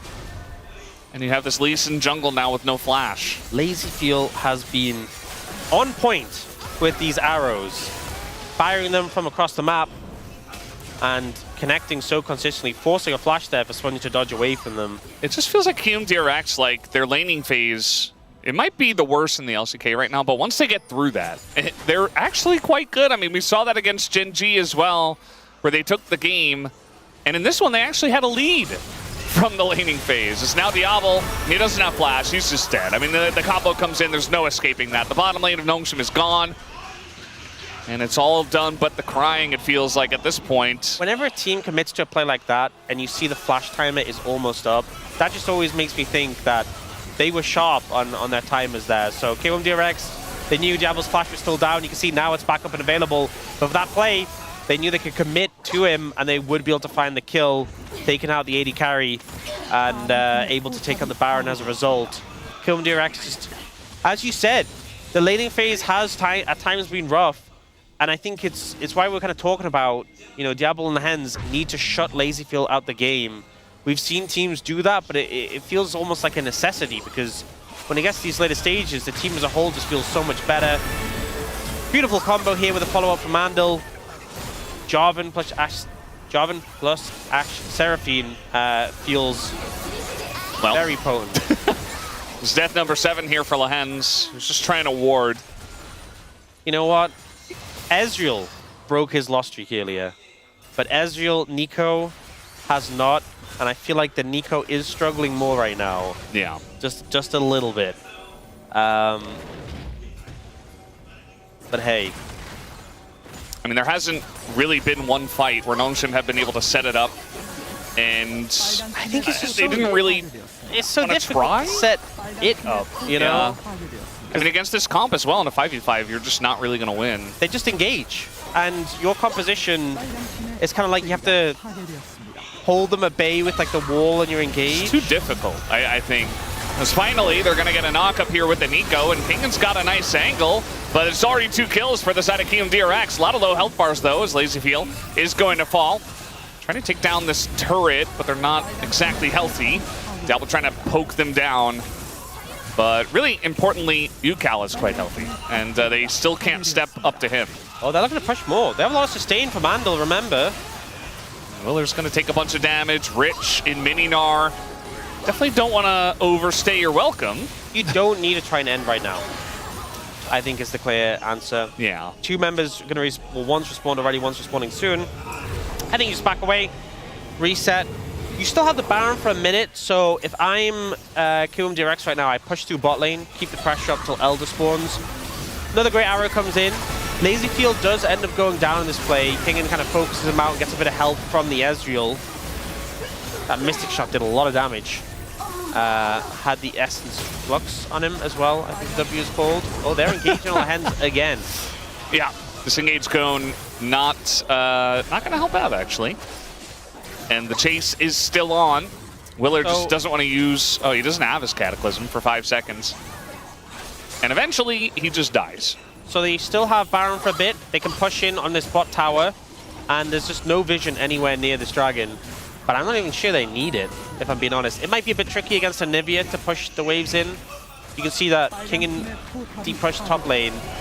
But whether they end now or not, Nongshim are going to have to push into the Fog of War to approach this Elder Dragon, which is really difficult. Look how many minions are shooting in the base. Now, okay, Baron's gone, so the Anivia can clear the wave up a bit better. Nice little angle here on a UCal, but the wallets might just be too heavy as they're desperately trying to hold on Nongshim. And there's still a minion wave, and so the turret will go down. Lahens with a very nice engage onto 3, as they do find LazyFeel, but the follow-up is not quite there. The kick is nice, but eventually the wallets just smack them in the face and take them down. Diablo also very low himself. They're going to get this route down onto Scout as the Gnar whiffs, but it doesn't really matter, as Diablo here on the new team not able to help them out enough to get this victory here in Game 1, as KMDRX looking strong as a team to win Game 1. Don't even need the Elder buff. I think just forced it through the base there, and this was a pretty crushing defeat. I think KMDRX manages to get into the mid game and just take over. I think the draft definitely helped them out. Straightforward, a lot of engaged duels, and ultimately Nongshim, it just felt too hard to play a composition like this. You know, obviously substitution came in from before, well, the trade rather. I think Diablo, there was nothing really in his hands to dictate this game. Yeah. Felt like a team-wide issue led to their loss in this one. You can see from the goal graph, 17 minutes was really where it started to just turn on in favor of KMDRX. Back to the drawing board for sure on this one. It just didn't really work out, and I think it was some great moves from Willer. Just heavily ganking the Anivia and disrupting that matchup, the Anivia into the Rise, not letting it take over. Yeah, he did an excellent job, and that is a fantastic start here for KMDRX. Looking like the big favorites in the series after that performance, but they got to keep it up for at least one more game, as they're up 1-0 against Nongshim as we head into the break.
나 호응은 돼. 일단 타워 쳐봐. 터치면서 해봐. 얘네 이니시 없어. 터치면서 해봐. 나 7대 3초. 터치면서. 힐드 있죠. 한 바퀴. 끝. 이제 너플. 빼고 다시. 야, 베인 봐봐. 다 치면 될 때. 괜찮고. 괜찮아 여기 아래.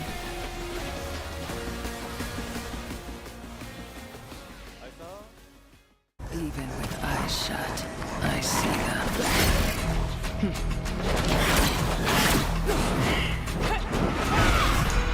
Vile creatures. Lurking. Watching. You wanna play too?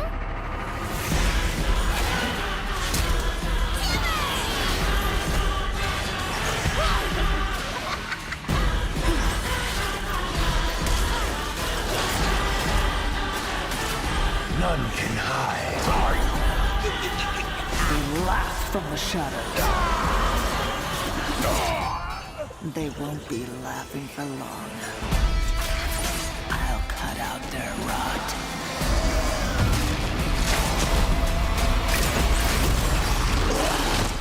Hunt down every last shadow.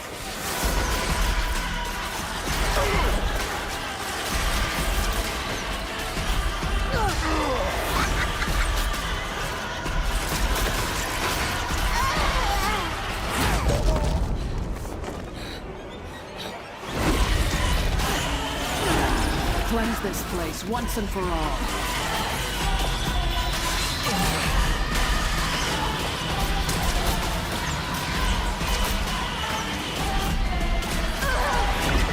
I will rid this world of demons.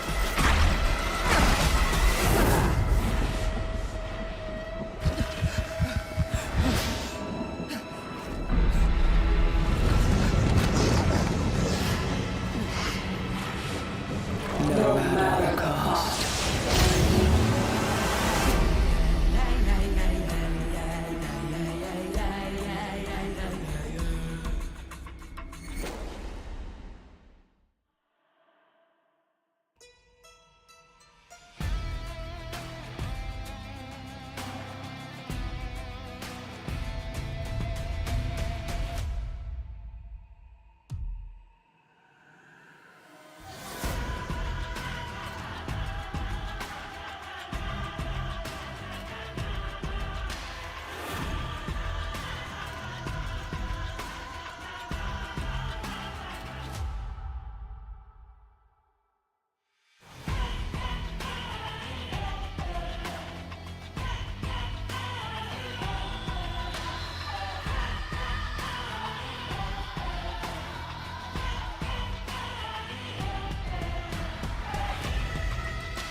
Close your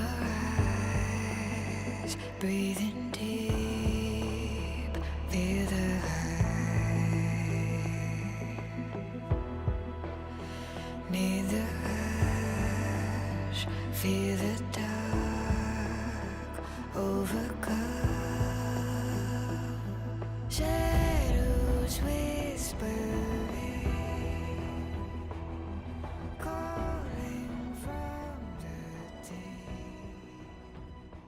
Don't wake me. Every sky is a line I've drawn. Cut by cut, mark by mark, my name forever in the stone.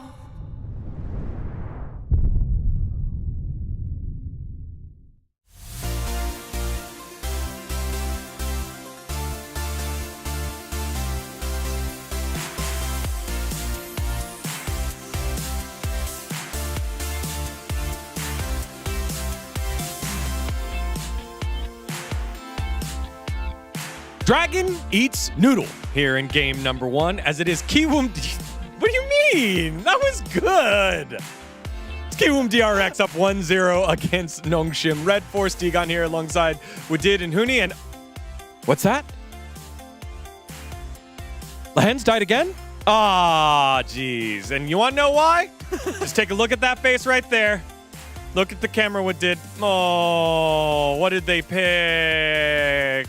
Who did you say not to do it? Oh. It's another one, right? Another day of. I mean, you have to see every day. It's LCK.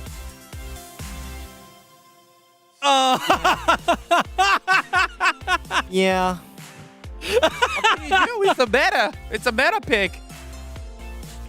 Yeah, I mean, I think it's still really great draft from the Kiyoom. Like they first picked the G4, and then they just straight up just picked the solo laners with it, and then trying to play aggressive as much as they can, and then trying to get the lead Ollie, and then they keep the lead, and then they can actually just use that lead through the Drake.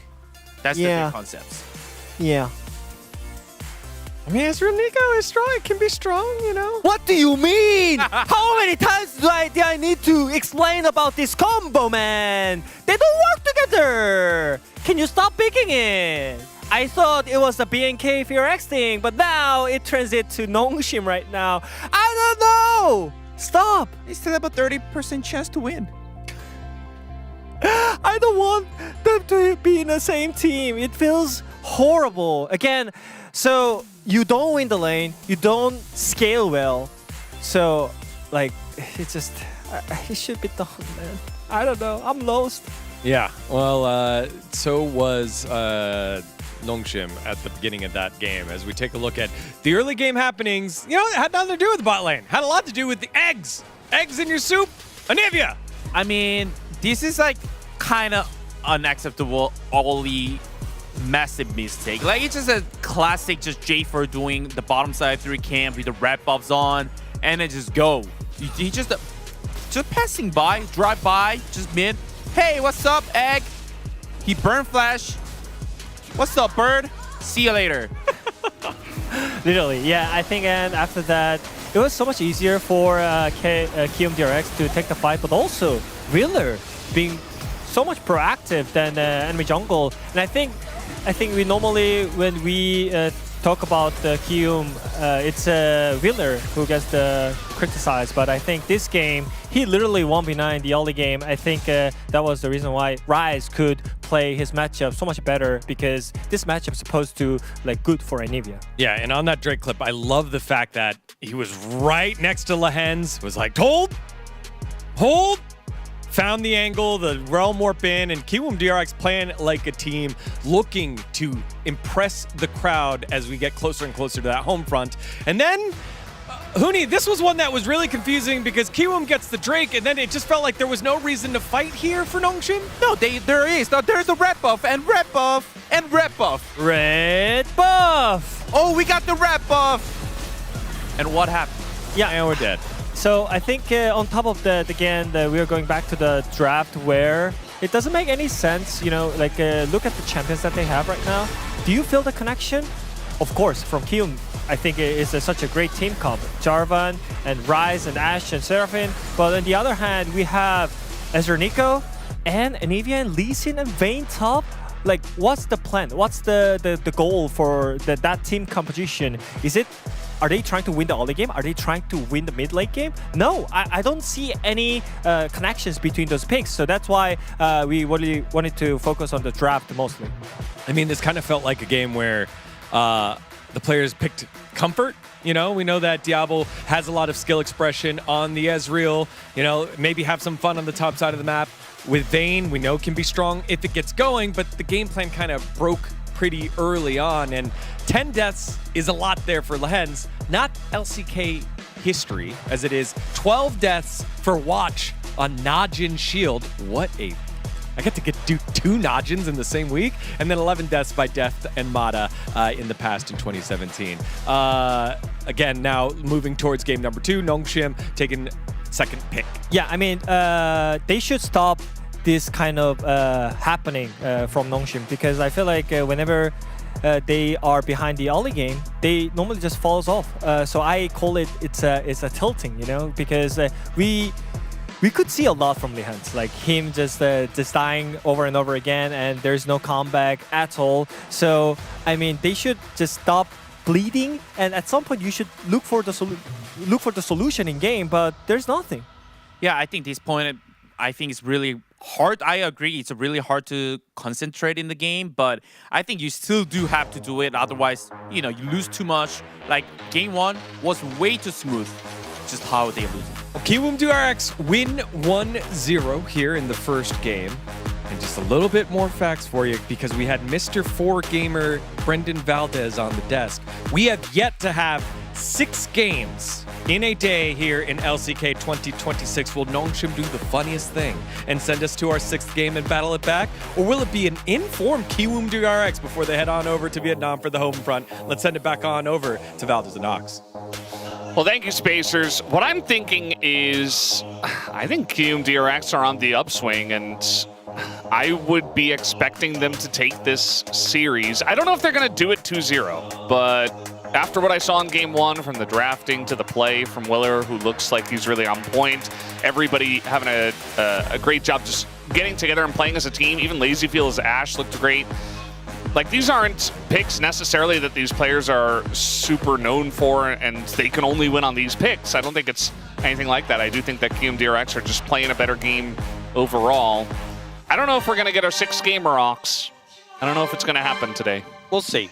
Still a chance. I do feel like draft was not the only issue in that last game. Oh, yeah. But draft was a major issue, and it's the easiest thing to fix game by game, especially with Fearless, because you just really do throw everything out. You just chuck all the picks for the last ban out. Yes, there's the impact of those picks being denied now, but compared to prior to Fearless, where you had to still get to draft within the confines of the same system, they don't have to worry about Ash Seraphine. They don't have to worry about, oh, our Anivia didn't do so great against Rise because it got ganked. None of those picks matter right now. So we get the big 4 banned out in the forefront, and hopefully Nongshim can get themselves into a bit of a better position this time around. I expect it'll probably just be the Bard again, and we'll have the same bans as last time. And then the question is, what's going to be first pick? Last time it was the Jarvan for Kiwoom DRX. They could go for another jungle first pick with things like Xin Zhao, Pantheon, potentially available. Mid lane is an option if you want to lean towards Azir, Annie, some good first picks. It's taking a long time to think about this Bard ban. Yeah. Maybe just considering all the different options. Doesn't necessarily have to be time taken to think about Bard. Could be other stuff, and it's going to be Annie. Yeah, Annie first pick has been pretty common, so expectation is that we will see an Aurora for Nongshim, just because that's typically been the matchup into it. But we're going to get the Lucian, and I hope it's the Milio coming in. Dabble is a spectacular Lucian, and into the Annie, you already know, just guaranteed you're getting Milio value. And I do think it's been the better lane pairing compared to, Lucian Nami for now. So they will pick that up. It will be the Xin Zhao coming in through for Kiwoom DRX, and they're going with this kind of first pick strategy we often see. I feel like this has been more common. It has been a thing for a while, but it's like, first pick gets their entire top side in the first 3, and second pick will get their bot lane in the first 2, and then something else on 3. I think Aurora is what I would take if you want to match the Annie. Otherwise, it's going to get banned away. You could also go for a jungle, like Trundle, matches into Xin Zhao well. That does mean that you are going to lose out on the opportunity for the Annie. You also don't get a chance to counter the Renekton, but to be honest, with Nara and Vayne gone, some of the picks you would take into it are already off the cards. Yeah. Not a lot of good options, and I don't necessarily want to see something out of Kingin where he's just kind of off by himself in the top lane anyway. Like if he picks an AD cannon or something weird like that, or a Nidalee, I'd rather just see them try to play as a team this time, because what they did in game 1 did not work. Azir comes through as a ban. Obviously a pick scout definitely can put to work. Lulu coming through, obviously Yanara Lulu would be the expected combination with C coming through there. Maybe a Jhin ban could make sense here. Jhin or Caitlyn, probably the picks on the forefront. Trying trying to think what else there could be. I mean, Corki Nami is another duo. Yeah. So they're just going to take the Corki away. But It's definitely been lower prior recently, but I think battling away the Corki's okay. Especially, I mean, with the Trundle, maybe if Kirum DRX want to have an AD carry with mobility just to avoid the pillar, that makes sense. And now Aurora does get banned, which is no real surprise. So definitely trims Scout's champion pool in terms of what he can play in the mid lane. You know, we did used to get like the Scion picked up with the Trundle, because then that used to be the thing. Obviously, there isn't really the place here because, you know, the Xin Zhao was already picked. yeah, I'm just looking at this and I'm like, what are you picking in the mid lane to actually have more DPS in your comp? Because, you know, typical stuff like Azir, control mages, a bunch of them taken away, Fearless band, regular band, Yunara, Nautilus. I'm not a huge fan of the Nautilus here. I think there's so much that makes Nautilus's life difficult in this situation. There's a lot of threats on the side of Kirum DRX, but there's such a beefy front line for Nongshim, and they end up going for the Hui, who can operate behind them safely. And I think getting target access onto this backline might be a bit trickier. That being said, Lucian kind of has to operate a bit closer compared to the Hui. For Nongshim in this situation, I do think they're going to have a good amount of bot lane pressure.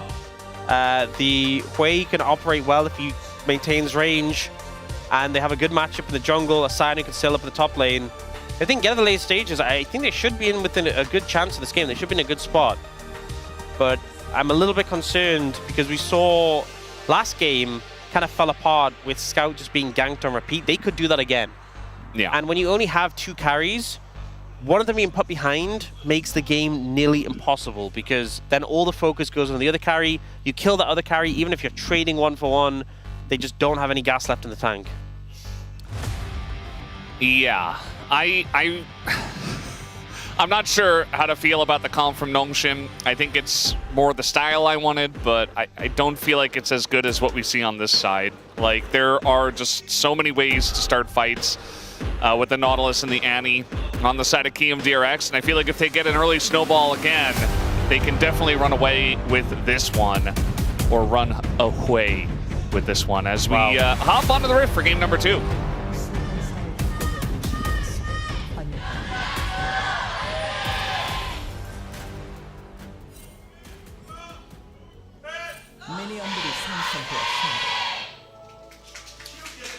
All right, game number 2.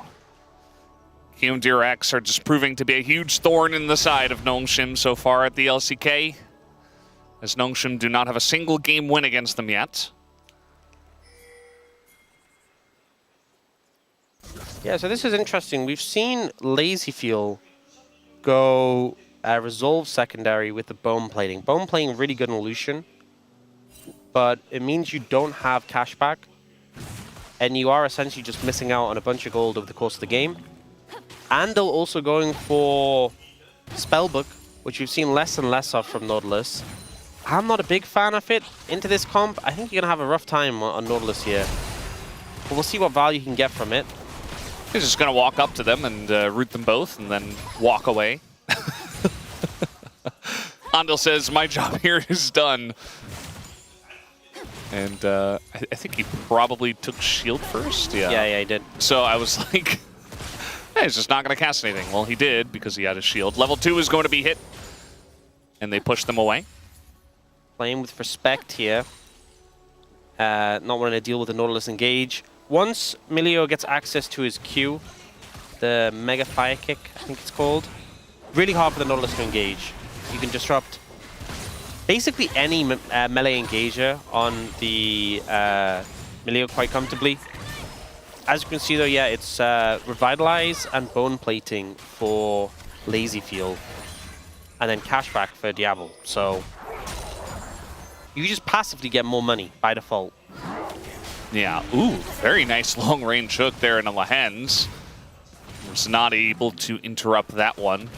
We've seen a decent amount of Yunara from Lazyfield and Nautilus from Andil. I mean, they're a team that's not winning a whole lot so far, so don't take those individual stats too much to heart. They could be good at the picks, but maybe just not making it work as a team. That can really happen sometimes. Sometimes you get, a pick that has a good win rate just because the team is winning a lot, or a team that has a bad win rate because the team's losing a lot. Doesn't always fully indicate the player's proficiency on the champion, even though it generally is a decent indicator.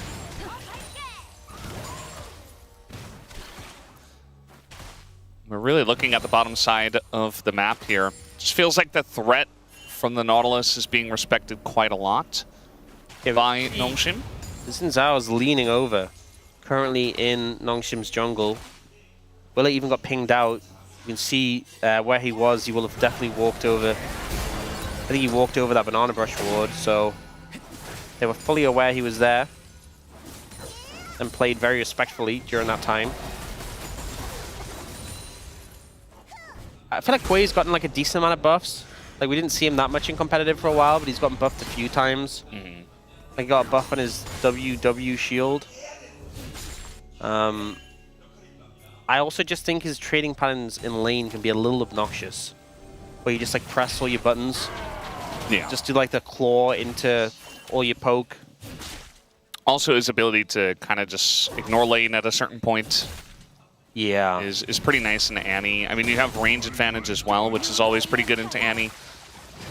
As Diablo's just going to walk into them and says, no, we win this trade. Andil is going to have to heal to try to get out of this one. Lazyfield trying to step up to them. And does land a Slurkle here at the end. So honestly, not so bad for the KRX bottom lane. Yeah, not much mana on Nongshim left available, but they go for a heavy trade and force KRX's bot lane back. Playing around the... I don't even know that... First blood just like that. Scout with Flash. Doesn't get a chance to use it as the Flash Incinerate comes out here. Not the first guy to get caught out by that. Faker did that the other day. As nice dodge there on the hook, and now Andil in a lot of trouble, but you can see that Willer goes in, but he gets fire kicked away. And immediately Sponge is the boss of this bottom lane. Willer gonna have to flash as he gets pillared. We got a TP coming in. And eventually, you can see that's going to be nicely dodged here by Lazyfield, but it looks like Sponge oversteps and overstays his welcome as he was very far behind. But Lazyfield just gets sniped by Scout. Get barrier. Get barrier flash. Now that should not have happened. Yeah. I was going to say a massive overstep from Sponge. They could have taken the one kill and been happy.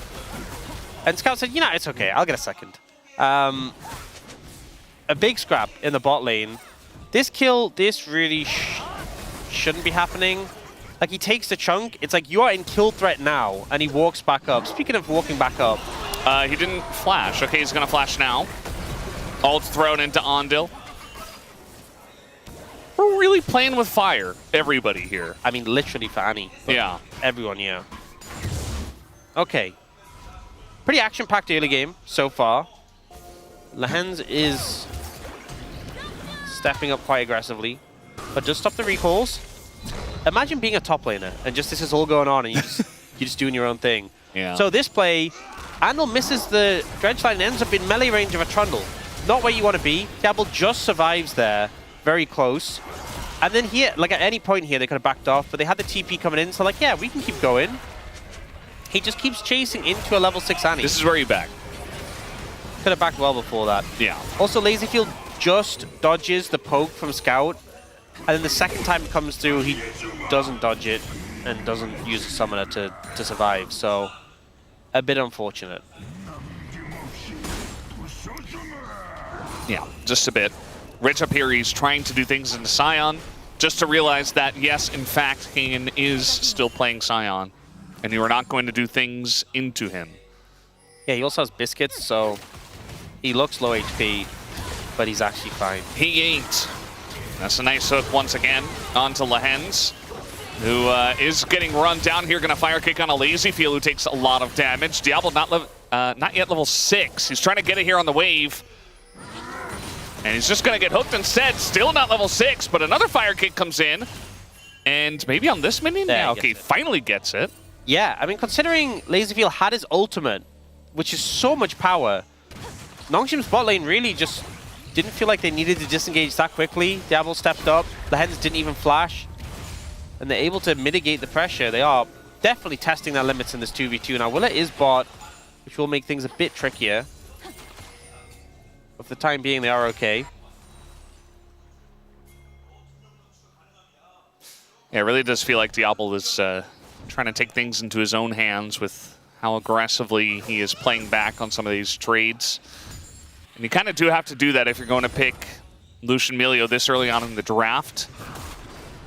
Just got to get some good value out of that and get ahead and be a significant threat in the mid game and also have enough damage later on in the game when you're full build, just because you only have 2 real threats in your lineup.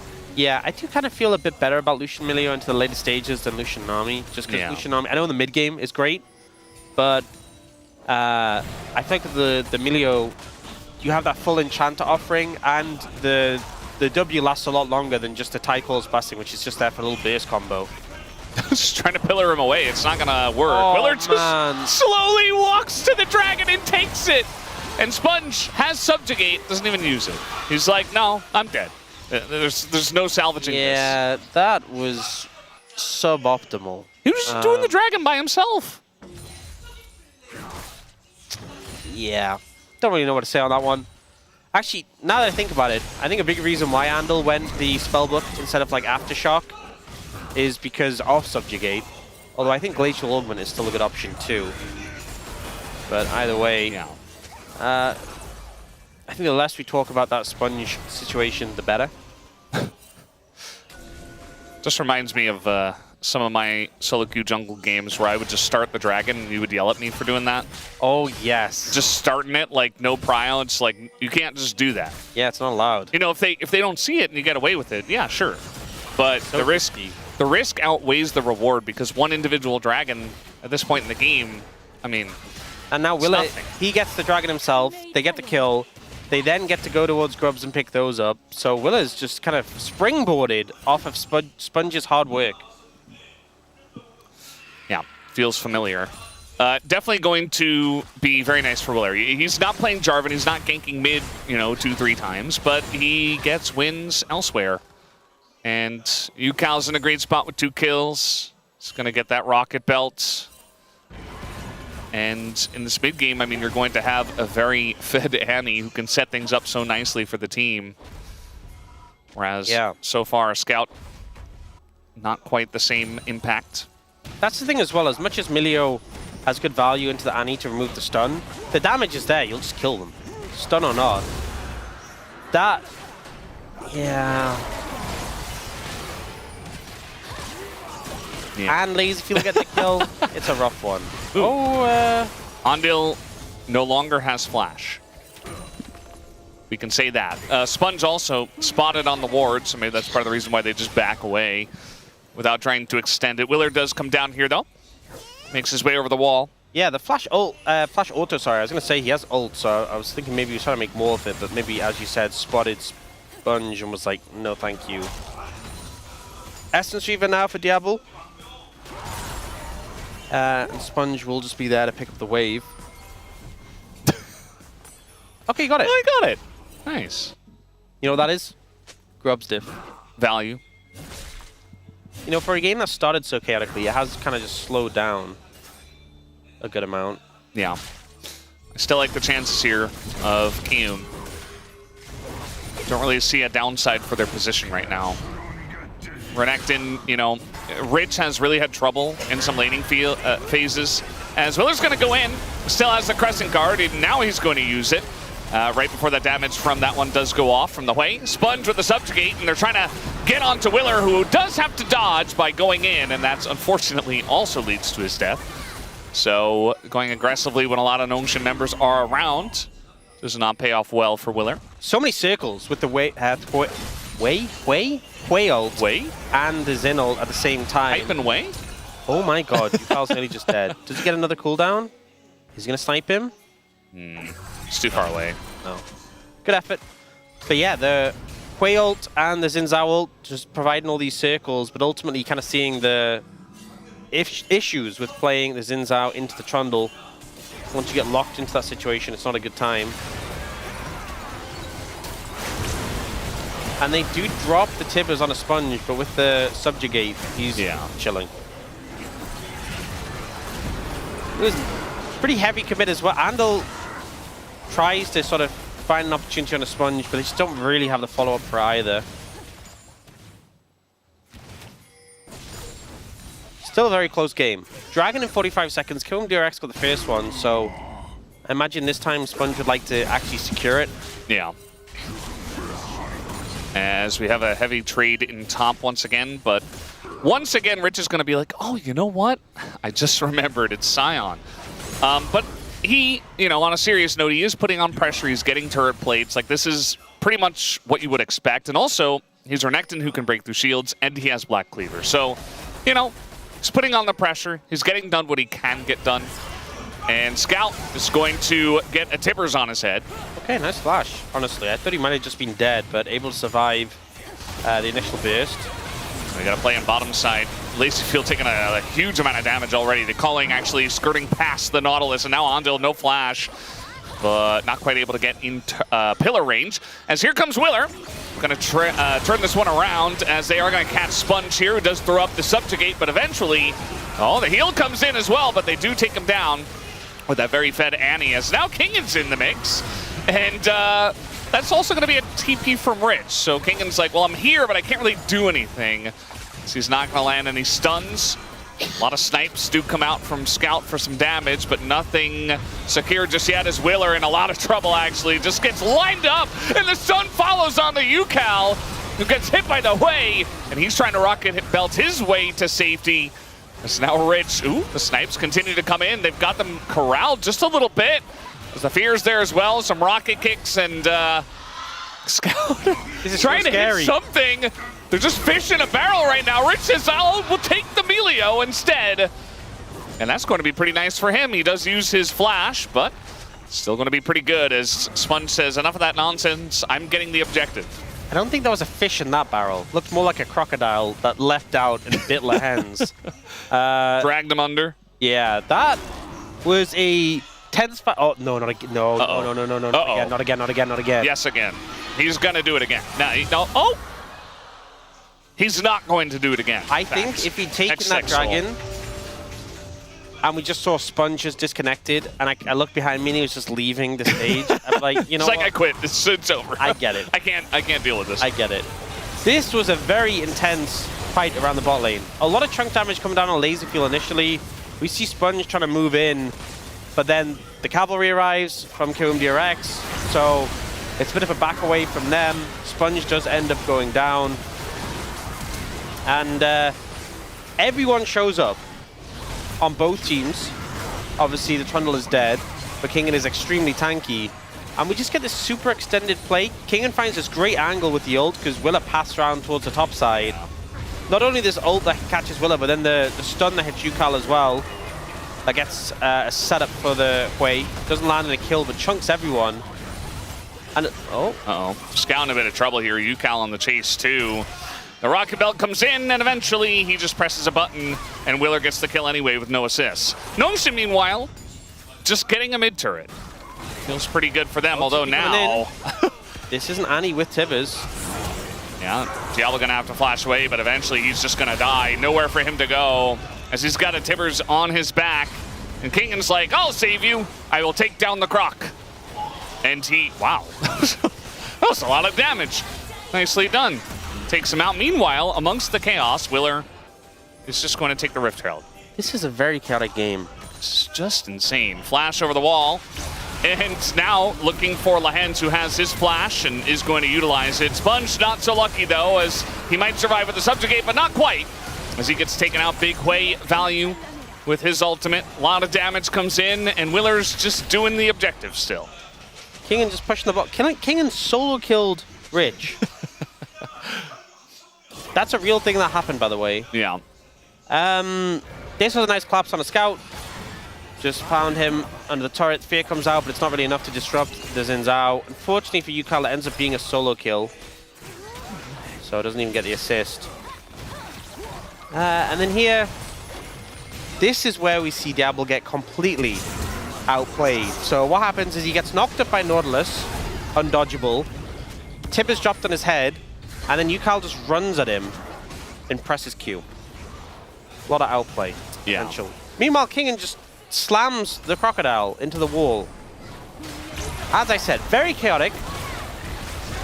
This game has kind of devolved into just a bit of craziness compared to game one. Solo queue-esque. Yeah.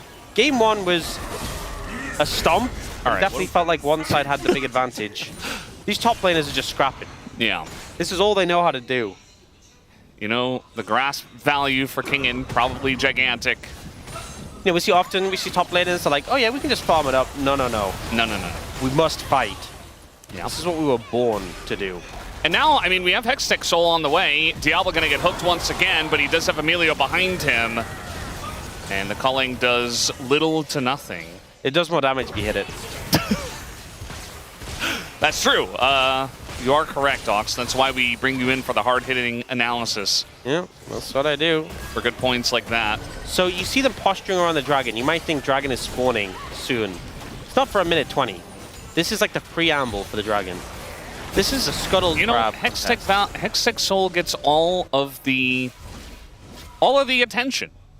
Yeah. It's not fair to the other dragons, I'd say. This is a crazy burst Lucian build, by the way. We so often see Navori or Rapid Fire Cannon second. Diablo just slammed Infinity Edge second. If he crits, it's going to do a lot of damage. He's gambling on that. Lots of AD. Yeah, I mean, just crit. And crit. You won't have any issues. And, I mean, he does fire a lot of bullets. You know, it is Lucian who's going to be doing the double taps. Okay, if you have 50% crit, and you don't crit 5 times in a row, what is the chance of you critting on the 6th auto attack? Is this a trick question? What is the chance? 50%. Wrong. Just like it was for all of the other ones. It's actually wrong. There's actually a system in the game that actually skews it. It balances it out. I'm not kidding. You can look it up on the wiki. Huh. Yeah, so it's not truly random. Crit, yeah. It's not truly random. Well, it's probably for the best. Azandal's like, I will defend this turret with my life. And he does give his life for it, funnily enough. But maybe a trade here onto Diablo as he does get a decent amount of peel, but eventually the Annie reigns supreme. And now we got a Scion in the midst of 5, and he will be taken down as well. Rift Herald's utilized by Willer. Meanwhile, he's going to hit the zombie Scion and look for the crash here. A Sponge is going to get ulted instantly. And like it's a Hextech Dragon. Oh, the slick cleanse from Lehens, but it's still a very lost team fight. The cleanse? Yeah. Yukal showing the power of the Annie. 7-0. To just remove your AD carry from the game. And we're kind of seeing that cleansing just doesn't really mean anything because it doesn't remove the damage. Yeah. We see Diablo already getting chunked out. Laserfield get damage onto him and then just slide in. The Tibbers doesn't even actually initially hit him. It just doesn't matter. It just really doesn't matter. Short range AD carry into this. It's hard to play. Yeah. It's hard to do. Scout isn't in range and he's doing some damage, but he's alone now because they have a 2-carry composition. Yeah. I think 2-carry compositions feel worse when the enemy Annie is 7-0. Yeah, you know, that's part of it. Because their ability to blow up one target, as I talked about during the draft, is just insane. Like, you have Annie and Nautilus, just those two alone. Not to mention, you know, the helping pieces of the puzzle within this composition, you know, like a Renekton flank or a Yunara Slurkle, just to enable you to acquire targets. And Annie and Nautilus are two of the best in the game at acquiring targets by themselves, so sticking around there and thinking, oh, we can take down the turret and we're going to get Ondil as well and think you won't get punished for it, I think is just a little bit too risky. So that's an ult forced here for just a pillar. Gonna feel pretty good about that, will Sponge. So now Willer kind of in an awkward spot here. He's going to get ulted once again by Kingen. And now the Crescent Guard is down. Wow. So that's just a free jungler. And they're just going to turn sights onto the Baron. Which doesn't have TP, by the way. So just do the Baron. Contesting? He's making his way over, but it's going to be a little late. Yeah. And Andel, I mean, he's got to be careful. He's not exactly tanky here, as he is going to go in and immediately go out. They look for the turn. Lazyfield doing a decent amount of damage, trying to keep this Baron alive, but it's so difficult. It's so tanky at this point in the game. As now Rich is here, and the Scion not looking all that tanky anymore. He's going to be burst down. Yukal is here and ready to party, but he does get feared away. The Zombie Scion also does a good job of zoning them, but the Baron play does not work out, and it's a kill for KRX. That feels so bad for Nongshim. The fact that you get the pick on the jungler, think you can go for the Baron, but just there's so much threat from the Annie on the other side. It makes it so difficult. Here we see Willer caught out, slow connects, and then the ult just bends it slightly around the corner to catch him. Deletes the Xin Zhao extremely quickly, but then here, going for this play, Lazyfield gets a lot of damage down over the course of this fight. The double stun on the front line kind of frees him up to hit. He also respects the Scion over the wall. Oh. Meanwhile, Diablo dashing in, thinks he's okay, has to flash to the south. End barrier. No culling here. Yeah, this... I guess he didn't crit. I mean, KRX, they always just play like a death ball, and it feels like Nongshim are always constantly looking for these picks, and they don't realize that there's always 4 members, at least, of KRX around. They're just sticking together. Now they're looking for Lazyfield, but Sponge is just dead. Lazyfield just laughs at them. Zos going to come down here on a Kingen. The culling does a decent amount of damage here in an Ondil, but now no jungler for the side of Nongshim. I don't think they can quite do the Baron just yet, though. Yeah, I think it's too risky. You don't have like a Scion or a Trundle who can just stand there and tank it forever and not take any damage. So I think you just take the pick and then be happy with that. This play, Sponge pillars Willer here and then doesn't have the defensive pillar. So he puts that pillar down, can't block the dredge line, and just gets annihilated by the extremely fed Annie. I don't think we touched on that the Annie's extremely fed. Did we mention it? 8-0? Yeah, you know, I think we failed to mention that for sure. Clearly we failed to mention it enough because I think Nongshim disrespected it quite a bit. He's going to get Majai's next, I think.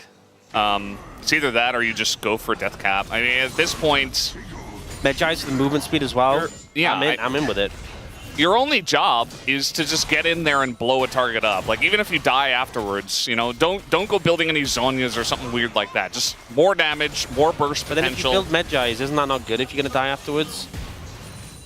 Technically, yes. We have Kingen moving in. I mean, he's got a big shield with the TP. And now the depth charge is going to be used already. Kind of an awkward angle for Rich as they're just trying to engage, but the hook goes in, and they just get blown to smithereens. Diablo doesn't get to play the game, and the rest of the team is just zoned away. Look at Scout, like he's the only one that can do any damage now. And he's just going to get zoned by a Renekton. They kill Diablo, and the fight is over. Andal threads the needle so precisely to find the enemy AD carry. It's a Lucian as well, not a target.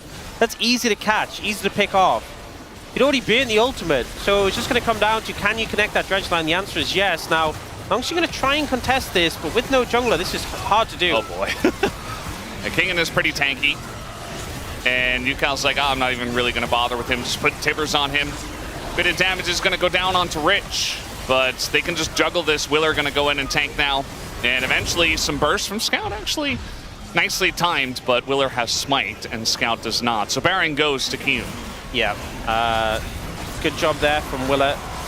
Waiting for it to be 1,000 health, not trying to Smite exactly on 1,400 to secure it. Now here, Andal just finds this great angle. The Diablo was hoping that it would be blocked, but he stepped up too far. Disrespected the Nautilus, and yeah, the Nautilus dies immediately after. It does not matter. Job is done. Yeah. Job done. And now we got Rich. Yeah, he's going to get in there behind enemy lines. Kingen not really touched at all there. Sponge still on the chase. He's going to get the Dominus, I guess. So that's something. But KRX definitely still in a commanding position. Zondil's got the angle here on a Diablo, just forcing him to play with him over there, as that is going to be a nice smite in the way of Willer. The knockup does go in onto Lazyfield, but he just Dashes away, he will be totally fine. The Scion does go down as the depth charge is in there into that backline. The hook is going to miss. They're still dealing with Zombie Scion here. And now Diablo is stepping up, doing a nice amount of damage, but the frontliners are super low or don't exist. As eventually Willer will go down, and Lazyfield also going to be taken out, and UCal on the run has to dodge that one. And eventually I think Scout should be able to catch up to him, but Ondil trying to put his life on the line here for UCal, and eventually just runs away from it. As UCal utilizing the walk strategy, Ondil also gives his life. And Nongshim take the fight, but Kiyoom got the dragon. And honestly, good fight for Nongshim overall, but the fact they didn't get that big shutdown for the Annie feels really bad. It was close to the back end. We see in this one, the front line able to be more at play for Nongshim. Diablo able to free hit, Scout able to free hit, but Andal looks for this flank angle, the follow-up's not there. UCal doesn't have his stun ready, and he puts his damage in Lehen's, the closest target he can hit. He also gets chunked out by the Zombie Scion. This is more what you'd hope for the composition of Nongshim, because their front line was actually able to soak the damage. Oh my god, you're so dead. Well, this time, killing Lehen's makes sense. In the last fight, not so much. Killing who? I didn't see it. I blinked for a second. Sorry. Yeah. Oh, Lehen's dead. Oh, Leshen. yeah. Must have, you know, vanished. Can't cleanse that one. Yeah.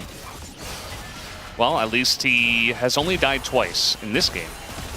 Very different from game one, where he was helping playing average Nico. out the first game. Yeah. Just the Nikos have such a hard time. Level 16 now in UCal. So they're Baron extremely power play. Gigatibers. Yeah, the Baron power play is not looking so hard.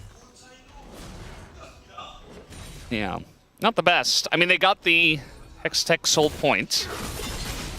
That's the insurance. If things still go awry, they can just look towards that as a way they can win the game. 2 minutes 40 on that.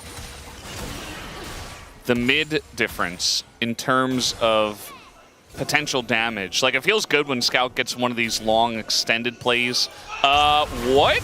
They're just wrapping around the Dragon Pit. And Rich is like, what the hell are you guys doing there? And eventually he's just going to go down. I mean, no escaping that. Kiyoom is like, well, I guess maybe we just push mid. Yeah, Scout's got a lot of wave clear though, so not sure how much you'll be able to achieve there. That being said, for Nongshim, you have a bit of time with Rich not on the map. They're looking to push this bot tower. I'm assuming we'll see someone respond pretty quickly. At the end of the day, it ends up being not the most meaningful kill. In fact, Diablo respects the extremely giga-fed Annie so much that he will back away. He doesn't even get a single plate. I think makes sense, given the circumstances. Yeah, that's definitely the right play. It has been a hectic game. It has been a bloodbath. 29 kills so far. Yeah. Almost a kill per minute, just shy of a kill per minute. And that's because we've had this little lull in action as we wait for the next dragon. We could get back to kill per minute pace. It's possible. Seems likely. I mean, there's been a lot of deaths in a lot of the fights as well. So the teams are certainly throwing down and not too scared. But you got to be careful as this game gets longer, because obviously death timers get longer, potential to take big objectives or just take the game become more reliable. And you see that Kiyoom is actually getting some backs in a minute before the Drake. So big vision advantage right now to Nongshim. Yeah, going to be tricky to push in. Also, we've seen some great effect to things like the TP flank from UCal. Rich has looked for them, hasn't had as much success, but we said it's about getting on the backline, disrupting that. Nongshim's best fight so far has been where they've played the front to back and been able to use the power of the big Scion, the Trundle as well, and have Scout and Diablo just pushing up and free hitting. So if KRX aren't able to get deeper flank wards, it might be more difficult. That being said, we see they just pinged it. You can see near mid tower, there's a ward there. Yeah. That is a potential TP flank ward. It does look like it's not got much time left on it, but it is still there and available. So if they get a flank on that one, that is a pretty great option. TP in the face of KRX. Look at that ward. You were just talking about nice angle here for Rich, who is still just level 17. A bit of poke damage comes in with the culling, but that's only into Ondil, so not really all that effective. Really trying to play here for the one Hextech Drake. Nongshim cannot let Kiyoom get it. lest they let this game go by the wayside. A lot of poke damage. I mean, the longer you stand here against Away, you're not going to have a great time. Trying to find an angle in, but Lazy Field being chunked out doesn't feel good. There's an Acton's coming on the flank now. I mean, Rich is right here with the Dominus. They're just going to look for that backline. Diablo in a lot of trouble. The stun comes in, and the cleanse does not help him at all. And you just only have this way once again because their Lucian is dead. Lazy Field able to step up to them and do a ton of damage. Scout here very low, and that might just be Hextech Soul to Kium. That's enough. They don't need to chase more. They got the 80 carry and the jungler. Perfect to set up for them getting the Hextech Soul. And a Soul that strong. Oh, they're desperately trying to get in here. You can understand it, but Rich and UCAL can play Bouncer here, stop them from getting close. And they don't have a jungler. They're trying to flash on a UCAL, and yeah, they're going to get him, but they're not going to stop the Soul from going the way. Look at the slows. Of KRX. The slows are coming in, and Scout eventually just gets flashed on. And he doesn't have his own flash, so there's no escaping the Hextech Soul. And KRX looking primed and ready to take this Baron down as well. UCAL dies, ends up being the sacrifice, but it's so worth it to get this. Andal ends up going for engage. He tries to get both Scout and Diablo, I think, with like the R flash, but he ends up just getting Diablo, and that's enough. The rest of the team beeline for him. Rich on that flank finds him, and then they manage to catch Sponge as they're looking for Scout. Scout has to flash away, and they go, okay, that's enough. We got the 2 targets we really need. As the fight starts playing out after UCAL gets engaged on and does die, he was playing Interrupt. That's completely fine because they got the Soul, and you immediately see the impact of it. How are you supposed to play this front to back when just by standing behind your front line, you're perma-slowed? It makes it so easy for these solo laners and the Annie and Renekton to get on top of your backline if just by existing, you're just getting chain lightning constantly. Yeah. So I'm now very concerned for Nongshim in this one. The gold lead's only 1,700. It's not really significant at this point, but the power that KRX have gained now is a major problem. Oh, Willer's going to go in on that one. Rich also running straight into the Lucian. This is not the same kind of flank that you got last time, buddy. As I was waiting for Diablo to be able to play this game, this time he will, as Rich runs straight into the Lucian. With the Baron available, I mean, no top laner here for Kium. A chance here for Nongshim to make a play. Yeah, Rich overstepping his hand, trying to go aggressive without the backup, and the peel from Hens is big. Now, oh, gonna miss here. Will Scout, another burst goes down onto him. He's not quite dead, though, as they're trying to go for a turn, and the chain lightning's come in. Willer just gonna separate everybody from Kingen. And, oh, even Lahens nearly dies to Lazy Feel. Kingen's going the wrong way. Just trying to get back with his team. It does look like Nongshim are kind of corralled here. They know that UCAL is behind them. Diablo's taking a really dangerous route. He's slowed by the Tibbers. Just kind of running towards the Annie as UCAL. Oh, look at that damage. Look at that slow onto everyone. And UCAL's still here. He's still got his Tibbers as well. Just keeping them under the turret. And they do want to end this game right here, right now. Diablo, a ton of damage, though. Just going to execute UCAL and keeps their hopes alive. But they have not dealt with Lazy Field just yet. Man, the slows from Hextech Soul, you can see how frustrating they are to deal with. Now, Diablo managing to get a slick getaway. I thought he was just doomed there. He does survive. Last time, it was him and Sponge who died, and the rest of the team who survived. This time, it's the exact opposite, but the outcome is exactly the same. The objective is going to go over to KRX, and they're just going from strength to strength. We see in this play, Scout gets tagged, it just makes him so hard to kite away. You see Kingen has to create space with the ultimate, but doesn't really want to be diving in. And every time someone gets hit, the chain slows. They're just walking at a snail's pace. They have to disengage now. And it becomes this very chaotic situation where UCAL's on this flank angle. Diablo's getting slowed by Tibbers. The Tibbers is so annoying. When they eventually do go for the dive, Diablo's able to turn it around and get some good damage down. Kills UCAL, helps take Willer out, which puts him in his GA. Oh, said that hurt. Yeah, not a lot of better solution, but still ultimately it's favorable plays. But Diablo's getting in there. He wants to go for it. The GA comes out. That was very aggressive. And I mean, he's gonna just have to flash away. So now no GA, no flash for Diablo.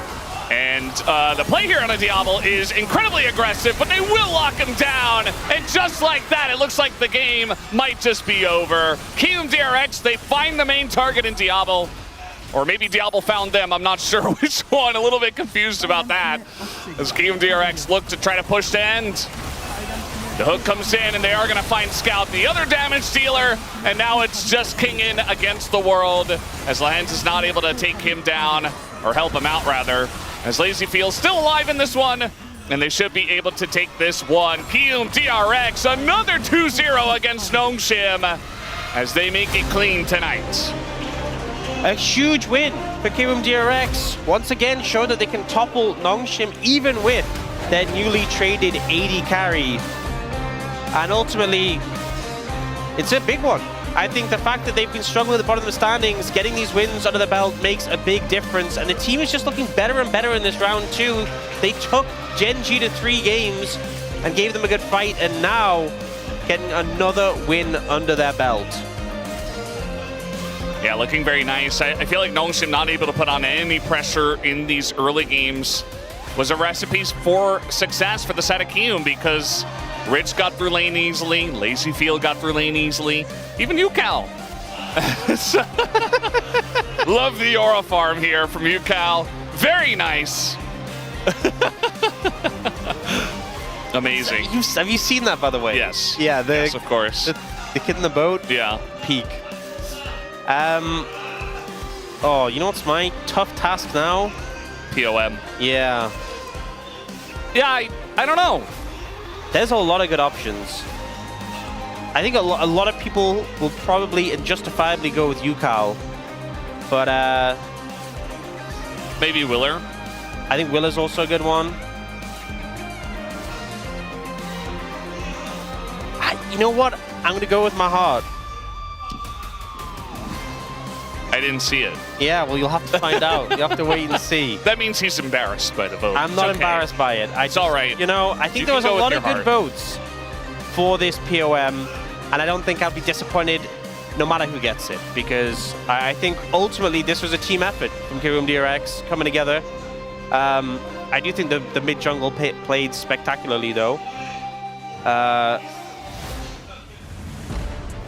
UCal getting the solo kill onto Scout. We've seen this a bit too much. Yeah, I don't know why that keeps happening. Yeah. Also this. Yeah. Sponge had a rough time this series. Yeah.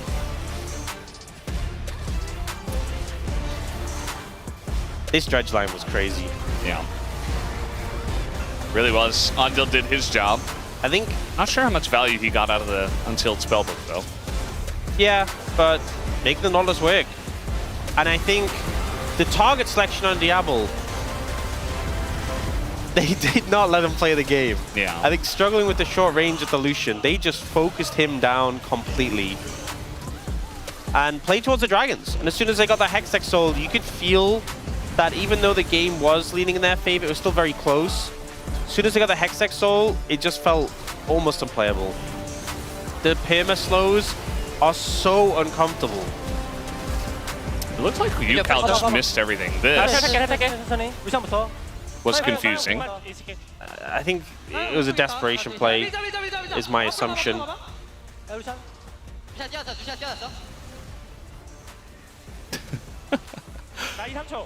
UCal just dropped everything on everyone else. I think he hit Scout with the Stibbers. He just knew. He's like, he's already dead. Yeah. I don't need to do anything here. King and TPing back to try and help, but it's just not enough. Andil's Nautilus, once again. Very good clean. stuff. It was clean. Seraphine was good, too. Yeah. A lot of picks set up by him. Wouldn't be crazy if someone voted him for POM. Yeah, I think it's kind of obvious who he did vote for. LazyFiel with the casual 56,000 damage. It was a very high damage game across the board. I mean, UCal also over 1,000 DPM. Scout and Diablo also over 1,000 DPM. Yeah. Wow, that's some quick math. How did you work that out so quickly? That it was over 1,000. I just, you know, I'm just built different. UCal with the player of the match. And his Rise was great. picked up a lot of the kills at least. Yeah, I mean, Annie was 8-0 at some point, 12-0 I think actually. UCal played great. I'm not surprised at all he won it. He had a fantastic series. I think a lot of players on KOM DRX also had a fantastic series. So if we get other votes for the players, it makes sense. But if it's all UCal, that's fine too. Yeah. It's popping off. Well, they want all these. Just trying to like give yourself a little cushion when people see your Ondil vote and it's 12 out of 13. I am fine with that. I've had it many times before. No, I don't think that UCal should get 12 out of 13. I think I do agree. I don't even mind your Ondil vote. I think that Willer deserves some votes. Even Rich, I think, deserves some votes. Lazyfield, even his Ash was good. He had great arrows, and Tsunara was good as well. He did his job. I think everyone played pretty well on KOM DRX, and unfortunately for Nongshim, they just couldn't match up to that. Yeah, it's weird how that keeps happening. Nongshim struggling with this team of KOM DRX. As guys, we are ready for the POM interview. Let's hand it over to Ji-sun for the translation. Thank you very much, guys. This is Ji-sun for the POM interview translation, joined by UCal on the side of KOM DRX. Congratulations on the victory. How do you feel? Yeah, we did have a very long losing streak, so what we needed was just one victory, and I'm so glad that we were able to pull it off. Were you expecting this POM today? I didn't really think about it while I was playing, but at the end of the games, I was like, maybe I will be able to be the POM today. Looking at 2026 season as a whole, KOM DRX is undefeated up against Nongshim Red Force. Were you confident going into the match today as well? It was not about just the Nongshim series, you know. Even the previous matchup against Gen.G, we were able to display a great performance. So I'm really happy that we were able to get a win in the end. Game number 1. So Anivia was open, but you guys were able to take Rise, which is a known counter pick. Because we had J4 available for us to take away, we thought as long as we have a good gank setup, the laning phase will be pretty good. Well, so far, BDD was the only players to actually get a win up against Anivia as Rise. So up until now, and UCal, you have now joined that list. How was it possible? How did you think about it? I had no idea about the record, but yeah, somehow, some way, I had this image of Agumon in my mind while playing that game. So maybe I got some great tips from BDD, some kind of telepathy. And then game 2, before moving on to game 2, even in game number 1, Lazyfield, his Ashe ult was so on point. How was that possible? Was there any good communication about it? Honestly, in that game, J4 was so fed, so we were not really talking specifically about the Ashe ult setup, but yeah, we did have a lot of communication to set up for plays. And then moving on to game 2, your Annie, 13 kills, 2 deaths, and 9 assists, 47k damage in the entire game. Great Tibbers, great damage dealing. Is that one of your favorite champions? Yeah, I have always been confident in Annie, but also last time when I was playing into Chovi's Annie, it was really strong. We're seeing a lot of blind pick Annie in the current meta. Any thoughts about it? I think it's a very strong pick in the current meta. Game 2, a little bit of a back and forth. And then, we had this player comm from you after a very close team fight. You were saying, guys, let's go Baron. That was really close. That sigh, we were able to feel your emotions. What was going through your mind? Honestly, after securing the Dragon Soul, we were expecting an easy closeout of the game, but the game got really close, so I was a little worried, and that was like a sigh of relief. Now, with this victory, UCal and Andil will be on the Lolly Night. What kind of chemistry can we see from you?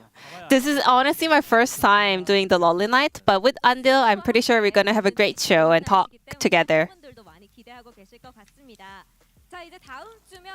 And next week, we're gonna have Kium DRX home front in Hanoi, Vietnam. What do you expect the most from it? We'll be playing up against Genji and Hana live. We want to make sure that we can kind of boost our performance and put up a great performance. Before we go, any last message to your fans? I hope Kium DRX can come back stronger in round 2. And that was Yukal from Kium DRX, and I'm gonna pass it back to the space. Thank you. 자, LSM이니요.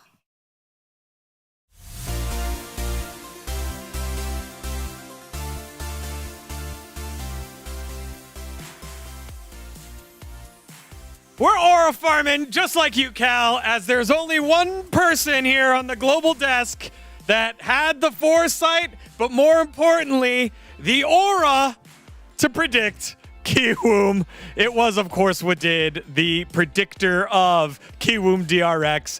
They get themselves the victory alongside with Pony. So much aura. Predictions like Yukal Zani right here. I'm gonna be honest.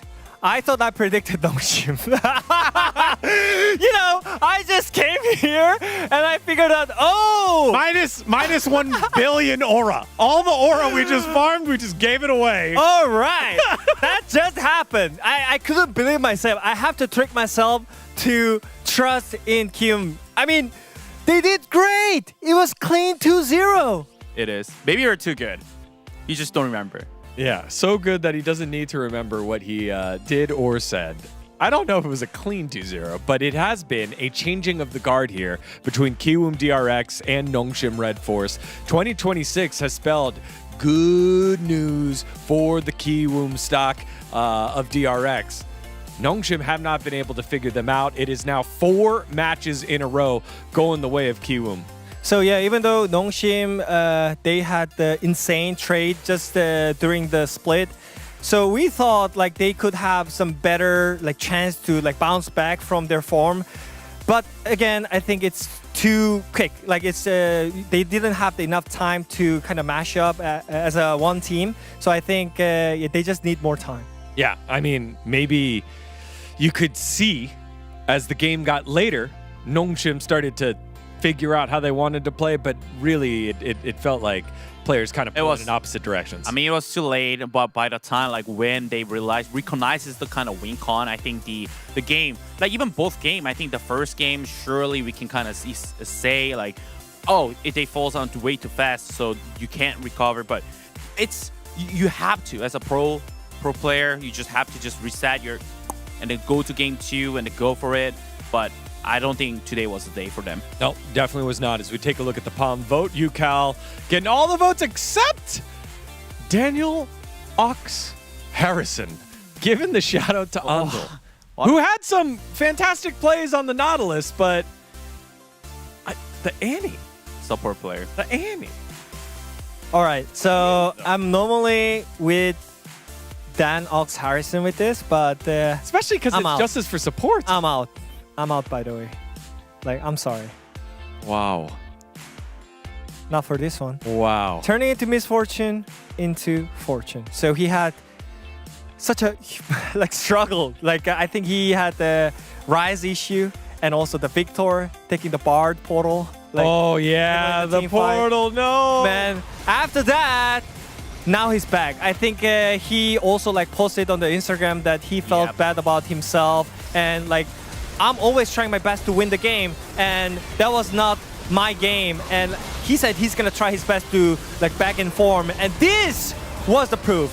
He did his best, and I think he literally 1v9 today. Yeah, I mean he recovered from the portal from game 1, the Rise game, so he's a portal master right now.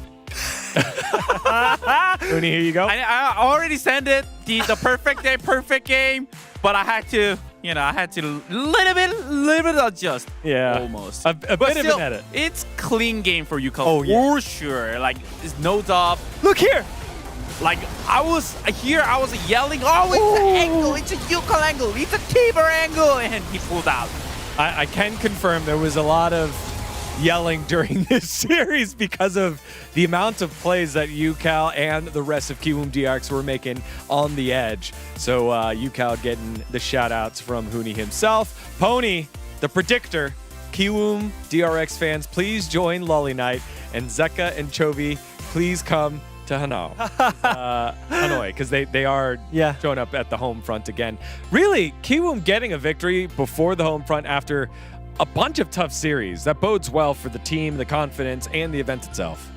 I mean, I think in the meta, like we literally mentioned so many times, like mid lanes are not impactful anymore, but it seems like mid lane is rolling the Rift, and King Yukal making the Rift 6 versus 5. Yeah, the Tiver, man, that play on the top lane, like flanking with the Tiver, he died, but he zoned them, right? No, I mean, he zoned them. Yeah, it's good play. So I mean, it was 6-5. He really needed the win there, and I think the UCal did really great job today, so he must, he deserved it. Let's see who else that we got here from the Korean side of the comments. Cloud Templar with the remember, UCal, who you were.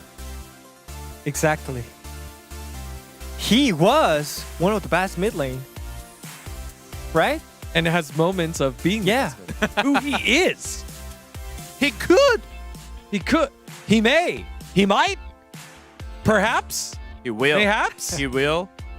Yeah, he will. There we go. All right, we'll leave it on that. Thank you, Cloud Templar, for that one.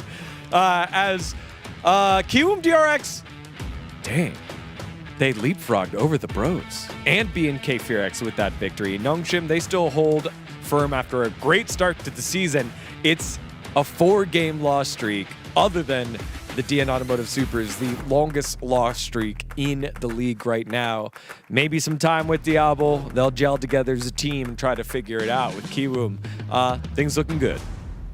Yeah, and for Kiwoom DRX, I think most of the people didn't expect this to happen in the middle of the split. I think they were looking for the solution by themselves, and I think it was really good to see, again, UCal popping off for the team.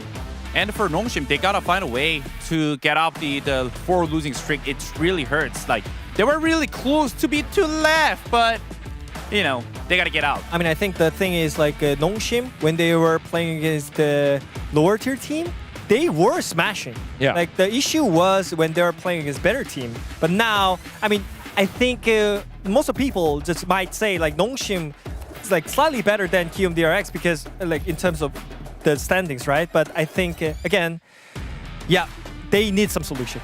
And it was a clean 2-0 as well. So an exclamation point to open up round number 2 for the side of Kiwoom DRX as we are back with the final day of the week.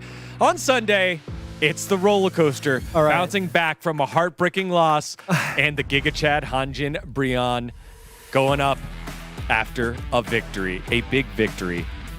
Wait, Digon. So who did you predict? Don't do this. No, I mean, I'm just asking. Dude, no, you're not just asking. I'm just asking. What do you mean? I'm just asking. You're instigated. I'm just asking. You're instigated. Who did you predicted? You are the biggest bro fan. I'm glad that you got your predictions correct today, Wadid. You are the biggest bro fan in LCK Global. I oh my am the god. Bro you fan. must predict it, bro, right? No, I am a realistic fan. I'm a realistic fan. Fanboy. What do you mean, bad boy, Huni? What do you mean, bad boy? He's fake. He's fake. I told you. He's fake, bro. No, I'm not fake. Fake boy? KT roster's just a really good team. But the Giga Chad Bros can win.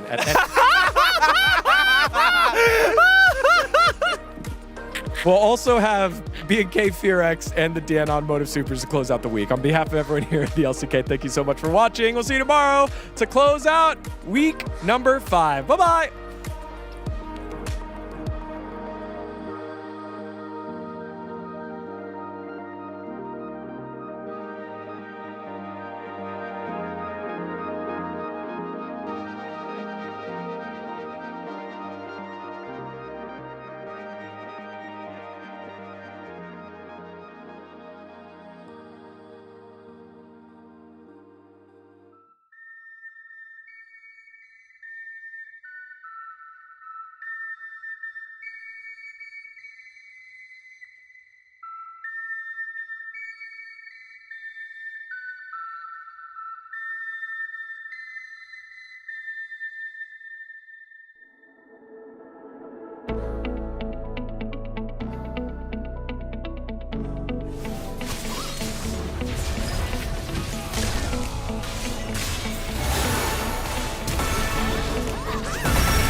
Every sky is a line I've drawn. Every wall is a sign I've worn. I don't just win, I carve my name into the stone against a